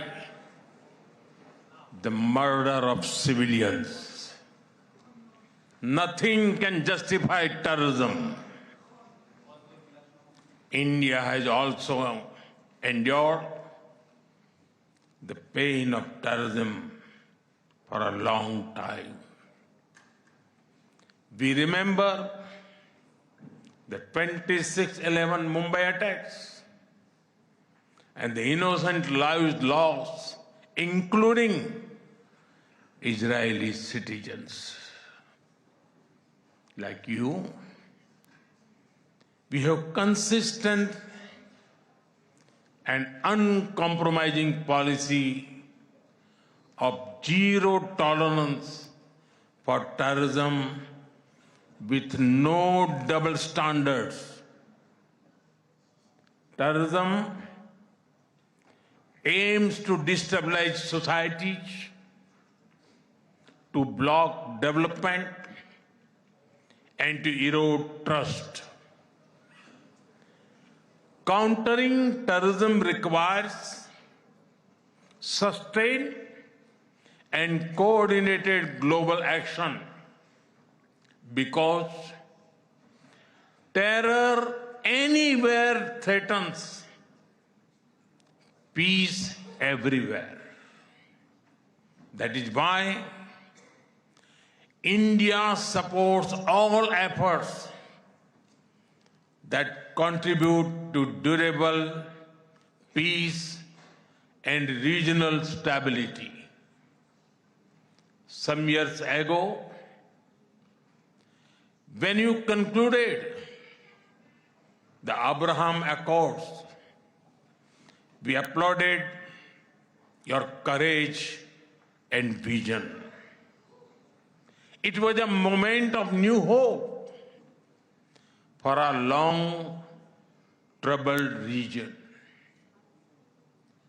Since then, the situation has changed significantly. The path is even more challenging. Yet, it is important to sustain that hope. The Gaza Peace Initiative that was endorsed by the UN Security Council offers a pathway. India has expressed its firm support for the initiative. We believe that it holds the promise of a just and durable peace for all the people of the region, including by addressing the Palestine issue. Let all our efforts be guided by wisdom, courage, and humanity. The road to peace is not always easy, but India joins you and the world for dialogue, peace, and stability in this region. Honorable members, in India, there is a great admiration for Israel's resolve, courage, and achievements. Long before we related to each other as modern states, we were linked by ties that go back more than 2,000 years. The Book of Esther refers to India as Hodu. The Talmud records trade with India in ancient times. Jewish merchants traveled across sea routes that connected the Mediterranean with the Indian Ocean. They came seeking opportunity and dignity. And in India, they became one of us. Jewish communities have lived in India without fear of persecution or discrimination. They have preserved their faith and participated fully in society. That record is a source of pride for us. Honorable members, the Bene Israel of Maharashtra, the Kochini Jews of Kerala, the Baghdadi Jews of Kolkata and Mumbai, and the Bene Menashe of the Northeast have enriched India. In my home state, Gujarat, there is a school set up by a Bene Israeli family, Mr. and Mrs. Best. It is an excellent school, and of course, it is called the Best School.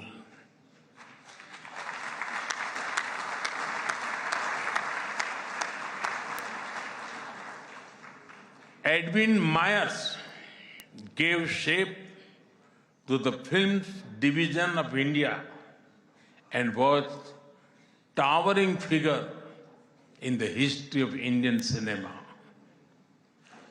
Dr. Rubin David was the founder of the Kankaria Jew in Ahmedabad. The actor David Abraham Cheulkar, or Uncle David, become a household name across the country. Walter Kaufman composed the signature tune for All India Radio. David Sassoon built many institutions that still serve Indian society. And of course, the heroic contribution of Lieutenant General J.F.R. Jacob during the 1970 war with Pakistan is widely known.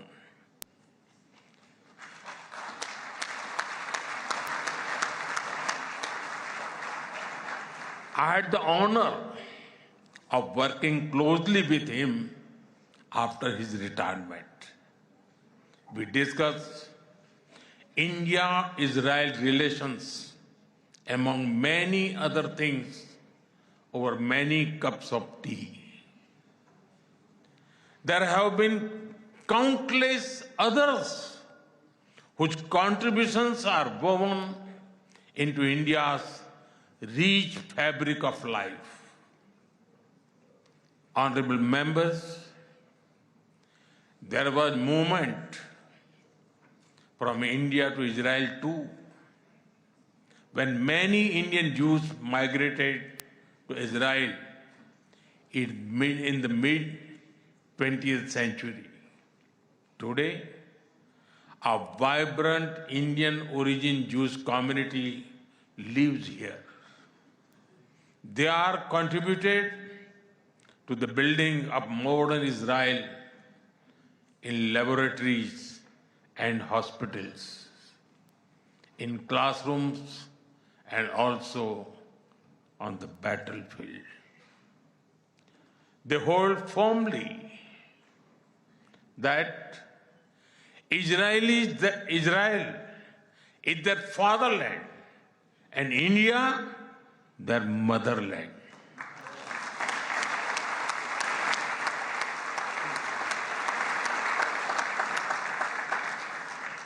We are proud of them. Honorable members, India's connection to this land is also written in blood and sacrifice. During the First World War, more than 4,000 Indian soldiers laid down their lives in this region.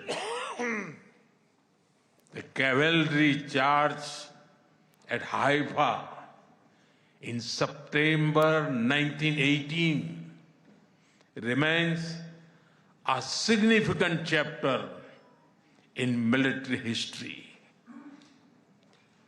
Major Thakur Dalpat Singh, remembered as the hero of Haifa, symbolized the shared history.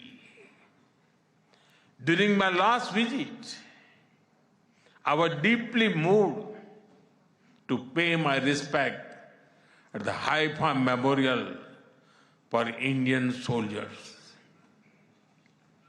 Honorable members, last month, the world marked the International Holocaust Remembrance Day. The Holocaust stands as one of humanity's darkest chapters. Yet, even in those turbulent years, some acts of humanity stood out. The Maharaja of Navanagar in Gujarat, also known as the Jam Sahib, offered refuge to Polish children, including Jewish children who had nowhere else to turn. I am told that a statue of Jam Sahib was unveiled in Moshav Nevatim recently. Thank you. Thank you for this honor and remembrance. Honorable members, after India's independence, many Indian leaders felt a kinship with the people of Israel. India's parliamentary debates of the 1950s are witness to their admiration for Israel's effort to develop agriculture in the desert. The kibbutz movement of Israel inspired our leaders like Acharya Vinoba Bhave and Loknayak Jayaprakash Narayan.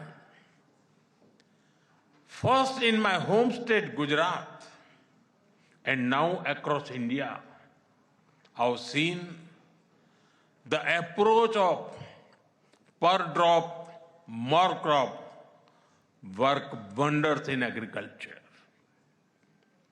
My own first visit to Israel was in 2006 as the Chief Minister of Gujarat. Later in 2017, during my visit to Israel as Prime Minister, our two countries elevated the relationship to a strategic partnership. Since then, our engagement has expanded in scale and scope, and we are committed to further consolidate this relationship across many sectors. Honorable members, for the last few years, India has been the fastest growing major economy in the world. Soon, we will be among the top 3 economies globally.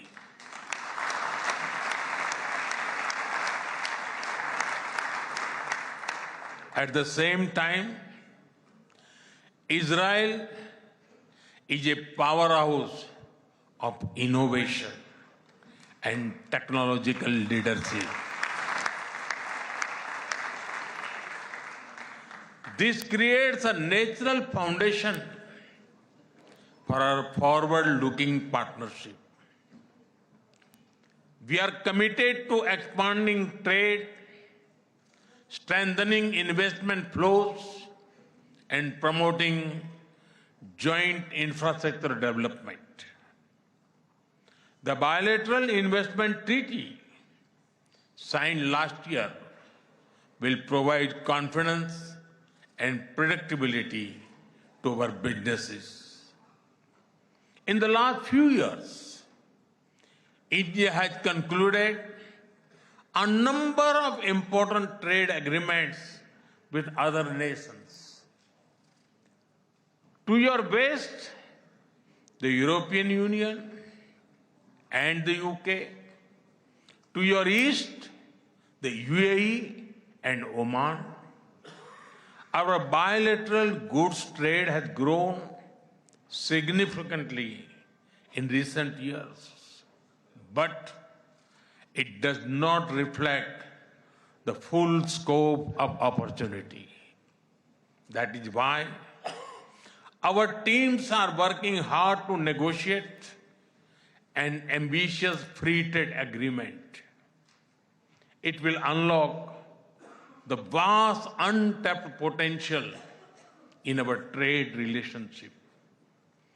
We will also work closely in different formats, such as India, Middle East, Europe Economic Corridor, and the I2U2 framework between India, Israel, UAE, and the US. Defense and security is another important pillar of our partnership. In November last year, we signed an MOU on defense cooperation. In today's uncertain world, a strong defense partnership between trusted partners like India and Israel is of vital importance. Honorable members, Israel is often called the startup nation. In recent years, we have also been working to unlock the innovation and creativity of our youth. I recall that in 2018, Prime Minister Netanyahu and I inaugurated the I Create Technology Business incubator in India. Since then, it has supported nearly 900 such startups. Last week, we hosted the world's largest and the most democratized AI Impact Summit with representatives from over 100 countries. Our aspirational spirit aligns naturally with Israel's innovation ecosystem.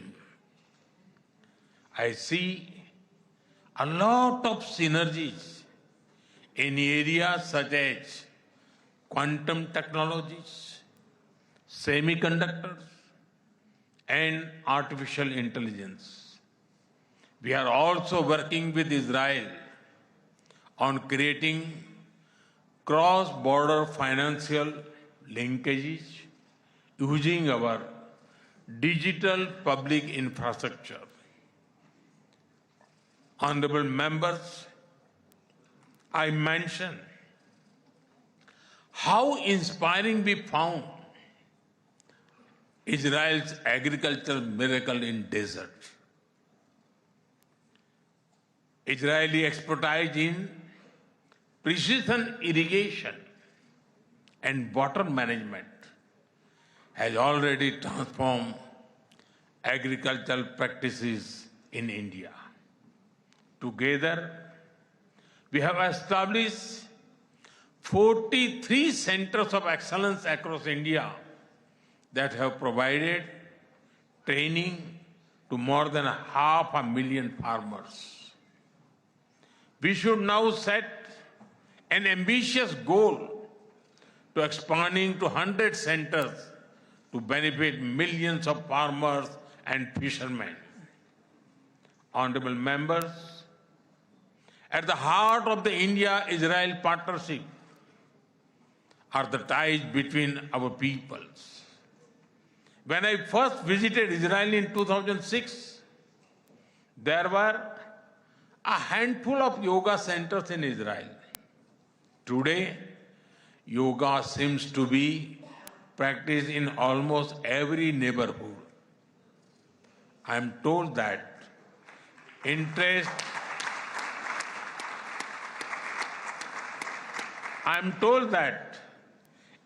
in Ayurveda is also growing in Israel. I invite more and more young Israelis to travel to India.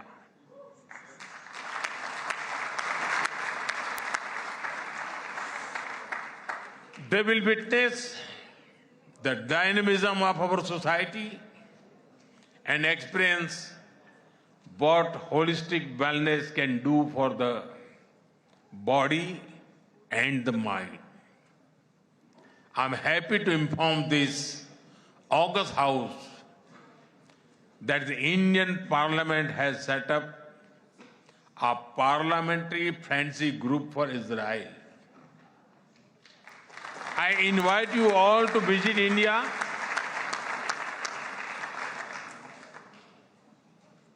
and look forward to having more exchanges between our members of Parliament.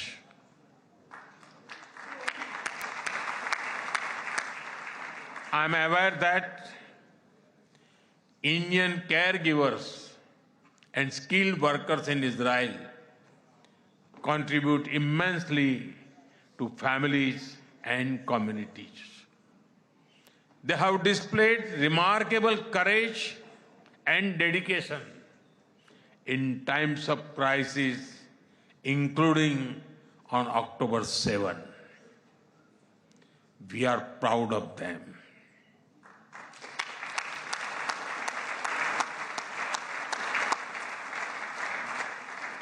As the Jewish teachings reminds us, whoever saves one life saves the entire world.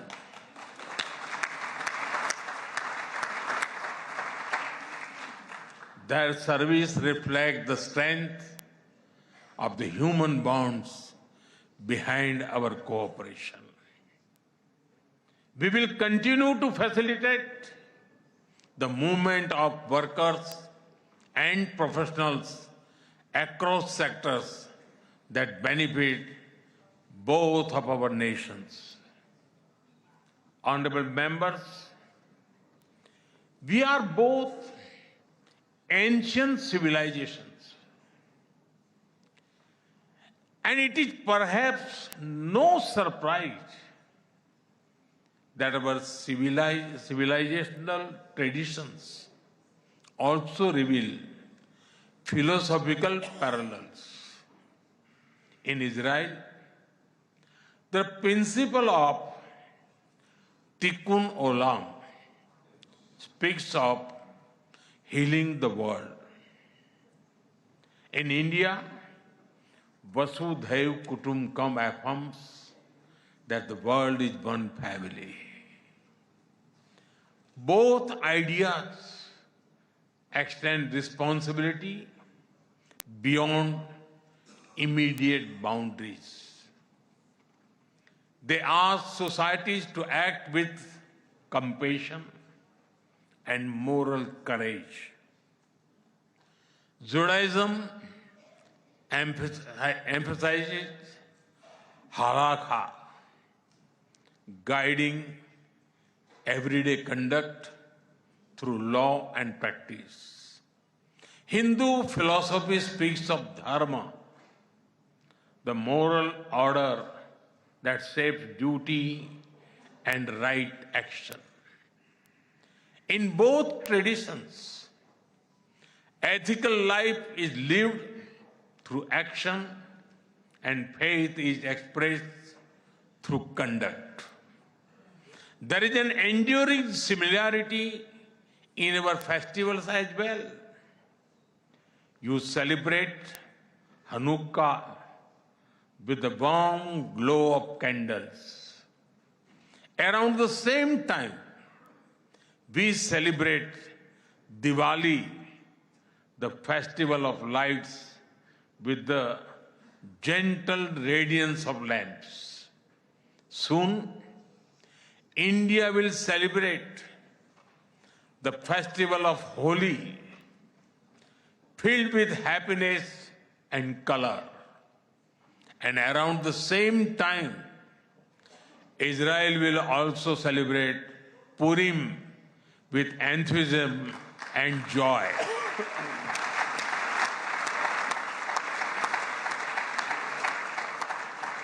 Honorable members, our shared ideals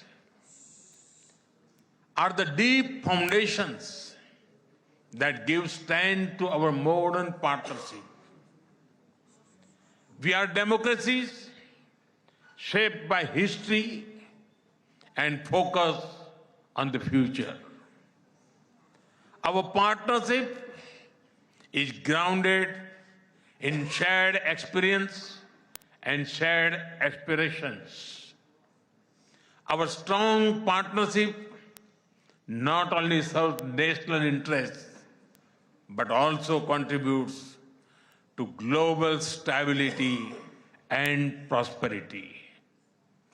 Let us ensure that the friendship between India and Israel remains a source of strength in an uncertain world. Am Israel Chai.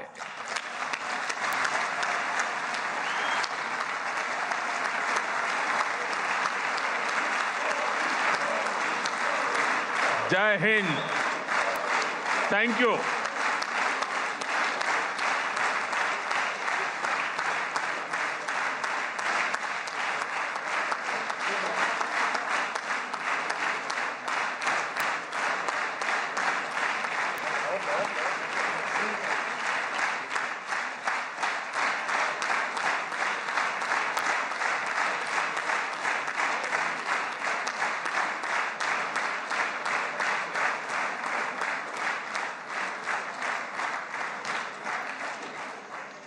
חברות וחברי הכנסת, אני מתכבד להעניק לראשונה בתולדות המשכן את עיטור הכנסת, אות הכבוד הגבוה ביותר שבית המחוקקים הישראלי יעניק לראש ממשלת הרפובליקה של הודו, נרנדרה מודי, כהוקרה על הובלתו האישית לחיזוק היחסים המדיניים בין הודו לבין ישראל ועל תרומתו להעמקת שיתופי הפעולה בתחומי הביטחון, הכלכלה, החקלאות, החדשנות, הטכנולוגיה ועוד. מנהיגותו, כפי שיכולתם להתרשם כולכם, מבטאת ידידות אמיצה ומחויבות לשותפות ארוכת טווח המבוססת על ערכים משותפים ואינטרסים משותפים בין שתי המדינות. בבקשה, אדוני.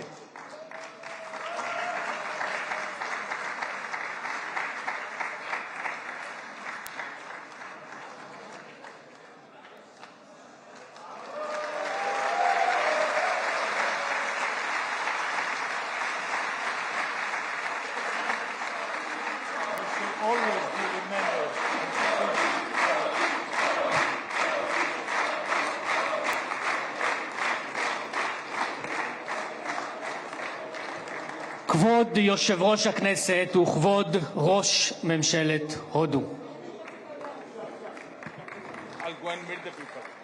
אוקיי.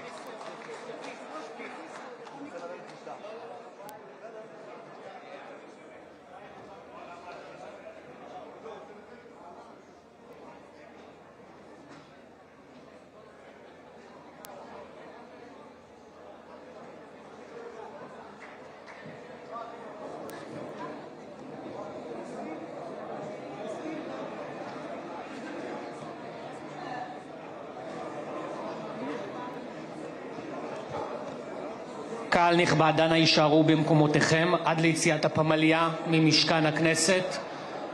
מליאת הכנסת תצא להפסקה קצרה ואנו נודיע על חידוש הישיבה.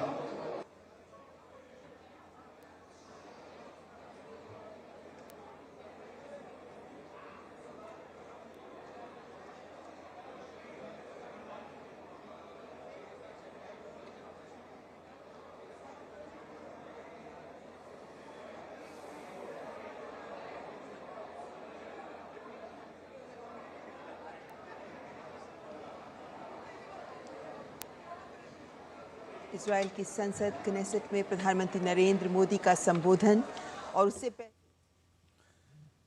We just heard Prime Minister Modi addressing the Israeli Parliament, the Knesset, and then he's been honored as well with the Medal of Honor, for which we will have more information coming in. Right.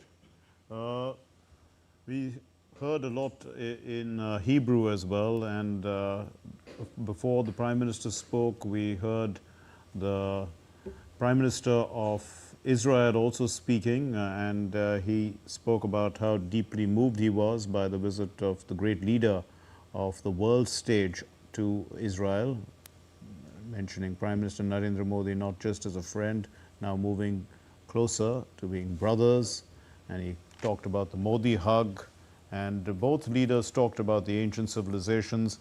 The Indus Valley civilization and the Jordan Valley was what Netanyahu spoke. Of course, he spoke a lot in Hebrew after that, for which we do not have much translation. But Prime Minister Narendra Modi, in his over half-hour speech, spoke about the message of friendship and respect of 1.4 billion people. He brought that with him to Israel. He also talked about the gratitude of having been invited to speak at the Knesset, the gratitude also for the gesture of lighting up the Knesset in his honor, and he offered his deepest condolences to every single life and also the families of those whose world had been shattered by the horrific attack of October 7 by Hamas. Now, he did say that India stands with the families of all those who have suffered, and he said that India will always stand with Israel. There is no cause that can justify terrorism. India has a zero-tolerance policy for terrorism, against terrorism. And India, of course, supports all efforts for a durable peace in this region. The Prime Minister spoke about the Gaza Peace Initiative, how it offers a pathway. He said that we should offer, we should let ourselves be guided by wisdom at this time, the wisdom and humanity in dealing with these issues. He said that Indians admire Israelis for their courage. Right from the 1950s, he talked about debates in India's parliament.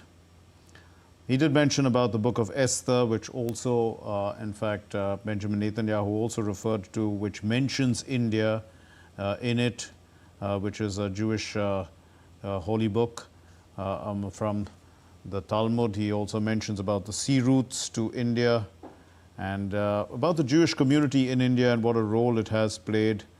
He mentioned several names of important Jews who have contributed to India, ending with Lieutenant General Jacob, who played a significant role in the 1971 war. About how Indians who have moved, the vibrant Indian community of Indian origin who have moved to Israel, how they have enriched Israeli culture, and how he described them as, seeing Israel as their fatherland, but India as their motherland. Then he spoke about the Holocaust and of how it's one of the darkest chapters in human history, and also mentioned about how India stood even at that time with Jews. The Maharaja of Navgaon in Gujarat had offered refuge to Jewish children and Polish children, and it's remembered even by the Jews, by the Israelis today. Then, of course, the Prime Minister spoke about agriculture, about how it's improved, since he himself has visited in 2006. I think this was also referred to by Netanyahu in his speech about how Prime Minister Modi, as the Chief Minister of Gujarat, had taken this concept of drip irrigation, more per drop more crop, to India, and now has taken it across the country. India has significantly benefited from this, and of course Israel is a powerhouse of innovation. These are various aspects of what the Prime Minister spoke. I mean, we could go on and on. The Prime Minister also spoke about the geopolitical situation in that region. He mentioned the Abraham Accords as well. Absolutely. And how the time has perhaps come to return to that spirit of accord between the nations in that region. And he said that it is a challenging path, and India will support Israel if it goes along that journey. And he says that it holds a lot of promise of a just and durable peace by addressing the Palestine issue. He said the road to peace is not always easy, but India joins you and the world for dialogue, peace and stability in the region. We have Ambassador Mohan Kumar with us, former senior diplomat, and Sandeep Tripathi, Dr. Sandeep Tripathi, foreign affairs expert, joining us. So, Ambassador Mohan Kumar, what were your biggest takeaways in terms of the Prime Minister's address to the Israeli Parliament, to the Knesset? Not just, of course, talking about the ties, extensive ties that have endured through at least 2 millennia with the Israeli people, but their future, and also the future of the world in terms of further edifying peace, not just in the region, but everywhere. Thank you very much for having me. I thought it was a message of gratitude, a message which was meant to convey that India and Israel will always be together. But for me, it is the timing of the visit that is extremely significant, frankly. And geopolitically, I find it hugely significant for a couple of reasons. First is that we all know what is going on in the region, whether it is Gaza and whether it is the American warships approaching Iran, etc. And to pick a time like this is for India to signal to Israel that, listen, no matter what happens, we are with you. I thought that was the main message. Secondly, Israel doesn't have too many friends, frankly, if you ask me very frankly. And India, by signaling to Israel that it doesn't matter how many friends you have or you don't have, but we are there for you. And I think this is not lost on Israelis, and that is why you found the repeated multiple standing ovations. I mean, I've seen quite a few of this in my life, But I thought that came out as very sincerely felt by the members, because you can feel that this is a country that really, really appreciates India's support at a time like this. I myself thought that the visit itself and the relationship itself can be summarized by 3 Ds, if you like. One is dosti, the other is dependability, and the third is defense. We haven't heard too much about the defense, but I would be extremely surprised if the conversations did not cover very sensitive and substantive defense aspects between the two countries. There have been press reports about the Iron Dome and the Iron Beam, if you like, but those are technical details. The fact of the matter is Israel has stood by India in the recent conflicts we've had with Pakistan and with other countries. So I think that is of enormous significance. So you have to understand the timing of this visit in the context of geopolitical turbulence, not just in the Middle East, but also in South Asia. And therefore, in terms of just geopolitics, I would call this as one of the most significant visits undertaken by the Honorable Prime Minister. And Dr. Tripathi, what are your key observations of the Prime Minister's speech? Thank you so much for having me here. When we carefully listen Prime Minister's speech to address the Israeli Parliament, he highlighted some points. For example, the civilizational connect for India and Israel. Both share time-tested partnership, and this partnership is beyond transactional approach, transactional-driven geopolitics. That's why he reminded so many times, like we have so many civilizational connect, cultural connect. For example, he highlighted the Holi, Diwali. Once we are going to celebrate Diwali, at the same time, there are lots of the things, cultural things that happens in Israel also.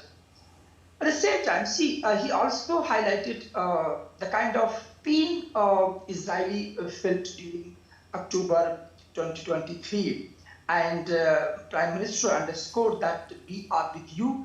As vice versa, we have seen this reciprocity of India and Israel relationship beyond bilateral approach. 1999 Kargil War and the recent May 2025, the kind of support extended by the Israeli, I think it is beyond any kind of regional, global and bilateral realignment. I personally feel this visit, yes, it underscores so many aspects. For example, the regional tension is there already. For example, Iran and USA, of course, Israel is there. But at the same time, we should not forget that Israel is known, and as Prime Minister highlighted, Israel is known for the innovation, the powerhouse of innovation. And India needs a lot of support from the Israeli side, for example, agricultural innovation, as well as water management, defense. And the important point of the defense is right now, India is not going to only purchase Israeli arms. Yes, we have to move beyond this approach now. Israel is ready to extend support for Make in India journey. Make in India is a kind of journey. So manufacturing, joint manufacturing is very vital aspect of this visit. And now it's not only Israel. See, the Macron visit also we have seen EU. Each and everywhere our Prime Minister visits, he always highlight let's just move beyond this bilateral approach and just invite to some innovators, please come, investors come in India, just establish the joint ventures. So this is manufacturing. So co-development, manufacturing, and especially innovation in India, I think this is a vital aspect of this bilateral visit. Right. And finally, geopolitical realignment that yes, Israel respects India's decisional autonomy. And that is why India looks Israel in a dehyphenated mode. Right. No, we don't care about what is happening in Iran, what is happening in Gaza. when we visit, Israel. And then vice versa, if we visit Iran, we don't concern what is happening in Israel. So this is the hypnotic approach in regard to Israel and Middle East. I think this is very important message that has been given by our Prime Minister. All right. Well, on that note, we'll have to wrap up this particular part of the broadcast. Thank you so much for joining us, Ambassador Mohan Kumar, as well as Dr. Tripathi. And we will keep tracking the developments, what's taking place in Jerusalem as well as Tel Aviv as part of Prime Minister Modi's visit to Israel. It's a state visit over 2 days. He's just addressed the Knesset, but there's a lot more to unfold. Mark. Right. Absolutely. We leave it for the moment. News and updates continue here on DD India. Do stay with us. Namaskar. Namaskar.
Tamil Nadu.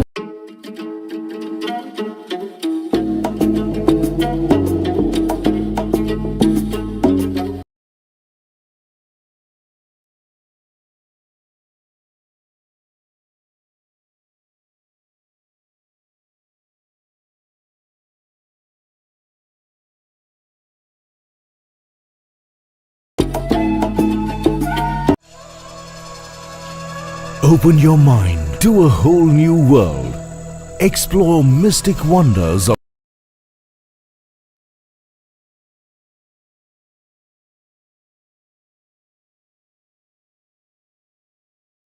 nature in the forests.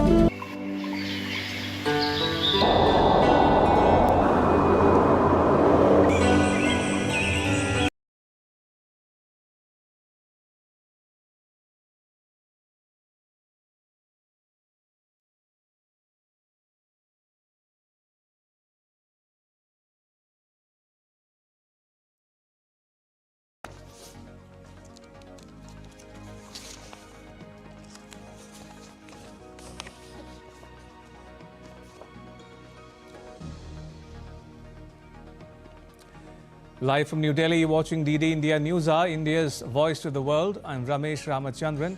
Coming up in the next hour,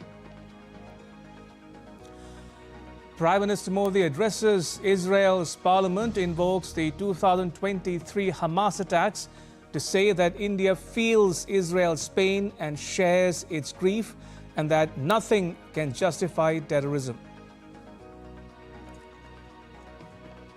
Israel's Prime Minister Benjamin Netanyahu and his wife Sarah receive Prime Minister Modi upon his arrival in Tel Aviv.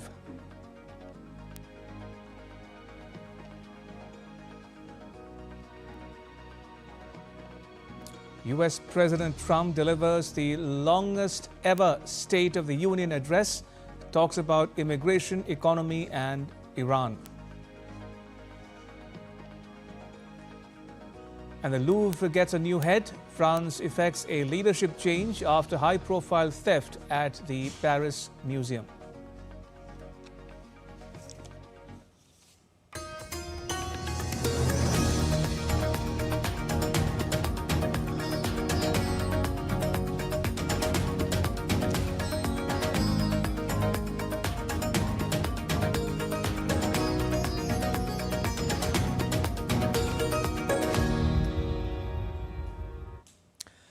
Prime Minister Narendra Modi got a standing ovation in the Israeli parliament on Wednesday. He became the first Indian Prime Minister to address that country's parliament. In his address, the Prime Minister condoled the victims of the 7th October 2023 terrorist attacks by the Hamas.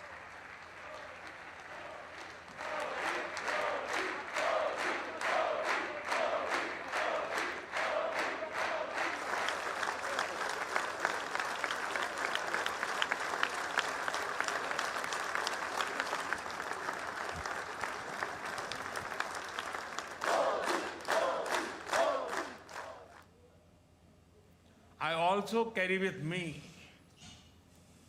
the deepest condolences of the people of India for every life lost and for every family whose world was shattered in the barbaric terrorist attack by Hamas on October 7. We feel your pain. We share your grief. India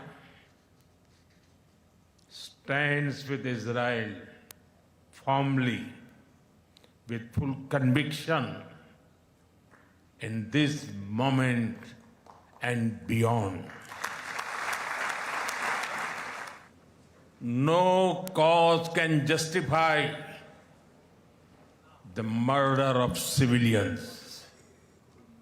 Nothing can justify terrorism. India has also endured the pain of terrorism for a long time. Prime Minister Modi called for a coordinated global action to counter terrorism. He declared terrorism is a global threat that knows no borders. Countering it effectively requires united, coordinated action from the international community. Aims to destabilize societies, to block development, and to erode trust. Countering terrorism requires sustained and coordinated global action because terror anywhere threatens peace everywhere. That is why India supports all efforts that contribute to durable peace and regional stability. Prime Minister Modi highlighted the vibrant Indian Jewish community thriving in Israel. He said that for Israelis, Israel is the fatherland, and for the Indian Jews living there, India remains their motherland. A vibrant Indian origin Jewish community lives here.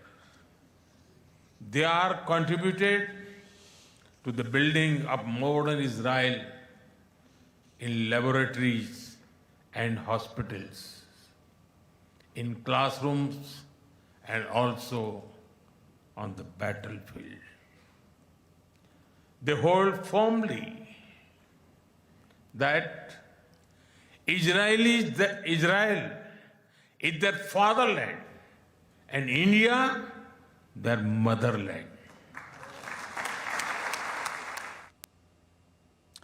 And Prime Minister Modi expressed strong support for the Gaza Peace Initiative. He said that it offers a pathway and holds the promise of a just and durable peace for all the people of the region. the Gaza Peace Initiative that was endorsed by the UN Security Council offers a pathway. India has expressed its firm support for the initiative. We believe that it holds the promise of a just and durable peace for all the people of the region, including by addressing the Palestine issue. Let all our efforts be guided by wisdom, courage, and humanity. The road to peace is not always easy, but India joins you and the world for dialogue, peace, and stability in this region. Prime Minister Modi spotlighted robust India-Israel cooperation as well. He emphasized deepened ties in defense, cutting-edge technology, agriculture, water management, cybersecurity and counter-terrorism, calling it a partnership rooted in mutual trust, innovation and shared democratic values for global stability. For the last few years, India has been the fastest growing major economy in the world. Soon, we will be among the top 3 economies globally.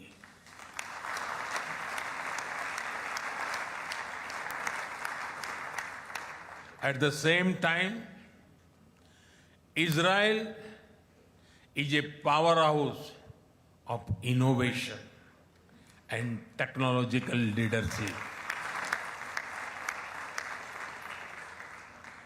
This creates a natural foundation for our forward-looking partnership.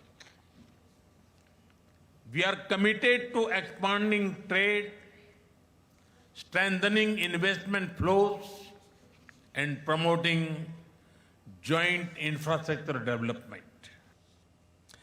And for his part, Israel's Prime Minister Benjamin Netanyahu, addressing the Knesset, which is Israel's parliament, expressed profound emotion during Prime Minister Modi's historic visit.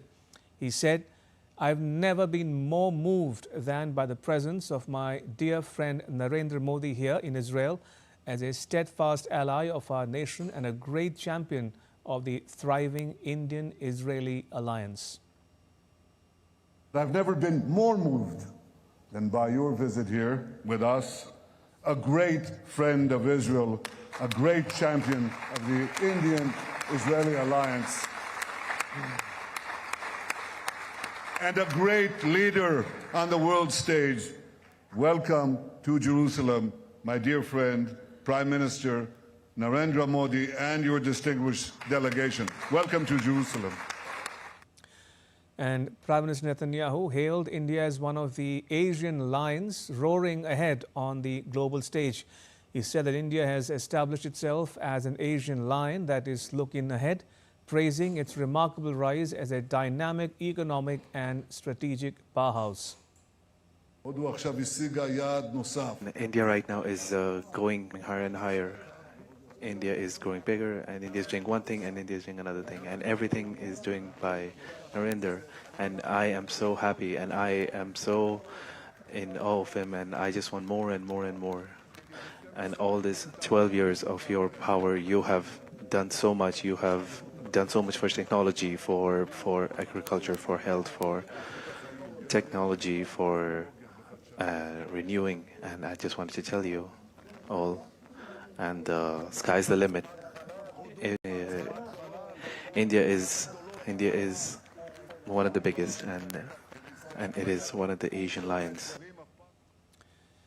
At the Knesset, ahead of his historic address, Prime Minister Modi was warmly greeted by a group of enthusiastic children waving Indian and Israeli flags. He smiled, interacted briefly with them, and waved back, delighting the young supporters and symbolizing the bright future of the bilateral ties. In a historic moment, the Prime Minister on Wednesday addressed Israel's parliament during his two-day state visit, becoming the first Indian Prime Minister to do so. Israel's Prime Minister Benjamin Netanyahu and Israeli Parliament Speaker Amir Ohana welcomed the Prime Minister with full ceremonial honors. The Prime Minister received a rousing reception, including applause, standing ovation and chants of Modi, Modi from the Israeli lawmakers. Speaker Ohana praised Prime Minister Modi's leadership, hailing him as the leader of the world's largest democracy. In a heartfelt gesture, he greeted Mr. Modi with a namaste, followed by a resounding Jai Hind that echoed through the chamber, symbolizing the deep respect and unbreakable bond that exists between India and Israel. Now, Prime Minister Modi is visiting Israel on a two-day state visit. It is his second visit to Israel, and it marks another milestone in the deepening strategic partnership between the two countries. Earlier, Israel's Prime Minister Benjamin Netanyahu and his wife Sarah received the Prime Minister at the airport in Tel Aviv. He was accorded a Guard of Honor by the Israeli Defense Forces.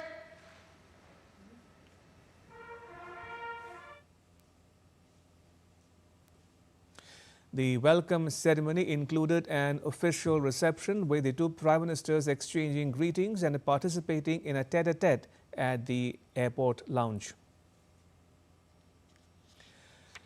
Prime Minister Modi received a vibrant and culturally rich welcome from the Indian diaspora upon his arrival at his hotel in Jerusalem. Hundreds of people of Indian origin gathered outside the hotel, waving the Indian tricolour and holding portraits of the Prime Minister.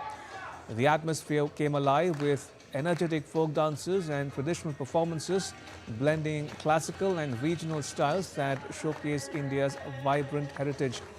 Cheers echoed as he emerged.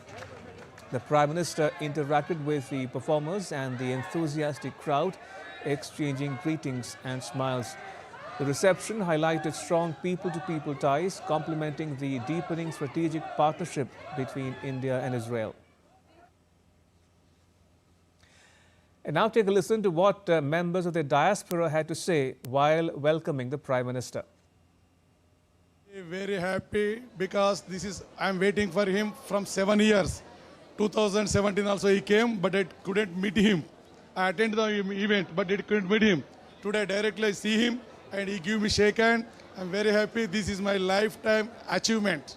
We are representing the Indian culture here for the last 30 years. We are calling Namaste Israel from Ashdod city, the biggest city of Jewish community here in Israel, Indian Jewish community. Wow, amazing. I mean, he shook my hand. I danced for him. It was amazing.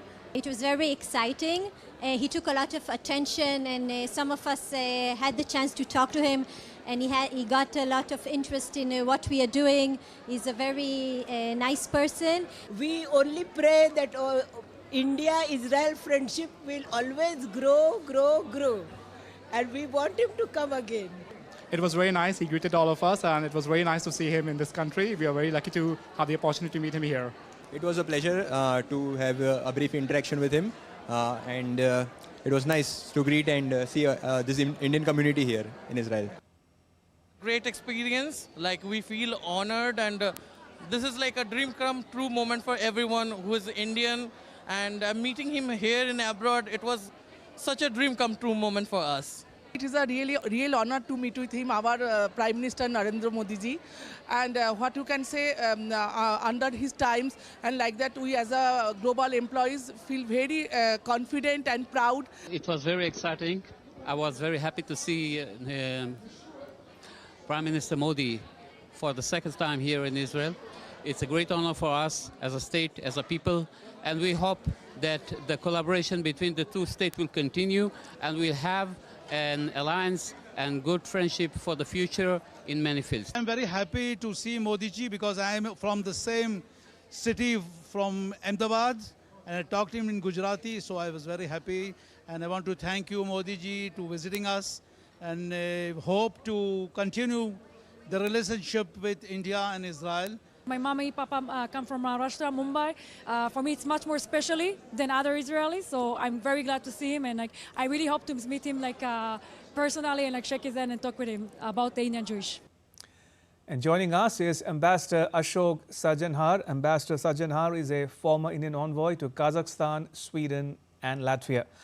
Ambassador, welcome to DD India News Hour. What did you make of the Prime Minister's speech to Israel's parliament? Thank you very much, Ramesh, for having me. Welcome. I thought it was a very comprehensive speech. I thought it was very inspiring in terms of the choice of words and what he chose to focus on.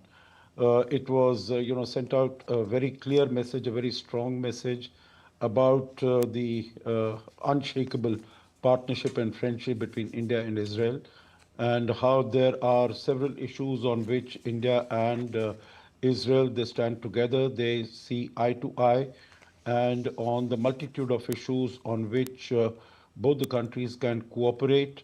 He did mention also about, first the issue was of terrorism and standing against terrorism for both the countries. And I think what truly stood out for me, Ramesh, in this context was that when the attack had taken place on the 7th of October 2023, the whole world was together in condemning this attack, that it is a terrorist attack, and all terrorism should be condemned without any reservations.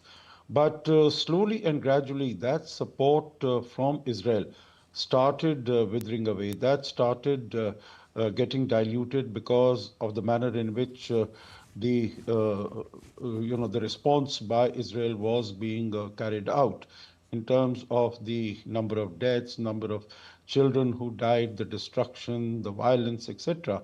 And there were very few countries.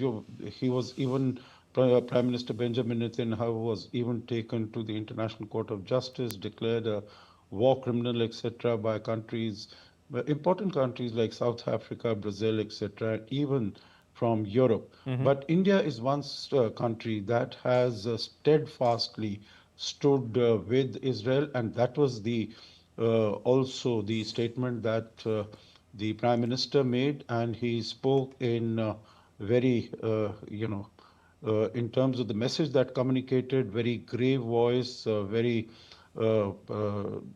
decisive voice, very definitive voice, that India continues to stand. I think that carried a very strong message.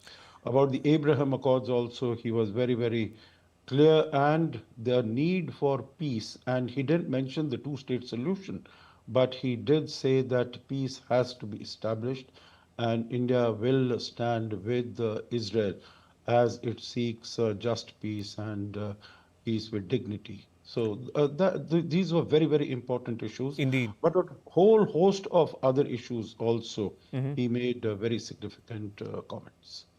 Indeed. Ambassador, if you take a step back and look at the relationship as a whole, how would you describe India's ties with Israel? Have they come of age? Have they matured? And are they here to stay? What I will say, Ramesh, is that the ties are really at a takeoff stage. Meaning I don't want to go back into antiquity, history, etc. But if you look at 1950, when we recognized Israel, that was one stage. 1992, when diplomatic relations were established.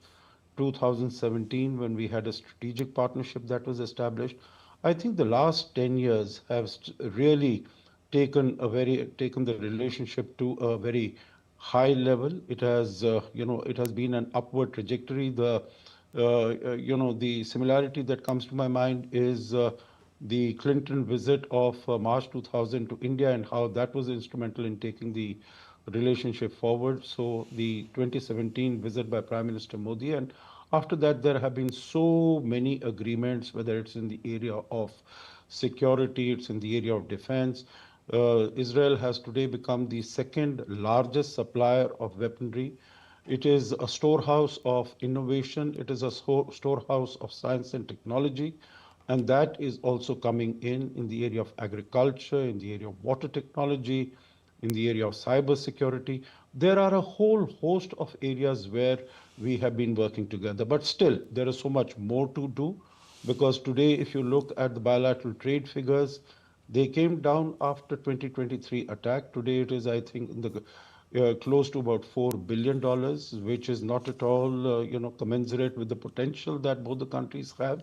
We are negotiating an FTA, which I would think that by the end of this year, we should be able to complete it. We are also taking our partnership to a special strategic partnership, but raising it to one notch higher. In the area of technology, I think there are so many possibilities. There are some discussions that are going on as far as the whole idea of Sudarshan Chakra and Iron Dome are concerned. So I think the potential, the further possibilities still continue to be there. You're right, it has matured, it has improved. The progress it has registered over the last 10 years, I would say, is more than what it registered since 1992 or since 1950. But still, there are so many more things to do, particularly, Ramesh, because the world is very uncertain place. World is very unpredictable place. And these two are close partners, and both of them have, through thick and thin, stayed with each other. Even before we had established the diplomatic relations, we had received support even in the 1980s from Israel. Everyone knows about Kargil, everyone knows about Operation Sindoor. But I think there is so much more that we can do and take our partnership forward to new heights. Indeed, why not? Ambassador Sajjanhar, now, Prime Minister Modi is someone who puts a lot of time, energy and effort into establishing a personal rapport with world leaders. He seems to enjoy a good equation with Prime Minister Netanyahu. How do you read their relationship? No, you're very right. I think this is something that comes very naturally to Prime Minister Modi, that he sort of connects very well. The chemistry, the bonding, the personal rapport that he's able to establish with world leaders, and we've seen that, whether it is with Mr. Putin or even more recently when President Inácio Lula was here or President Macron was here. So very good equation with all of them, meaning whenever he meets any world leader, he is with him or her 110%, meaning it is even when we had European Commission President Ursula von der Leyen and Council President Antonio Costa, I think the attention that he gave to them. So he really makes them feel very special. So that is one element. I think the other is that these world leaders are also able to recognize, the leadership that Prime Minister Modi has shown, not only in the context of India domestically as far as its domestic politics is concerned, because such a big country, 1.4 billion people, providing political stability for the last 12 years and still maintaining that level of popularity. I think that is nothing but, absolutely, if it is not remarkable. So they recognize that. And of course, the policy of strategic autonomy and multi-alignment, Right. that India is not going to be cowed down by coercion, by pressure. And this has been seen by the world, whether it was Galwan against China, or it is more recently with Mr. Trump as far as the weaponization of tariffs is concerned and the slapping of 50% tariffs. So all that and the manner in which, notwithstanding the COVID-19 pandemic and the other challenges that have come, India has continued to grow economically. India has continued to reform, become the fastest growing major economy, become the fourth largest economy, going to become the third largest economy. So the point I'm making is on a totality of areas, on a whole host of areas. India has delivered under the leadership of Prime Minister Modi. That is what the world is able to see and appreciate and respond to in the manner in which you are now, the images that you're showing of the Israeli parliament. Ambassador, talk to us a bit now, if you will, about the optics of the visit, especially, in other words, what did you make of the timing of the visit coming as it does in the midst of Iran tensions and the situation in Gaza? No, absolutely. I think the timing is very crucial. Timing is very critical. And any one of lesser mettle or lesser courage would have deterred, would have wavered, would have thought twice whether you should be doing it. But I think that is what made even Prime Minister Benjamin Netanyahu so emotional when he was speaking, when he took the floor and he was introducing Prime Minister Modi. The first few sentences, he was quite emotional. He was finding it difficult to speak. And that is because I think it was a very brave and a very courageous step on the part of Prime Minister Modi to go to Israel at this time, because we need to recognize that Israel and Prime Minister Benjamin Netanyahu particularly has today his back to the wall. He doesn't have very many friends in the world, barring the United States. Even the traditional friends like those from Europe and, of course, from the global South, South Africa, Brazil, even countries like China, Russia, they have been very, very critical of the manner in which the offensive in Gaza and then going across to Hezbollah in Lebanon and so on and so forth, the bombing of Qatar, that those have been carried out. So he doesn't have very many friends in the world. And amidst in this situation, for Prime Minister Modi, the leader of such a important country like India, such an important leader, coming to Israel in the midst of all this uncertainty, when you have the whole issue of the Gaza destruction, US-Iran looming, confrontation and conflict, the threat from Iran of bombing Israel if United States were to take any action against Iran. So under these circumstances, there's so much of uncertainty, but still Prime Minister Modi took this decision of going there because it is he considered it in India's interest that we have to strengthen our partnership, whether it is in the area of security defense, whether it's in the area of AI, quantum computing, it is in the area of science, technology, innovation, meaning these are all areas where Israel has strengths. And of course, these are substantive issues on which in which we need to take the relationship forward.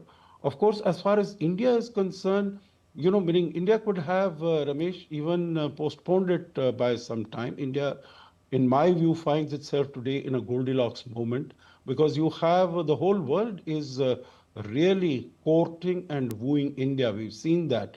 Macron coming, Lula coming, the European leadership coming, German Chancellor Merz was here. So I think they have been coming. But as far as Israel is concerned, barring Trump, since October 2023, there is no other world leader who has come. And that is why I think not only was Prime Minister Netanyahu at the airport, but even Mrs. Sarah Netanyahu was also there, which is, a doubly special gesture, if I could call it that way, because, coming of Mr. Netanyahu was special, but the wife, when there is no feminine companion of the visiting dignitary, for at that time for Mrs. Netanyahu to also come to the airport, I think this was a special, extra special gesture of the friendship and respect that they accord to Prime Minister Modi. Ambassador Ashok Sajjanar, pleasure as always to talk to you. Thank you for your time. Appreciate it. Thank you very much, Ramesh. Likewise, pleasure for me. Right, and still to come on DD India News Hour. The UN General Assembly adopts resolution on Ukraine.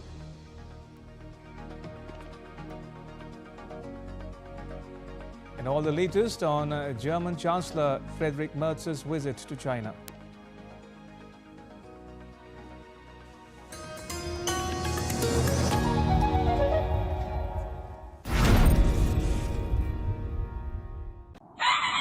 स्वागत आहे to Magnetic Maharashtra.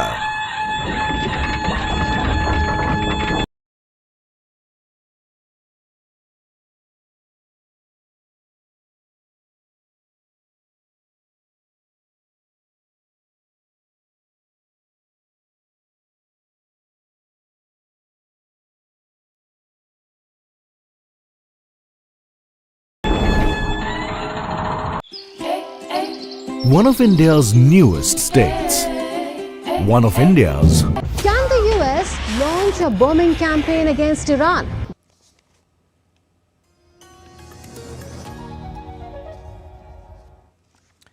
Welcome back. You're watching DD India News Hour. I'm Ramesh Ramachandran. Let's give you some more news about India and Israel. Now, ahead of Prime Minister Modi's visit to that country, the 10th meeting of the India-Israel Joint Working Group on Counter-terrorism was held in New Delhi on 24th February. Both sides unequivocally condemned terrorism in all its forms and manifestations, including cross-border terrorism. They reaffirmed the principle of zero tolerance towards terrorism. They condemned terror attacks in both countries, including the 7th October 2023 terror attacks in Israel and the 22nd April 2025 terrorist attack in India. India and Israel agreed that confronting terrorism requires concerted action in a sustained and comprehensive manner. In this backdrop, the two sides renewed their commitment to strengthening multilateral cooperation to combat terrorism and terrorist organizations as well, and their proxies, supporters, sponsors, financiers, and backers. The two sides also discussed further strengthening of law enforcement and judicial cooperation, including information sharing and cooperation on mutual legal assistance requests.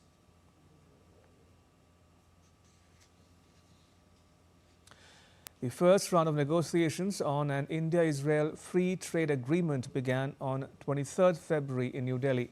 It will conclude on the 26th. The terms of reference was signed in November 2025. It establishes a structured framework for discussions on identified areas to enhance trade and economic cooperation. The total merchandise trade stood at $3.6 billion in financial year 2024 and 25. Now, India and Israel share complementarities across many sectors, and the FTA will be a catalyst to further enhance bilateral trade by providing certainty and predictability to businesses, including micro, small and medium enterprises. During this round, technical experts from both sides will engage in sessions covering various aspects of the FTA. The negotiations highlight the strategic importance of the bilateral relationship and reinforce India's commitment to strengthening economic partnerships in line with national priorities and global aspirations. Israel's parliament on Wednesday conferred the Speaker of the Knesset medal upon Prime Minister Modi after his address to the House. This marks the first time the medal has been awarded, making him the inaugural recipient of the highest honor of the Knesset. The medal has been confirmed in recognition of the Prime Minister's exceptional contribution through his personal leadership to strengthen strategic relations between India and Israel.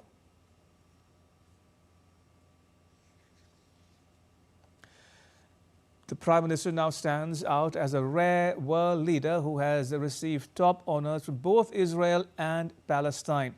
In 2018, he was conferred the Grand Collar of the State of Palestine, the highest Palestinian honor for foreign leaders.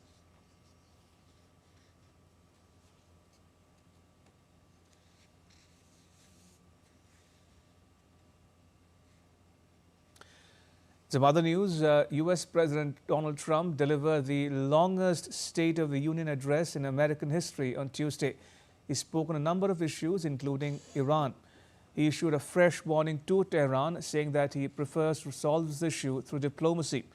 On the economic front, President Trump claimed economic success, saying that he had ushered in a golden age.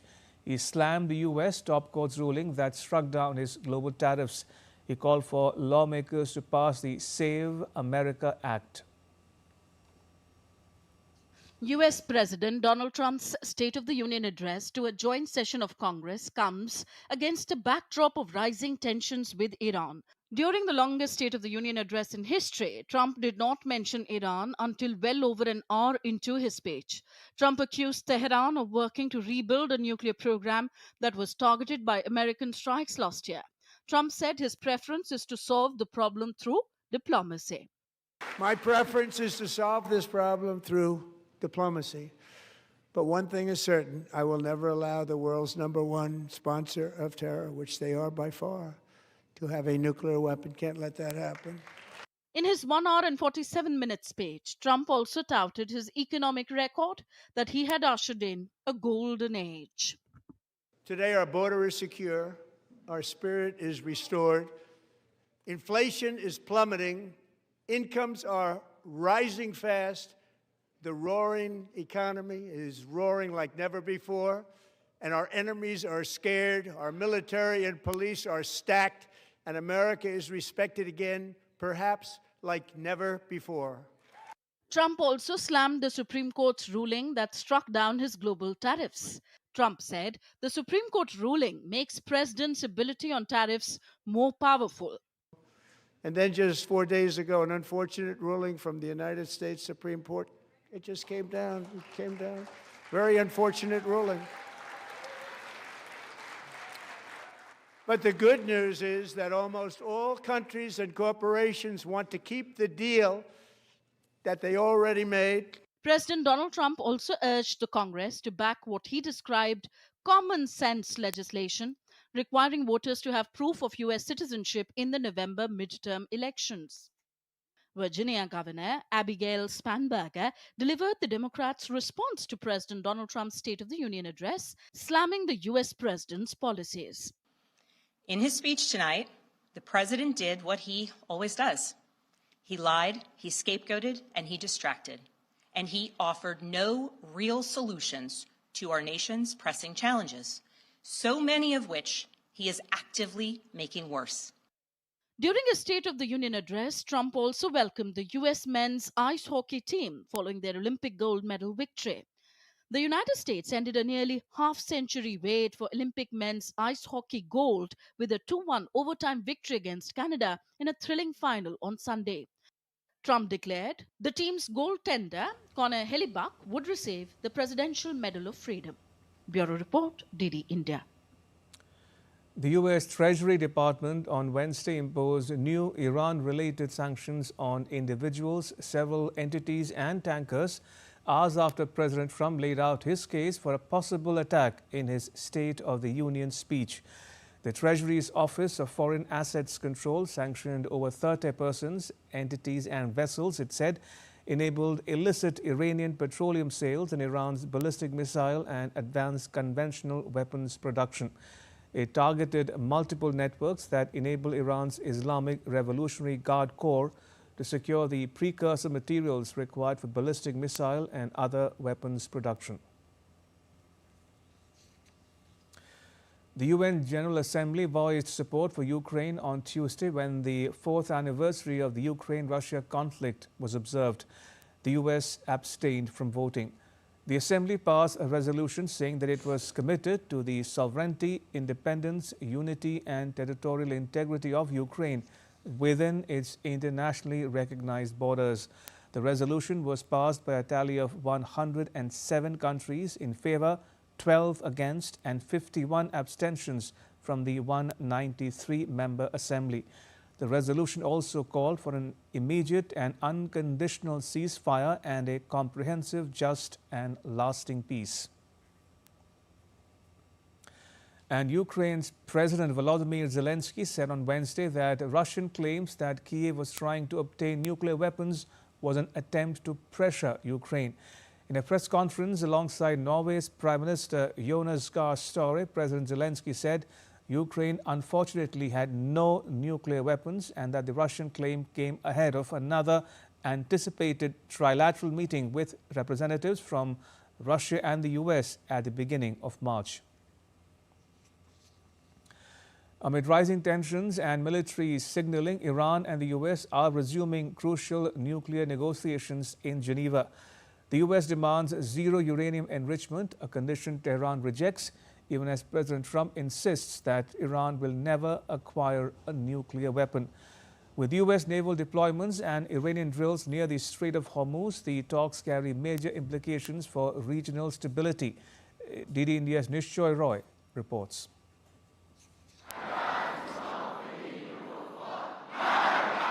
In a high-stakes diplomatic face-off, Iran and the United States are set to resume crucial nuclear negotiations in Geneva.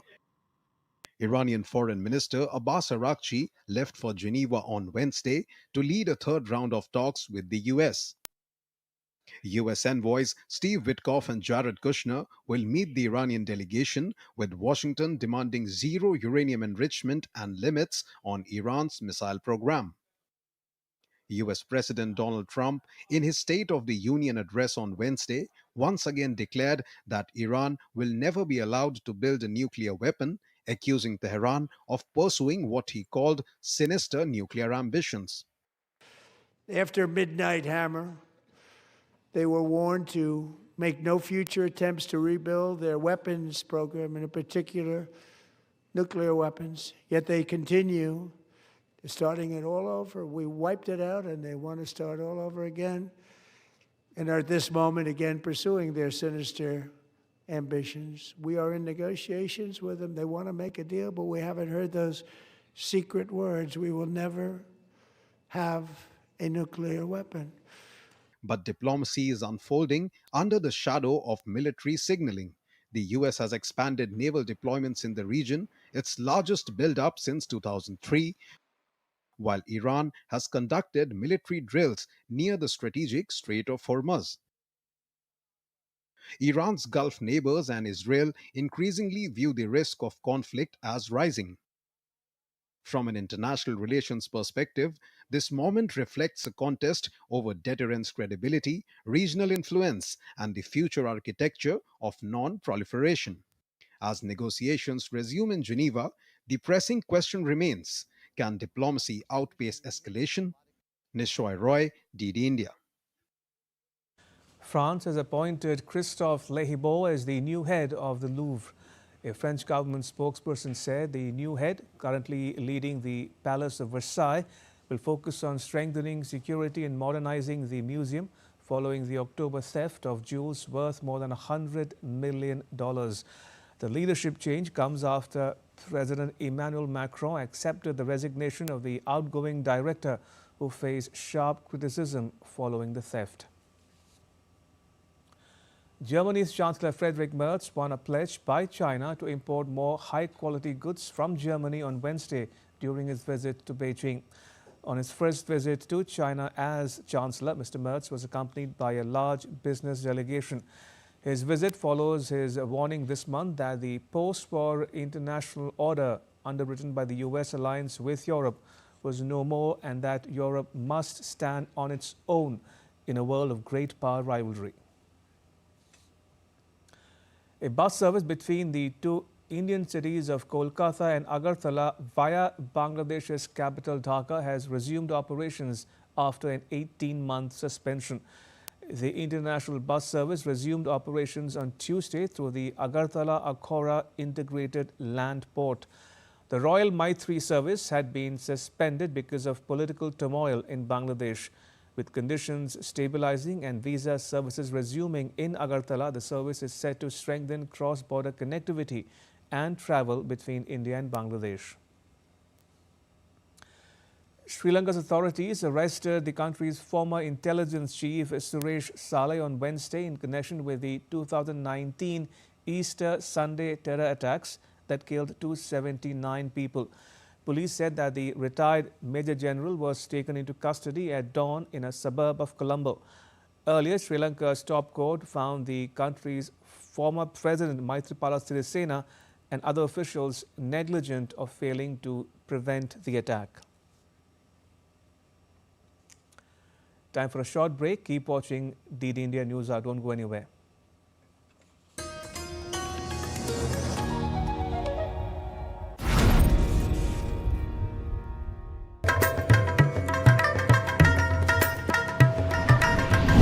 Welcome to Jharkhand, the land of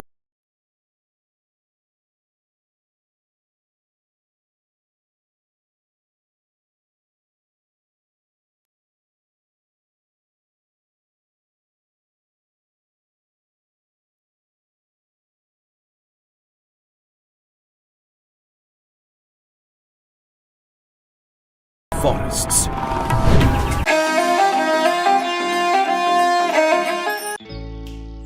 Jharkhand.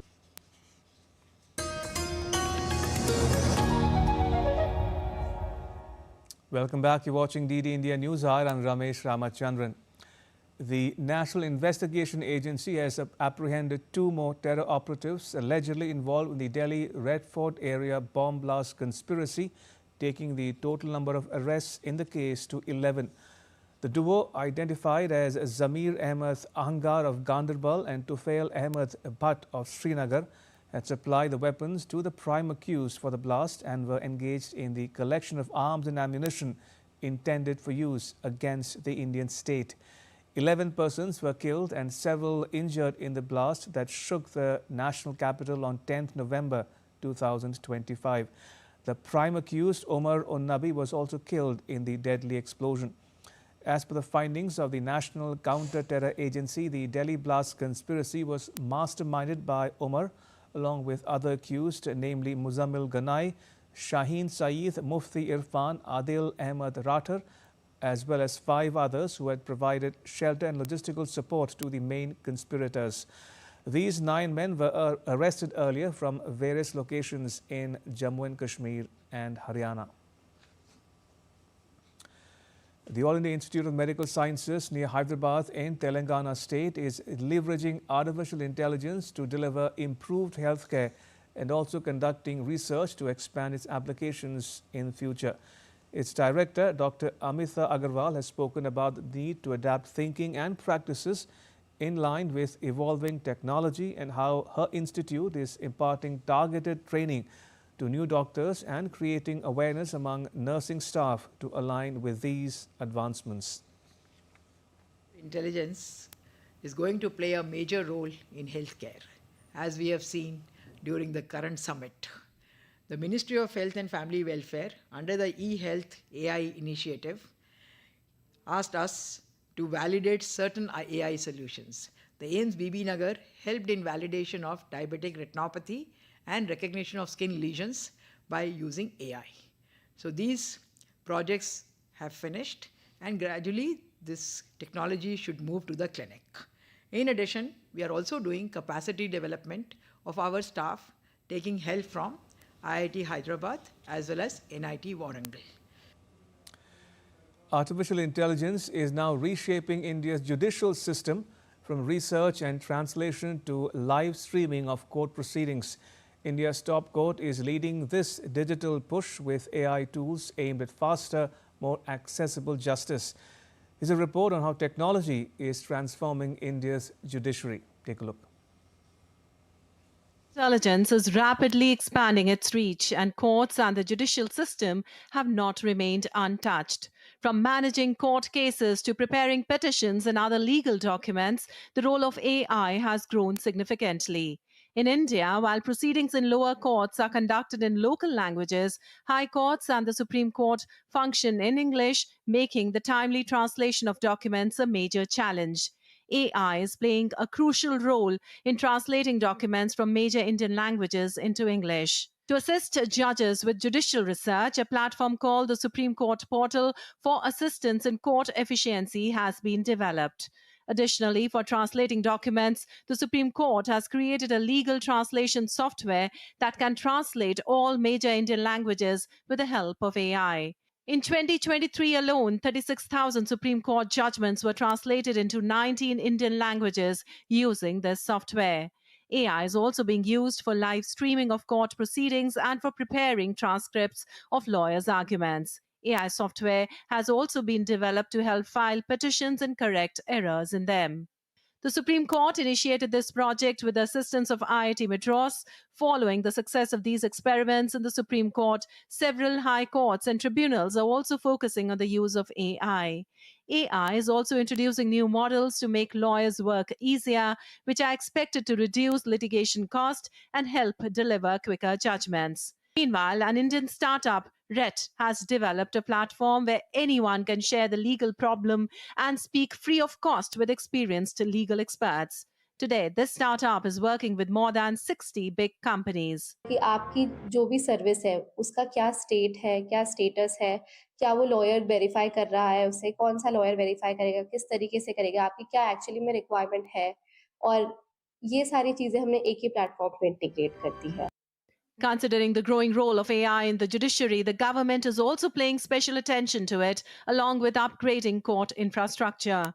In the third phase of the e-courts project, launched in 2023 with a budget of 7,210 crore rupees by the central government, special emphasis has been placed on developing AI tools. Overall, in the coming days, AI will be widely used in the Indian judicial system, helping not only in delivering faster justice, but also in making court decisions easier for people to understand.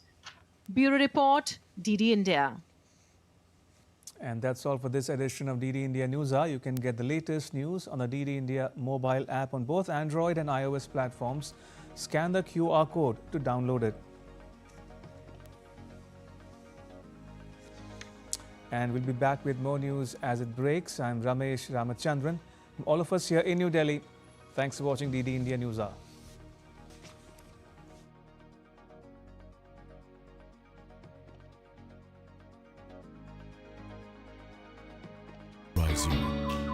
With majestic nature, rich heritage and colorful culture. Hello.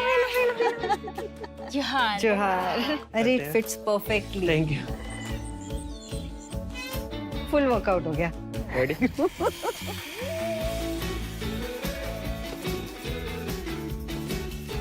Postcards from Jharkhand on National Geographic. Can the US launch a bombing campaign against Iran? The Philippines vessel suffered structural damage. The saga of child sexual abuse. Is the United States China's debt trap strategy? Truth is stranger than fiction. But sometimes hard to uncover.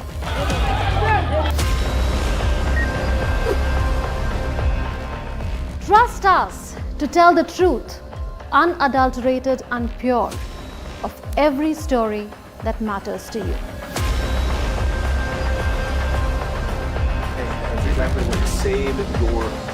You read between the lines, cut the clutter, and connect the dots to get you the full picture.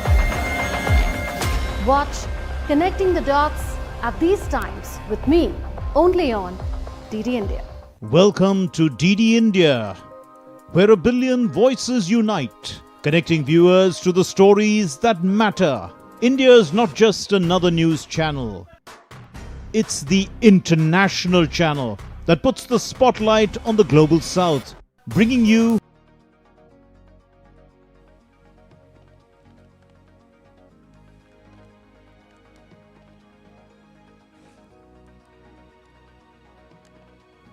live from New Delhi. You're watching DD India News Hour, India's voice to the world. I'm Mark Lynn. Namaskar. Coming up in the next hour, Prime Minister Modi addresses Israel's parliament, invokes the 2023 Hamas attacks to say that India feels Israel's pain and shares its grief, and that nothing can justify terrorism. Israel's Prime Minister Benjamin Netanyahu and his wife Sarah received Prime Minister Modi upon his arrival in Tel Aviv.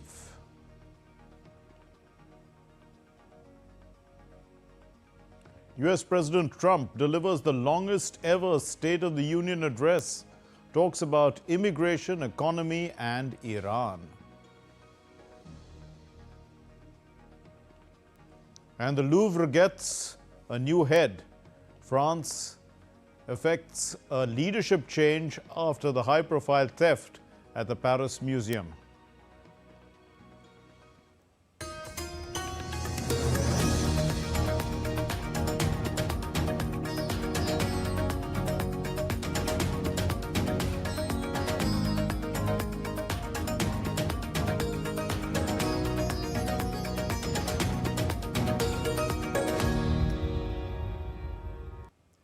Prime Minister Narendra Modi got a standing ovation in the Israeli parliament on Wednesday. He became the first Indian Prime Minister to address the Knesset. In his address, Prime Minister Narendra Modi condoled the victims of the 7th October 2023 terrorist attack by Hamas.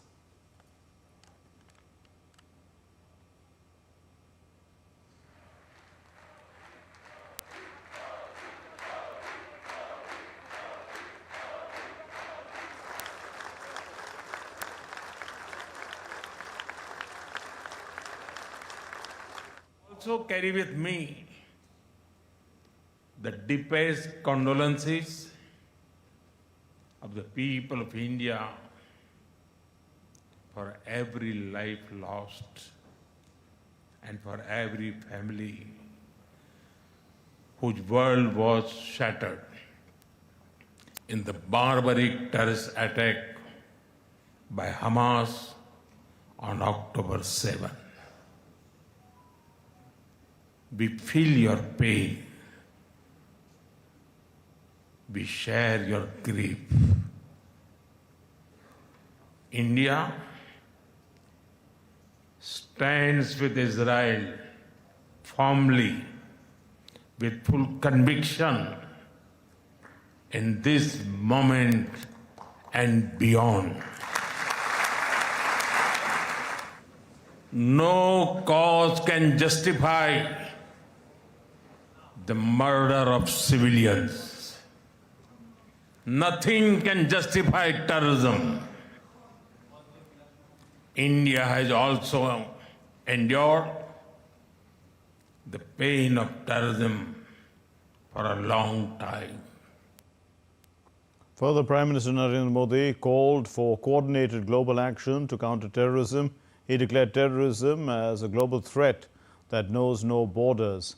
Countering it effectively requires united, coordinated action, and this is from the international community. Terrorism aims to destabilize societies, to block development, and to erode trust. Countering terrorism requires sustained and coordinated global action because terror anywhere threatens peace everywhere. That is why India supports all efforts that contribute to durable peace and regional stability. Prime Minister Narendra Modi highlighted the vibrant Indian Jewish community thriving in Israel. He said that for Israelis, Israel is the fatherland, and for the Indian Jews living there, India remains their motherland. A vibrant Indian origin Jewish community lives here.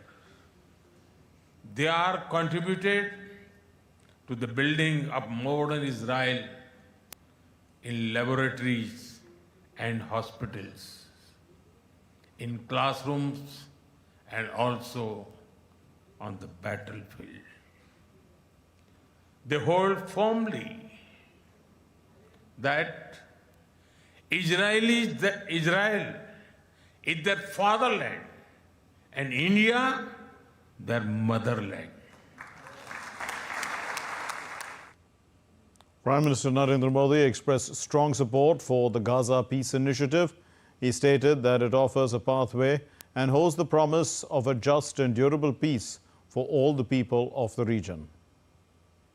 The Gaza Peace Initiative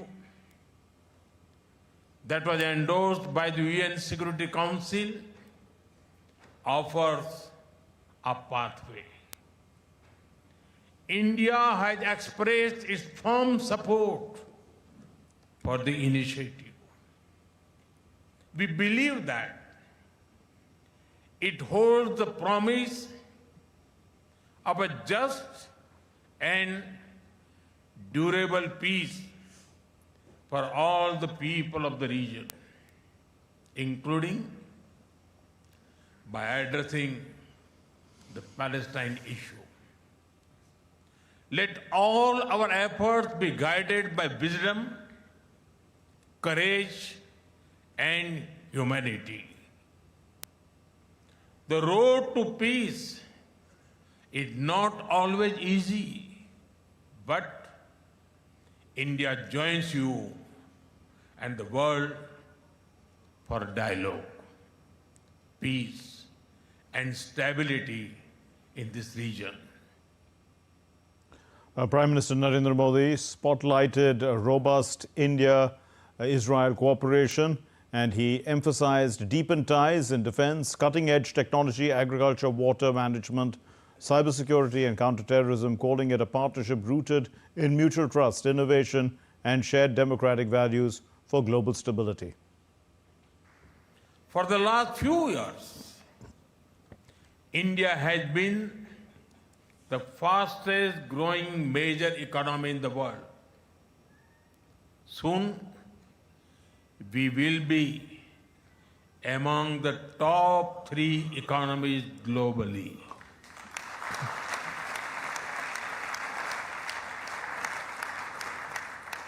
At the same time, Israel is a powerhouse of innovation and technological leadership.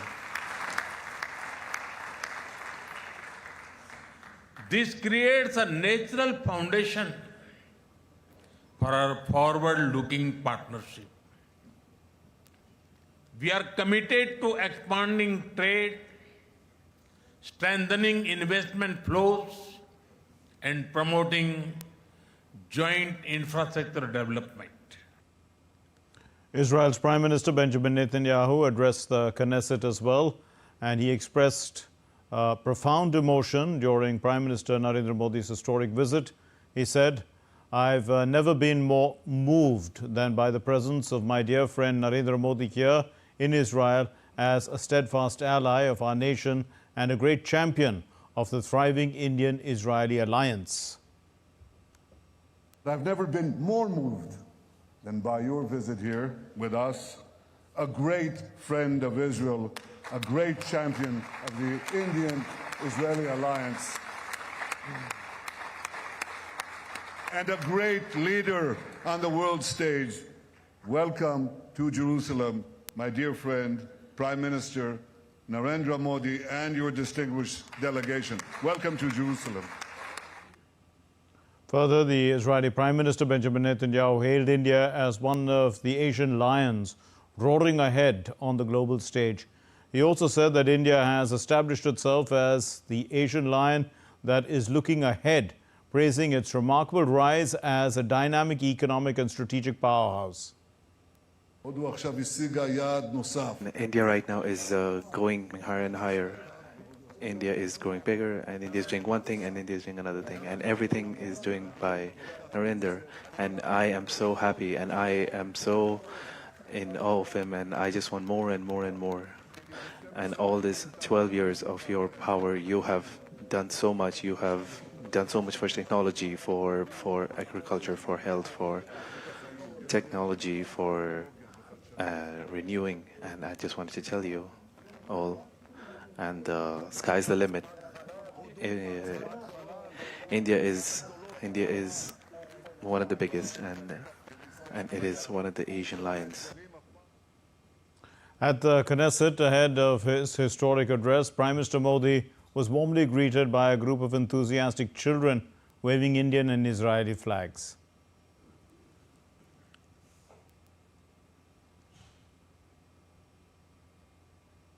He smiled, interacted briefly with them and waved back, delighting the young supporters and symbolizing the bright future of bilateral ties. In a historic moment, Prime Minister Modi on Wednesday addressed the Israeli Parliament during his 2-day state visit, becoming the first Indian Prime Minister to do so. Israel's Prime Minister Benjamin Netanyahu and the Israeli Speaker of the Parliament, Amir Ohana, welcomed Prime Minister with full ceremonial honors.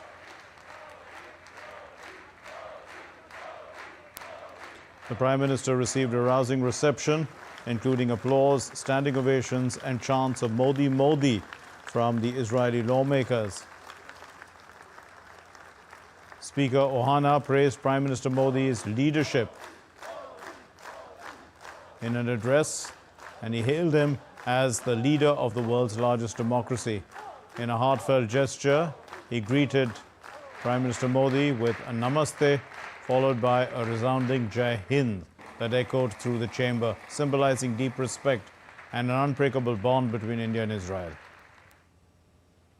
Prime Minister Modi's leadership is not merely the administration of a state, but the inspiration of a nation, a huge nation. He reshaped the landscape in public health, industry, agriculture, and infrastructure. He ignited a digital revolution and drove historic advances in economic improvement and inclusion. He made India the fastest growing major economy on earth, lifting hundreds of millions of lives. In doing so, he gave new meaning to the words Jai Hind, long live India. The Israeli Parliament on Wednesday conferred the Speaker of the Knesset medal upon Prime Minister Narendra Modi after his address to the Knesset. This marks the first time that the medal has been awarded, making him the inaugural recipient of the highest honor of the Knesset. The medal has been conferred in recognition of the Prime Minister's exceptional contribution through his personal leadership to strengthen strategic relations between India and Israel. Prime Minister Modi now stands out as a rare world leader who has received top honors from both Israel and Palestine. In 2018, he was conferred with the Grand Collar of the State of Palestine, the highest Palestinian honor for foreign leaders. Still to come here on DD India News Hour, the UN General Assembly adopts a resolution on Ukraine. And the latest on German Chancellor Friedrich Merz's visit to China.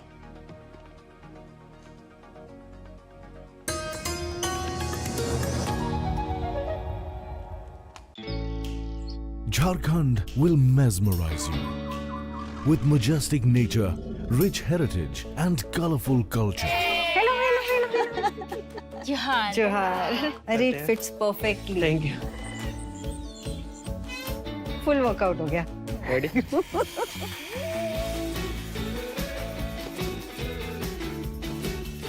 Postcards from Jharkhand on National Geographic.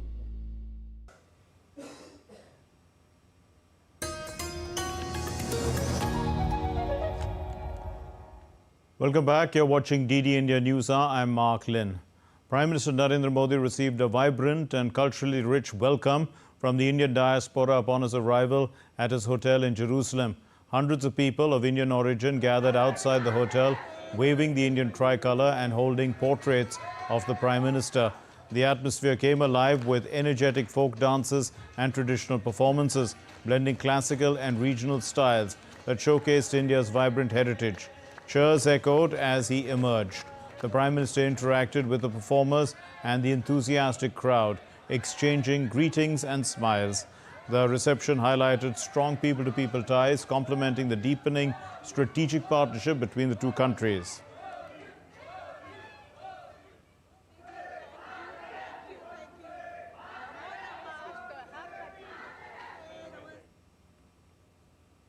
And let's take a listen now to some of the members of the Indian diaspora who had warm things to say about Prime Minister Narendra Modi.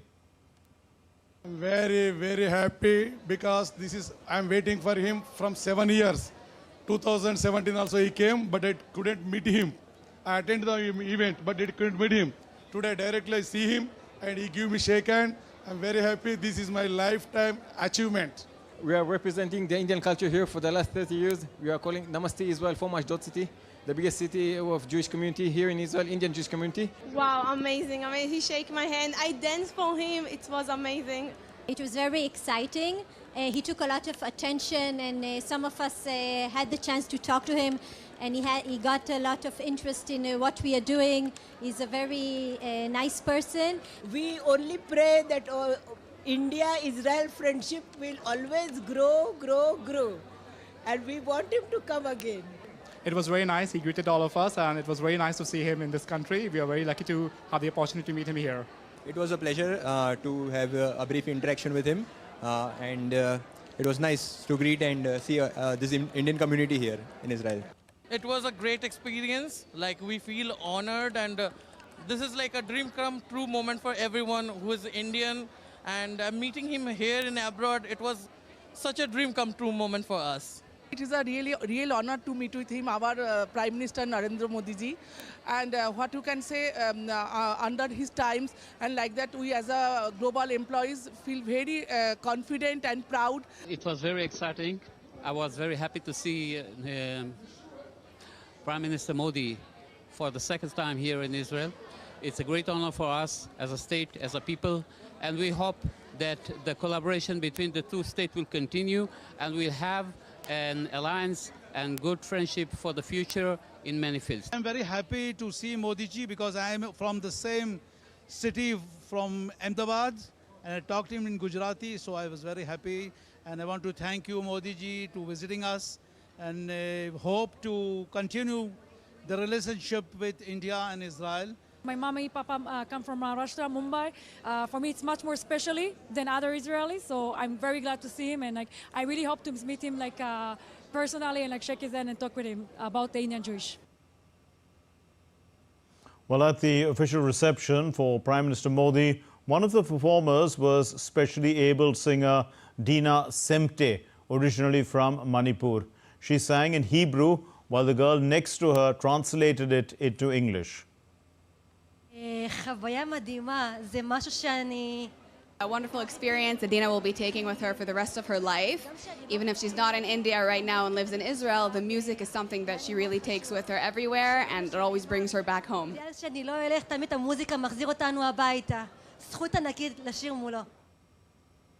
Well, earlier on Wednesday afternoon, local time, Prime Minister Narendra Modi arrived in Israel on a two-day visit.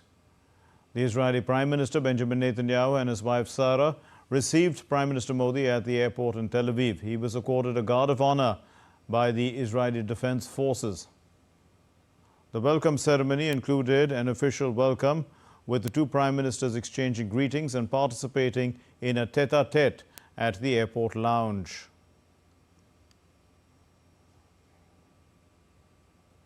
And Prime Minister Modi will visit the Yad Vashem Holocaust Museum on Thursday. Shubhendu Ghosh filed this report from there. We are at Yad Vashem in Jerusalem. This is the World Holocaust Remembrance Center. It commemorates the memory, the legacy of some 6 million Jews who perished during the Nazi genocide. During his visit to Israel, Prime Minister Narendra Modi would be paying a visit to the center to pay his respects.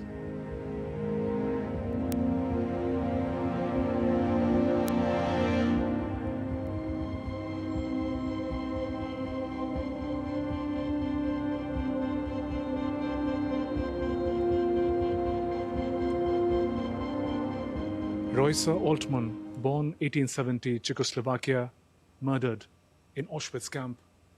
This is the monumental book of names. It documents the names of inconceivable number of Holocaust victims. It keeps their names, the year they were born, the place where they grew up, and if the information is available, the place where they were murdered. The center also has an art gallery that carries art from the times of the Holocaust. All of this put together creates a living memory of the victims and a promise that such a Holocaust will never happen again.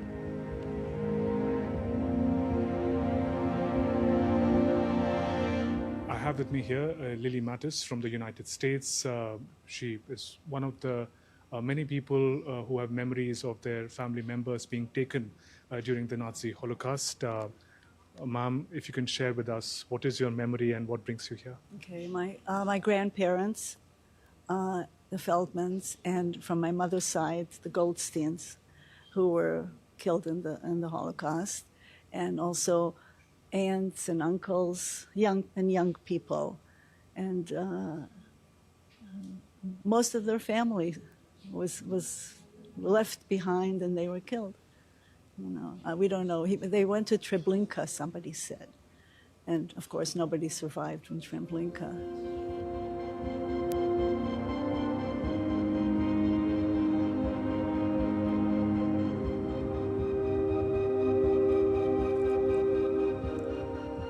They say when we don't learn from history, we are bound to repeat it. In that sense, this center has a message for the entire humanity.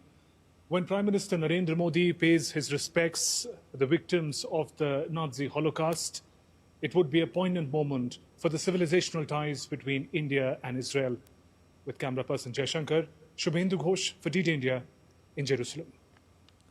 And the US President Donald Trump delivered the longest State of the Union address in American history on Tuesday. He spoke on a number of issues, including Iran. He issued a fresh warning to Tehran, saying that he prefers to solve this issue through diplomacy. On the economic front, Trump, he claimed economic success, saying that he had ushered in a golden age. He slammed the US top court's ruling that struck down his global tariffs. He called for lawmakers to pass the Save America Act. President Donald Trump's State of the Union address to a joint session of Congress comes against a backdrop of rising tensions with Iran.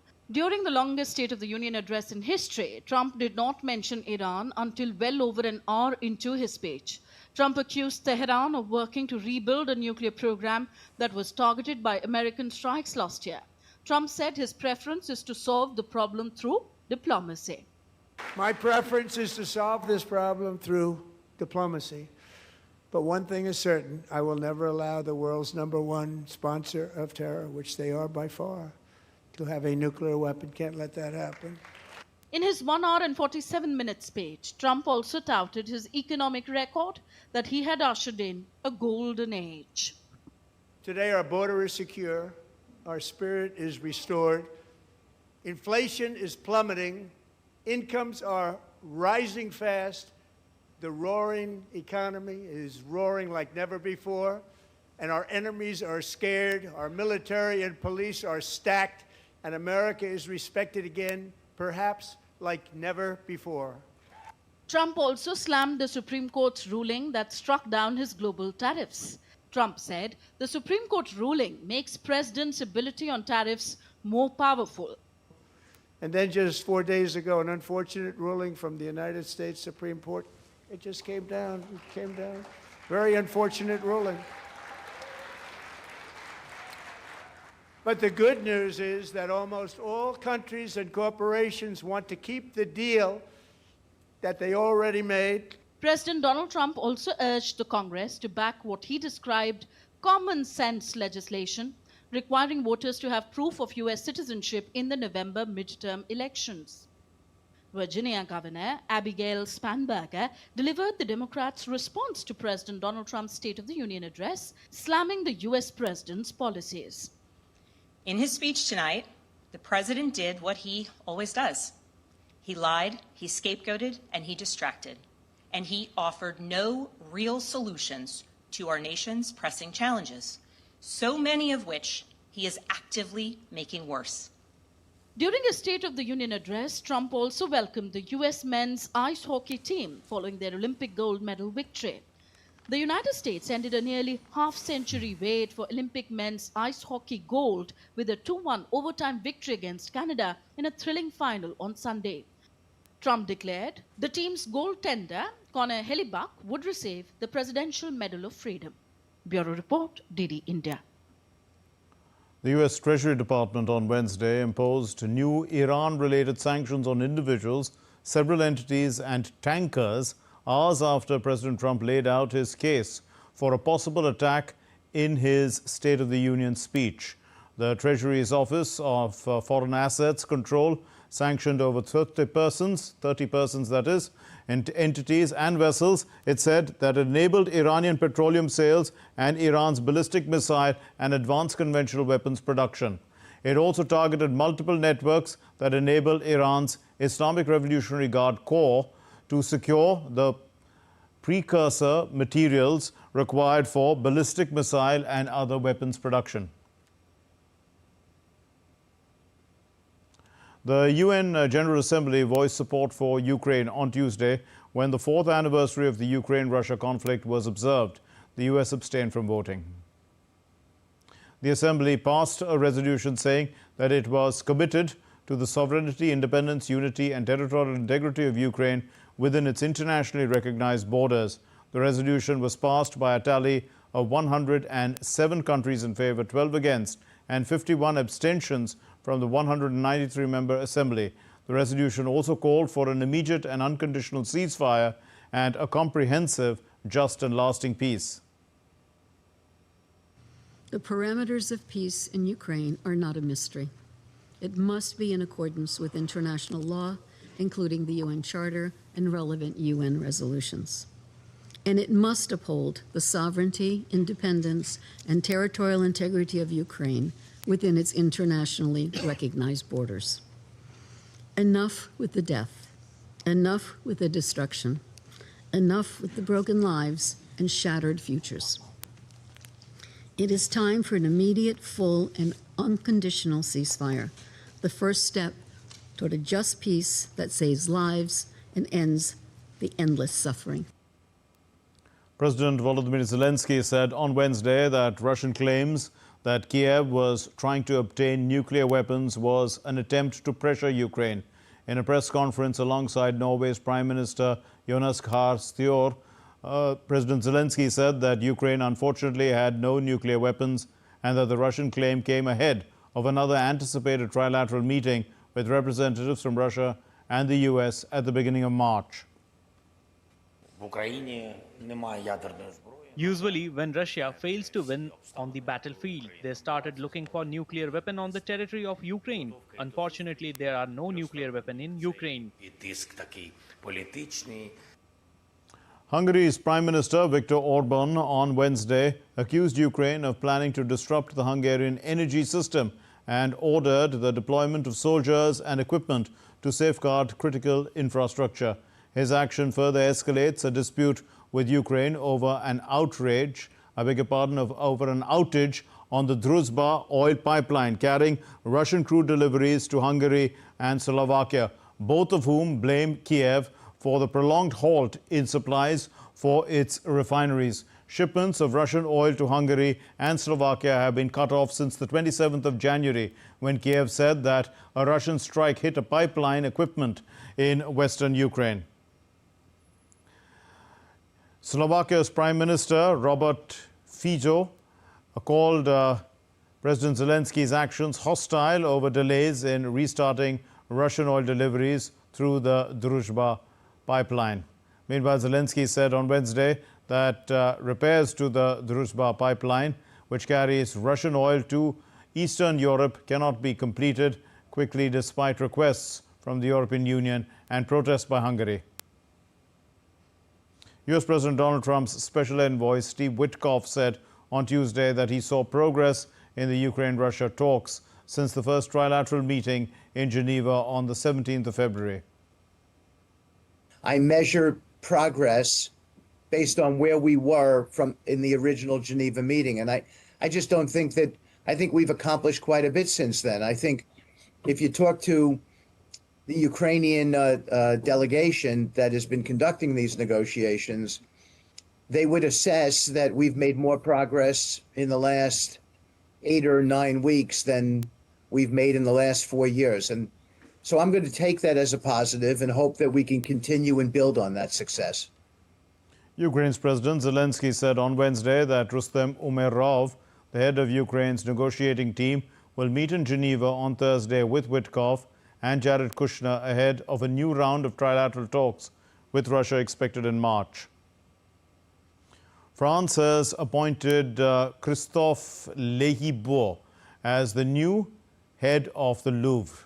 A French government spokesperson said that the new head, currently leading the Palace of Versailles, will in fact focus on strengthening security and modernizing the museum following the October theft of jewels worth more than $100 million. The leadership change comes after President Emmanuel Macron accepted the resignation of the outgoing director, who faced sharp criticism following the theft.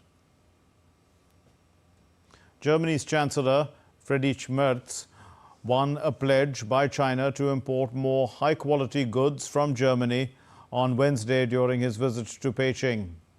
On his first visit to China as Chancellor, Merz was accompanied by a large business delegation.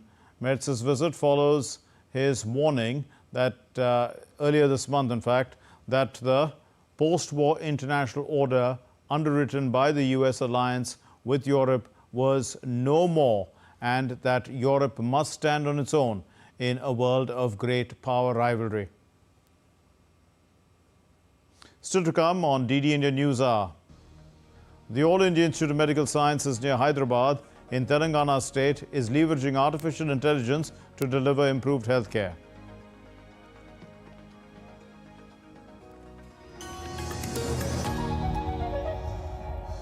Can the US launch a bombing campaign against Iran? The Philippines vessel suffered structural damage. The saga of child sexual abuse. Is the United States China's debt trap strategy?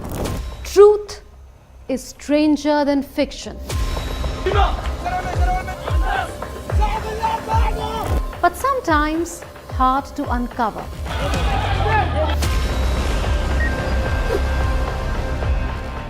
Trust us to tell the truth, unadulterated and pure, of every story that matters to you.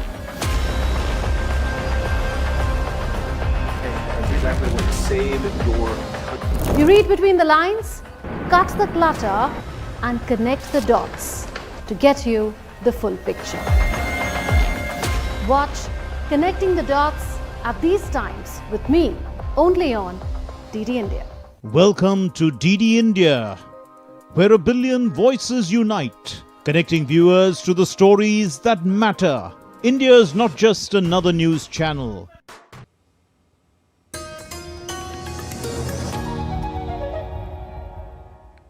Welcome back. You're watching DD India News Hour. I'm Mark Lynn. Here's a recap of our main news. Prime Minister Modi addresses Israel's parliament, invokes the 2023 Hamas attacks to say that India feels Israel's pain and shares its grief, and that nothing can justify terrorism. US President Trump delivers the longest ever State of the Union address. He talks about immigration, the economy, and Iran. And the Louvre gets a new head. France effects a leadership change after the high-profile theft at the Paris Museum. The All India Institute of Medical Sciences near Hyderabad in Telangana state is leveraging artificial intelligence to deliver improved healthcare and also conducting research to expand its applications in the future. Its director, Dr. Amita Agarwal, has spoken about the need to adapt thinking and practices in line with evolving technology, and how her institute is imparting targeted training to new doctors and creating awareness among nursing staff to align with these advancements. Artificial intelligence is going to play a major role in healthcare, as we have seen during the current summit. The Ministry of Health and Family Welfare, under the eHealth AI initiative, asked us to validate certain AI solutions. The AIIMS BB Nagar helped in validation of diabetic retinopathy and recognition of skin lesions by using AI.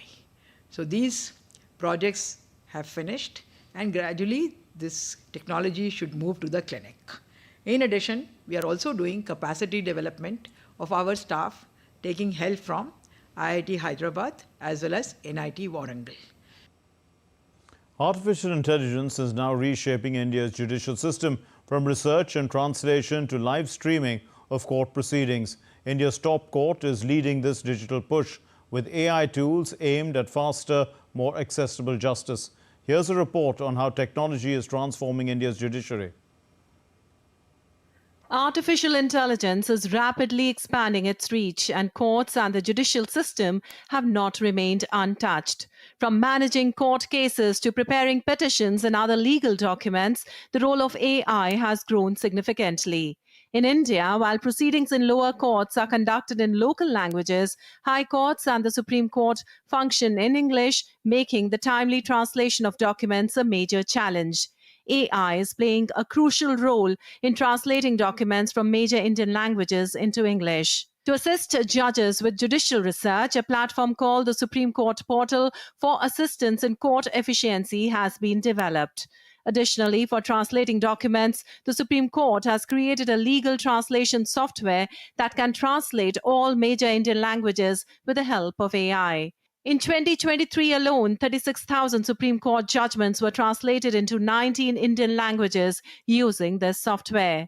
AI is also being used for live streaming of court proceedings and for preparing transcripts of lawyers' arguments. AI software has also been developed to help file petitions and correct errors in them. The Supreme Court initiated this project with the assistance of IIT Madras. Following the success of these experiments in the Supreme Court, several high courts and tribunals are also focusing on the use of AI. AI is also introducing new models to make lawyers' work easier, which are expected to reduce litigation cost and help deliver quicker judgments. Meanwhile, an Indian startup, RET, has developed a platform where anyone can share the legal problem and speak free of cost with experienced legal experts. Today, this startup is working with more than 60 big companies. कि आपकी जो भी service है उसका क्या state है, क्या status है, क्या वो लॉयर वेरीफाई कर रहा है, उसे कौन सा लॉयर वेरीफाई करेगा, किस तरीके से करेगा, आपकी क्या एक्चुअली में रिक्वायरमेंट है, और ये सारी चीजें हमने एक ही प्लेटफॉर्म पे इंटीग्रेट कर दी है. Considering the growing role of AI in the judiciary, the government is also paying special attention to it, along with upgrading court infrastructure.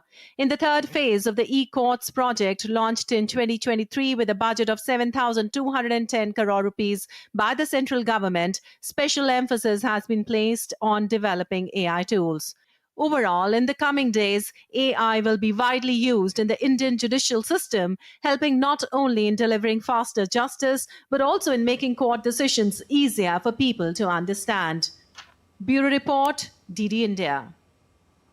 The India AI Impact Summit emerged as one of the most influential artificial intelligence gatherings in the world, bringing together global policymakers, AI pioneers, Fortune 500 CEOs, startup founders, and research leaders. The summit positioned India at the center of the international AI conversations. The presence of top global tech leaders at the India AI Impact Summit signaled a growing confidence in India's AI ecosystem. From infrastructure commitments to ethical AI frameworks and cross-border collaborations, the summit became a powerful platform for shaping the future of artificial intelligence worldwide. Sundar Pichai, the CEO of Google and Alphabet, was one of the most prominent global leaders at the summit. We are on the cusp of an era of hyper-progress and new discoveries, but the best outcomes are not guaranteed. We must work together to ensure the benefits of AI are available to everyone and everywhere. The US-India partnership has a critical role to play. Google is proud to serve as a connection point between them, both figuratively and literally. I believe India is going to have an extraordinary trajectory with AI, and we are supporting with a full stack commitment, including products, skilling, and infrastructure. OpenAI CEO Sam Altman emphasized the need for responsible AI deployment while recognizing India's vast developer ecosystem as a driving force for global AI adoption. If we are right, by the end of 2028, more of the world's intellectual capacity could reside inside of data centers than outside of them. This is an extraordinary statement to make. And of course, we could be wrong. But I think it really bears serious consideration. A superintelligence, at some point on its development curve, would be capable of doing a better job being the CEO of a major company than any executive, certainly me, or doing better research than our best scientists. Global tech giants emphasize that emerging AI economies like India can play a crucial role in accelerating research breakthroughs and AI growth. Prime Minister has a great vision. It's a great vision for both the country and for businesses as well. I think there's an incredible opportunity for India across many different industries. I think the same way that India had leapfrog in mobile communication, mobile internet, that's the opportunity for AI, and we're very, very proud to play a small part into that. The summit emerged as a pivotal moment in global AI development, attracting over $250 billion worth of infrastructure-linked investment commitments and strategic partnerships between Indian tech majors like HCL Tech, Tata Group and Reliance, and global tech firms like Qualcomm, Nvidia, Microsoft, OpenAI and chipmaker AMD, among others, positioning India as a dominant force in the AI revolution. Bureau Report, DD India. President Draupadi Murmu on Wednesday inaugurated a 4-day National Arogya Fair in Maharashtra organized by the Ministry of Ayush in collaboration with the All India Ayurvedic Congress. The event showcased thematic exhibitions, expert talks, yoga demos, live therapy counters and interactive sessions on preventive and promotive healthcare. The fair is organized in Hexagon. This is from the 25th to the 28th of February. And it is aimed at promoting Ayush systems of medicine, providing citizens with free health checkups as well, consultation and medicine across Ayurveda, Yoga, Naturopathy, Unani, Siddha, Soba Righa and homeopathy. And also to create livelihoods for farmers through medicinal plant cultivation and agroforestry. At the event, the President highlighted the global rise of yoga and Ayurveda and India's efforts to strengthen Ayush systems through education, training and new institutions. बीमारियों की रोकथाम में समेकित चिकित्सा पद्धति का महत्व आज पूरा विश्व समझ रहा है। तनाव मुक्त और स्वस्थ जीवन शैली के लिए विश्व भर में लोग योग का अपना रहे हैं। आयुर्वेदिक उपचार और दवाओं का लाभ दुनिया भर में लोग उठा रहे हैं।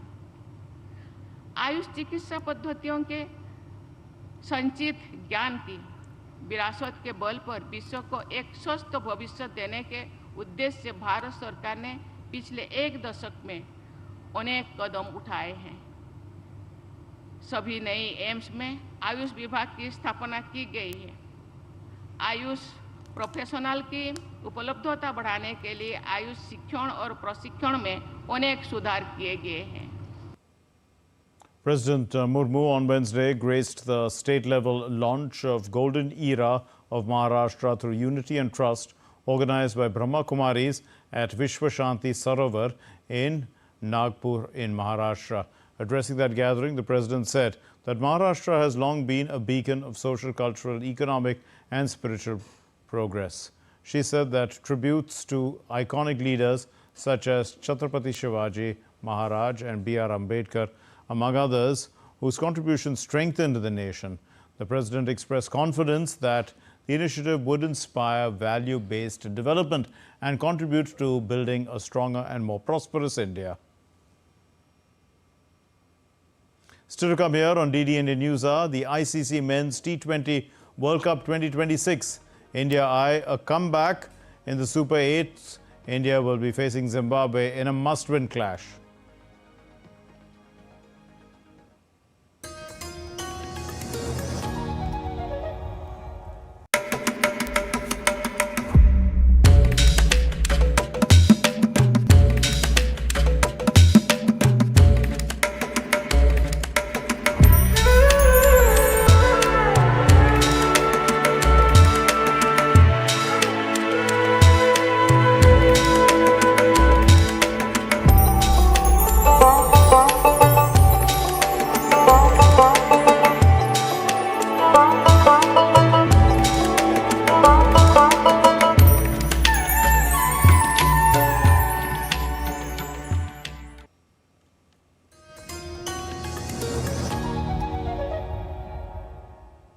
You're watching DD India News Hour. I'm Mark Lynn. Let's get you the sports news now. And after a rare setback in the Super 8 stage of the ICC Men's T20 Cricket World Cup, India have a golden opportunity to bounce back stronger, led by Surya Kumar Yadav. The men in blue will be taking on Zimbabwe at the M.A. Chidambaram Stadium in Chennai on Thursday. With semi-final hopes still alive, India will aim for a commanding performance to regain momentum and boost their net run rate. Deepika reports. The ongoing T20 Cricket World Cup is not only being headlined for unexpected victories and biggest shocks, but turning the tables for tournament favourites too. Undefeated in group stage, Team India lost its first Super 8 encounter against South Africa that not only dented their way to semis, but now leave them struggling over net run rate too. India's campaign in the ICC Men's T20 World Cup 2026 Super 8 stage has reached a critical phase, with Suryakumar Yadav's side set to take on Zimbabwe in a must-win clash. Both the sides are yet to open their points tally in the Super 8 group, increasing the stakes of this fixture. In run-up to semi-final, India lost the match against South Africa by 76 runs, while Zimbabwe registered huge loss against West Indies by 107 runs. Now both are all set to face each other in another crucial encounter at Chennai's M. Chidambaram Stadium. If we take a look at the head-to-head, India has an upper hand against Zimbabwe. The average first innings score here is between 160 and 180. The spinners are expected to play a key role in the crucial game, and due could influence the second innings. Teams winning the toss might prefer chasing depending on conditions. At the game to be played at M.A. Chidambaram Stadium, India require a massive victory of around 70 runs or more to improve their net run rate and keep their semi-final hopes alive. There's a strong demand of changing the playing 11 too, as handling the pressure won't be that easy at the particular pitch. As we heard the batting coach, India seems very much ready to take on Zimbabwe. However, Zimbabwe hasn't played a match against India on the Indian soil in the past 24 years. But what matters the most is the form of Team India, which is also a concern. Winning against Zimbabwe is not only a necessity, but an important factor to keep their semi-finals hope alive. And as Sitanshu said, that it was just a match against South Africa. But the reality is that now it puts a lot of pressure for Team India against not only Zimbabwe, but at the next match, which is going to be against the West Indies too. So we have to score a very good run here against Zimbabwe to keep up the hopes alive for the semi-finals at the ongoing ICC Men's T20 Cricket World Cup. With camera person SP Dubey, this is Deepika reporting for DD India from M.A. Chidambaram Stadium, Chennai. And to put into context what Deepika is saying, two-time champions West Indies will be clashing with South Africa in their second match of the T20 World Cup Super 8 at the Narendra Modi Stadium in Ahmedabad on Thursday. Now, both sides are fresh from emphatic victories in their first games of this stage. The Proteas have beaten the defending champions India by 76 runs at the same venue. The Caribbean outfit thrashed Zimbabwe by 107 runs. The winner of this tie can potentially seal a semi-final berth. The West Indies and South Africa have a neck-and-neck competition in the head-to-head record in the T20s. The West Indies have won 15 of the 29 matches played against the Proteas, and South Africa have won 14. The contest will also be keenly watched by India, as the outcome could influence the men in blue's path to the last four. The Indian wicketkeeper batter Ishan Kishan has claimed, in fact, he has climbed up 3 numbers in the rankings to number 5 in the ICC men's batting rankings, with the all-rounder Shivam Dube having climbed up to number 7 among all-rounders. Ishan and Dube continue their climb in the rankings following their reliable performances in the ongoing T20 World Cup. Kishan has made 176 runs in 5 innings at an average of 35.20, with 250s including 77 not out, which came against Pakistan on the 15th of February. Dube has scored 158 runs at 31.60 with a strike rate of 154.9. He has also taken 4 wickets at an average of 19.50. The Indian men's hockey team ended a prolonged losing streak in the FIH Pro League by beating the heavyweights Australia 3-1 in a shootout. Australia took the lead in the 49th minute through a penalty corner conversion by Jeremy Hayward. But the home team's joy was short-lived as Shilanand Lakra scored a fine field goal 2 minutes later to draw level. Both teams failed to score the winning goal as the match went into a shootout where India emerged victorious. India is currently placed 8th in the 9-team competition with just 4 points from 8 matches. India will next play the Netherlands and Germany in the Rotterdam leg in June. In tennis, the Chinese qualifier Yibing Wu stunned the third seed Casper Ruud of Norway in the first round of the Mexican Open. The tight match featured 2 service breaks, which came consecutively in the middle of the second set. Wu shone in the second set, a tiebreaker, never dropping a service point against the 2024 runner-up, and he next faces Japan's Shoshima Bukkaro in the round of 16 on Thursday. Meanwhile, the top seed Alexander Zverev of Germany has eased into the next round by beating France's Cortin Moter in straight sets. He will battle Serbia's Momir Kecmanovic in the round of 16. And that's all we have in this edition of DD India News Hour. And you can get the latest news and updates on DD India mobile app, which is available on Android and iOS platforms. Scan the QR code and download it. We'll be back with more news as it breaks here on DD India. My name is Mark Lynn. From all of us here in Delhi, thank you very much for watching DD India News Hour. Namaskar.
A bombing campaign against Iran. The Philippines vessel suffered structural damage. The saga of child sexual abuse is the United States China's debt trap strategy. Truth is stranger than fiction. But sometimes hard to uncover.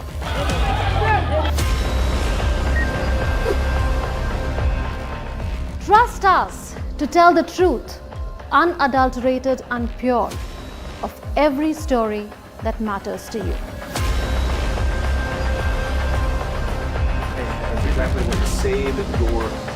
You read between the lines, cut the clutter, and connect the dots to get you the full picture.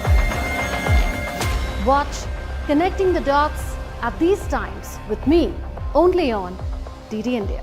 Welcome to DD India, where 1 billion voices unite, connecting viewers to the stories that matter. India is not just another news channel. It's the international channel that puts the spotlight on the global south, bringing you stories from the heart of emerging economies, dynamic cultures, and transformative voices. As the international news channel of India's public broadcaster Prasar Bharati, DD India delivers high-quality content from every corner of the globe, focusing on the stories that shape our future. We don't just report news. We connect you to India's voice in the global narrative. From current affairs to culture, from economic growth to sustainable development and the ever-evolving world order, DD India gives you a comprehensive view of the world around us. Stay connected, stay informed, and embrace the stories that shape our lives. DD India. India's voice to the world.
Geopolitics and trade deals.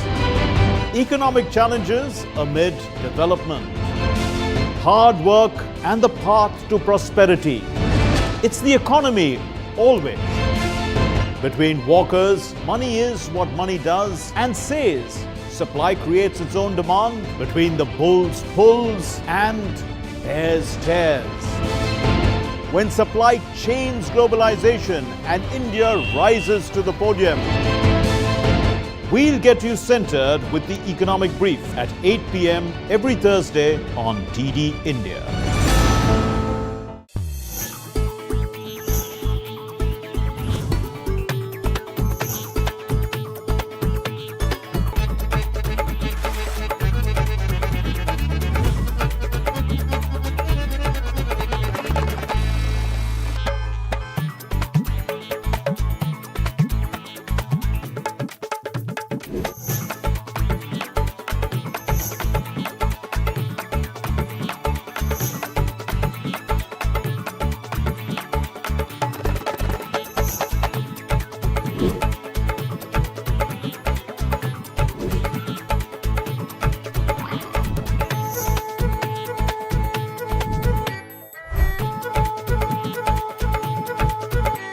Welcome to Jaipur.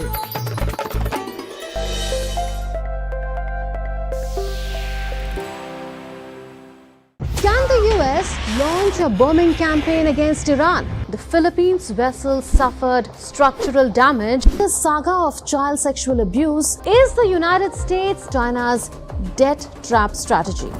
Truth is stranger than fiction.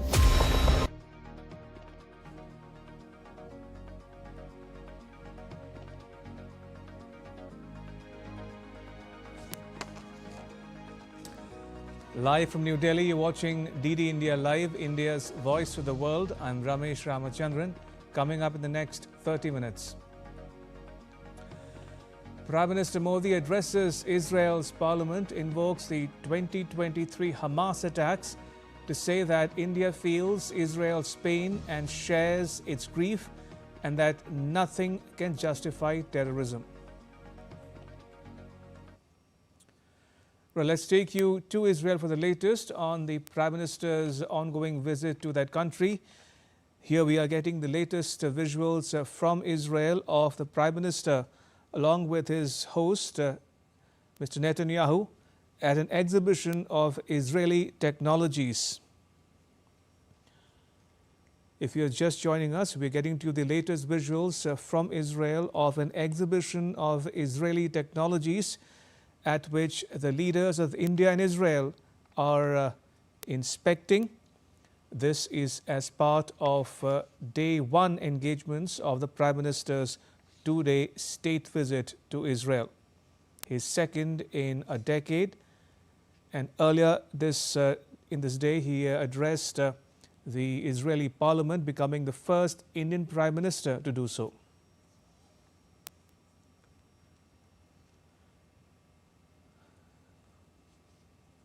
Israel, which prides itself as a nation of startups, is showcasing the latest cutting-edge Israeli technologies for the benefit of an Indian audience.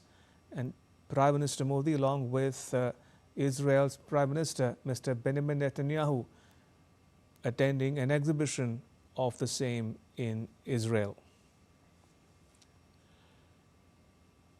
The event highlighted Israel's pioneering advancement in artificial intelligence, cybersecurity, quantum computing, and defense technologies, reinforcing deepening bilateral collaboration in high-tech and strategic sectors amid evolving global challenges.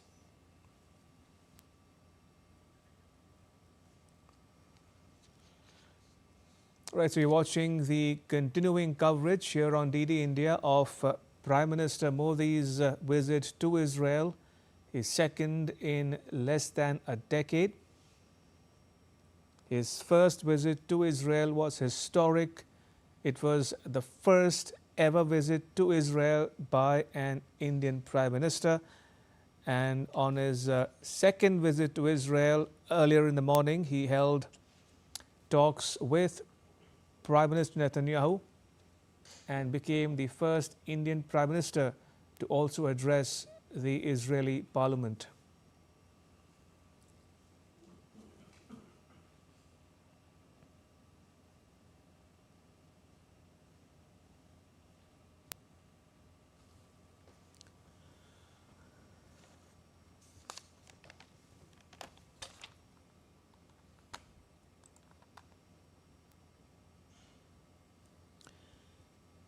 Just to recap the visuals on your screens, Prime Minister Narendra Modi joining Israel's Prime Minister Benjamin Netanyahu at a technology exhibition showcasing how India and Israel can be partners in innovation. The event highlights Israel's pioneering advancements in artificial intelligence, cybersecurity, quantum computing, and defense technologies, reinforcing the deepening and broadening bilateral ties in high-tech and strategic sectors amid evolving global challenges.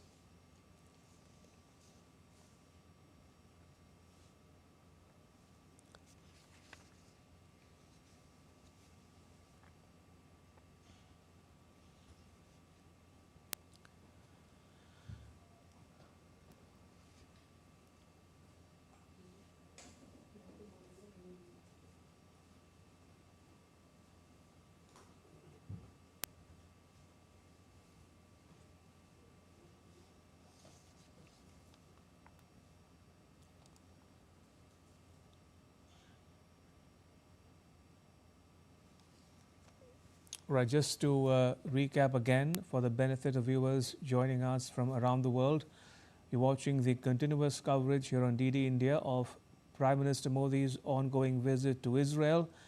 And on your screens are the latest visuals from Israel of the two leaders, the two principals, Prime Minister Modi and Prime Minister Netanyahu, at a technology exhibition that is showcasing how India and Israel can be partners in innovation.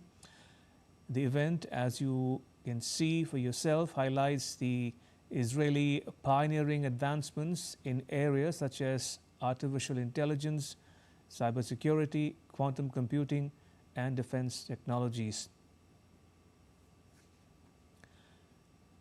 Remember, Prime Minister Modi is on a 2-day state visit to Israel, his second in less than a decade. He has just become the first Indian Prime Minister to address Israel's parliament, known as the Knesset, where he was also awarded the Knesset's honor, a medal, the first leader in the world to receive that award. And here, as part of his engagements on day one of his visit to Israel, he can be seen on your screens along with his host, Prime Minister Netanyahu of Israel, at an exhibition showcasing the latest Israeli technologies in diverse areas such as AI, cybersecurity, and cutting-edge defense technologies.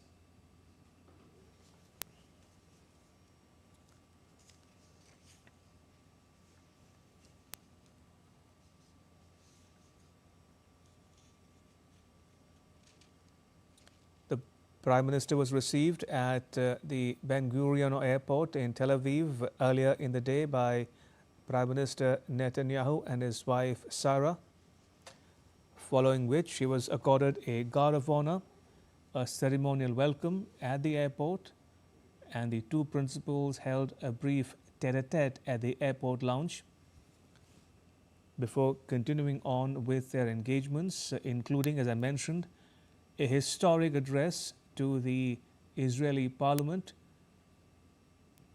Prime Minister Modi becoming the first Indian Prime Minister to address the Israeli Parliament known as the Knesset.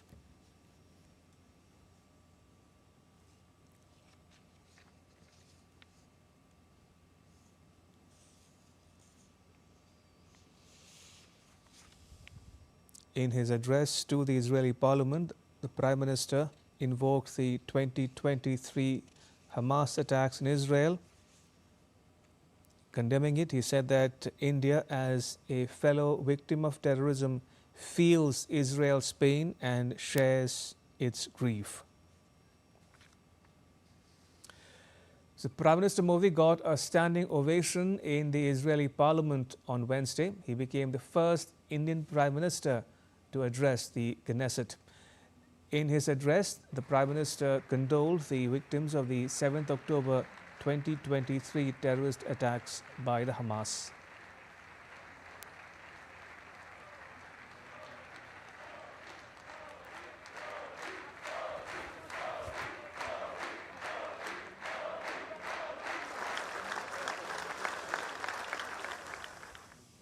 I also carry with me the deepest condolences of the people of India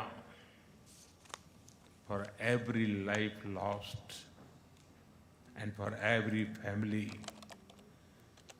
whose world was shattered in the barbaric terrorist attack by Hamas on October 7. We feel your pain. We share your grief. India stands with Israel firmly, with full conviction in this moment and beyond. No cause can justify the murder of civilians. nothing can justify terrorism. India has also endured the pain of terrorism for a long time. Prime Minister Narendra Modi called for coordinated global action to counter terror. He declared that terrorism is a global threat that knows no borders. Countering it effectively requires a united, coordinated action from the international community. Terrorism aims to destabilize societies, to block development, and to erode trust.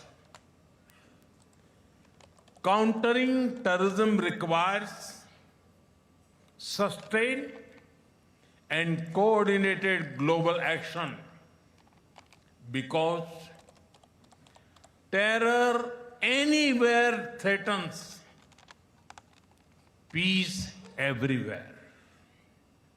That is why India supports all efforts that contribute to durable peace and regional stability. Prime Minister Modi highlighted the vibrant Indian Jewish community living and thriving in Israel. He said that for Israelis, Israel is their fatherland, and for the Indian Jews living there, India remains their motherland. A vibrant Indian origin Jewish community lives here. They are contributed to the building of modern Israel in laboratories and hospitals, in classrooms, and also on the battlefield. They hold firmly that Israel is their fatherland and India their motherland. The Prime Minister expressed strong support for the Gaza Peace Initiative. He said it offers a pathway and holds the promise of a just and durable peace for all the people of the region. The Gaza Peace Initiative that was endorsed by the UN Security Council offers a pathway. India has expressed its firm support for the initiative. We believe that it holds the promise of a just and durable peace for all the people of the region, including by addressing the Palestine issue. Let all our efforts be guided by wisdom, courage, and humanity. The road to peace is not always easy, but India joins you and the world for dialogue, peace, and stability in this region. Prime Minister Modi spotlighted robust India-Israel cooperation. He emphasized deepened ties in defense, cutting-edge technologies, agriculture, water management, cybersecurity, and countering terrorism, calling it a partnership rooted in mutual trust, innovation, and shared democratic values for global stability. For the last few years, India has been the fastest growing major economy in the world. Soon, we will be among the top 3 economies globally.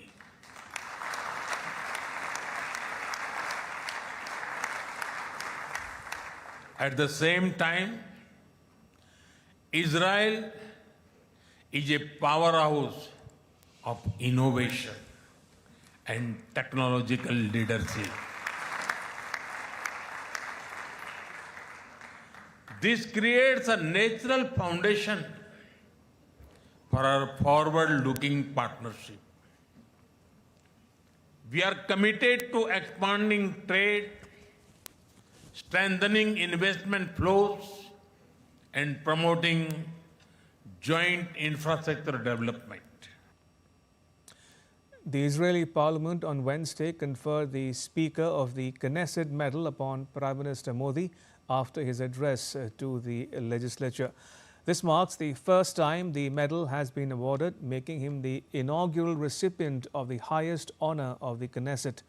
The medal has been conferred in recognition of the Prime Minister's exceptional contribution through his personal leadership to strengthen strategic relations between India and Israel.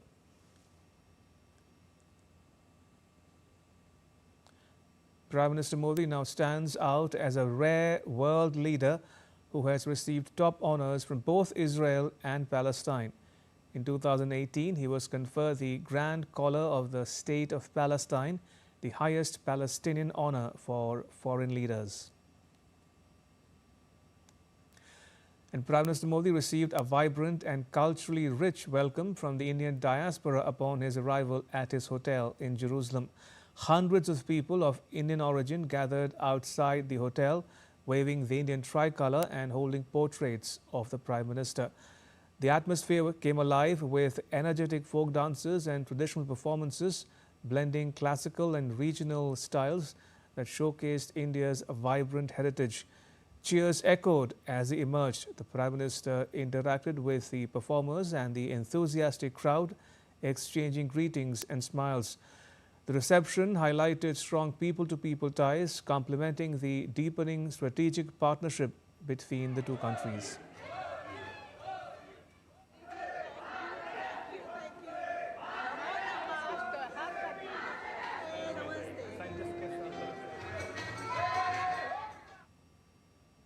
And now take a listen to what members of the Indian diaspora had to say while welcoming the Prime Minister. Very, very happy because I'm waiting for him from 7 years. 2017 also he came, but I couldn't meet him. I attended the event, but I couldn't meet him. Today directly I see him and he gave me shake hand. I'm very happy. This is my lifetime achievement. We are representing the Indian culture here for the last 30 years. We are calling Namaste Israel from Ashdod city, the biggest city of Jewish community here in Israel, Indian Jewish community. Wow, amazing. I mean, he shook my hand. I danced for him. It was amazing. It was very exciting. He took a lot of attention, and some of us had the chance to talk to him, and he got a lot of interest in what we are doing. He's a very nice person. We only pray that India-Israel friendship will always grow, grow, grow. And we want him to come again. It was very nice. He greeted all of us, and it was very nice to see him in this country. We are very lucky to have the opportunity to meet him here. It was a pleasure to have a brief interaction with him, and it was nice to greet and see this Indian community here in Israel. It was a great experience. Like, we feel honored, and this is like a dream come true moment for everyone who is Indian. And meeting him here in abroad, it was such a dream come true moment for us. It is a real honor to meet with him, our Prime Minister Narendra Modi ji, and what you can say under his times, and like that we as a global employees feel very confident and proud. It was very exciting. I was very happy to see Prime Minister Modi for the second time here in Israel. It's a great honor for us as a state, as a people, and we hope that the collaboration between the two states will continue, and we'll have an alliance and good friendship for the future in many fields. I'm very happy to see Modi ji because I am from the same city from Ahmedabad, and I talked to him in Gujarati, so I was very happy. And I want to thank you, Modi ji, to visiting us, and hope to continue the relationship with India and Israel. My mama and papa come from Maharashtra, Mumbai. For me, it's much more specially than other Israelis, so I'm very glad to see him, and I really hope to meet him personally and shake his hand and talk with him about the Indian Jewish.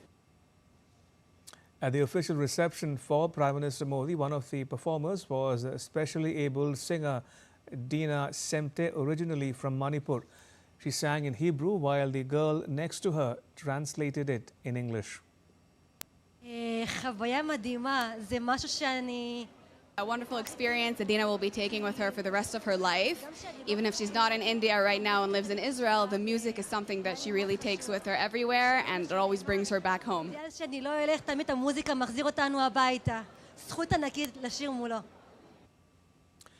And Prime Minister Modi will visit the Yad Vashem Holocaust Museum on Thursday. DD India Shubhendu Ghosh filed this report. We are at Yad Vashem in Jerusalem. This is the World Holocaust Remembrance Center. It commemorates the memory, the legacy of some 6 million Jews who perished during the Nazi genocide. During his visit to Israel, Prime Minister Narendra Modi would be paying a visit to the center to pay his respects.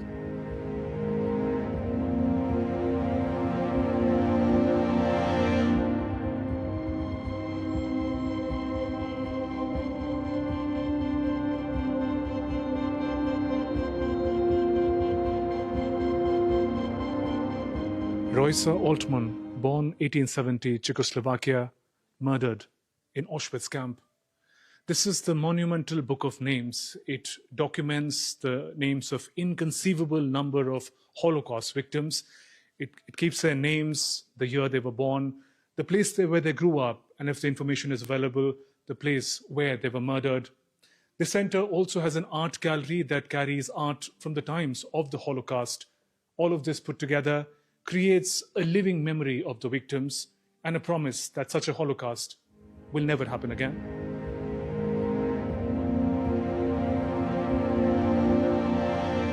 I have with me here Lily Mattis from the United States.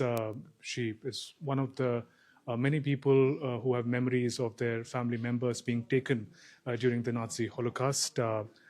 Ma'am, if you can share with us, what is your memory and what brings you here? Okay, my grandparents, the Feldmans, and from my mother's side, the Goldsteins, who were killed in the Holocaust, and also aunts and uncles, young people, and most of their family was left behind, and they were killed. You know, we don't know. They went to Treblinka, somebody said, and of course nobody survived from Treblinka.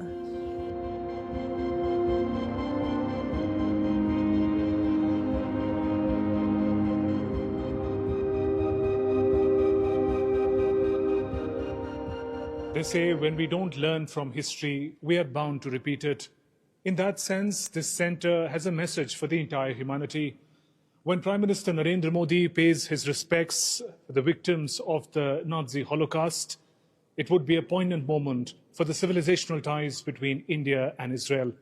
With camera person Jay Shankar, Shubhendu Ghosh for DD India in Jerusalem. And that's all for this edition of DD India Live. You can get the latest news on the DD India mobile app on both Android and iOS platforms. Scan the QR code to download it. And we'll be back with more news as it breaks. I'm Ramesh Ramachandran. From all of us here in New Delhi, thanks for watching DD India Live.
Welcome to DD India, where a billion voices unite, connecting viewers to the stories that matter. India is not just another news channel.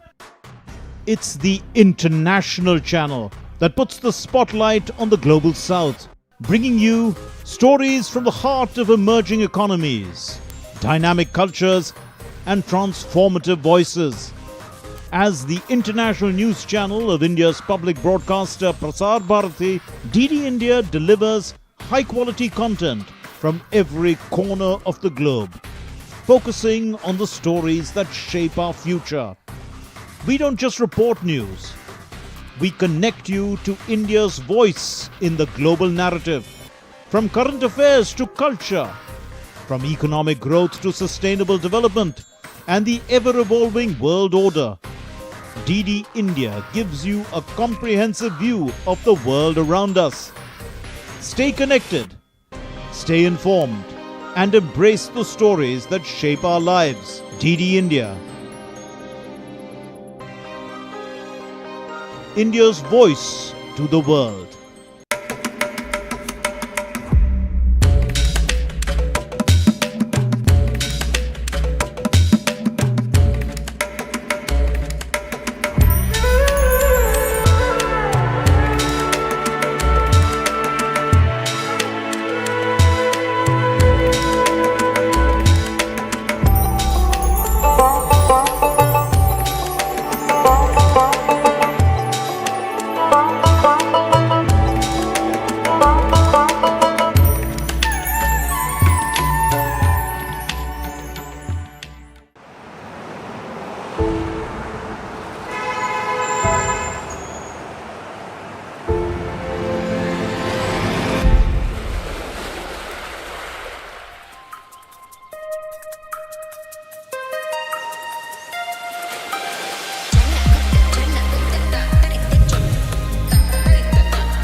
When the world changes faster than policy can keep pace, people are forced to react in real time.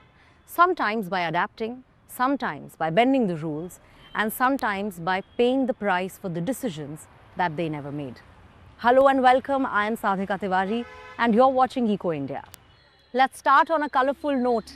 In India, we love our bling. Color is not just decoration for us. It actually carries our history, our culture and livelihoods. From dyes to designs, from tiles to textiles, the handmade and craft sector employs hundreds of thousands of workers, most of whom work informally. These systems are built on skill, rhythm and natural conditions, which means even small disruptions can create ripples which can have a huge impact. For our next story, my colleague Bahar is trying to take a look at how climate change is impacting India's creative economy. A swirl of blue, the clacking of looms, to the sound of handmade drums. India's craft industry includes weaving, natural dyeing, pottery and hand-painted items. The sector generates millions of dollars in export in spite of competition from machine-made goods. But now, climate change is the new disruptor for this ancient industry. Whether it's jackets made from wool or it's cotton saris, anything which is handmade, which involves craft, hundreds of communities have gathered here at this one spot in Delhi. And what they're talking about is how subtle changes in the weather is impacting not just the craft that they weave, but also their livelihoods. I'm curious, how will India's once rich and vibrant craft economy cope with the tectonic shifts in the weather? And what kind of ingenious solutions are being deployed to deal with these changes? Real gold on the tile. I've come to meet Poonam Gupta. Her shop in New Delhi sells high-end designer tiles, surfaces laced with artistic motifs, some even lined with real gold. We wanted to start making tiles in India because, not really people were making designer tiles in India.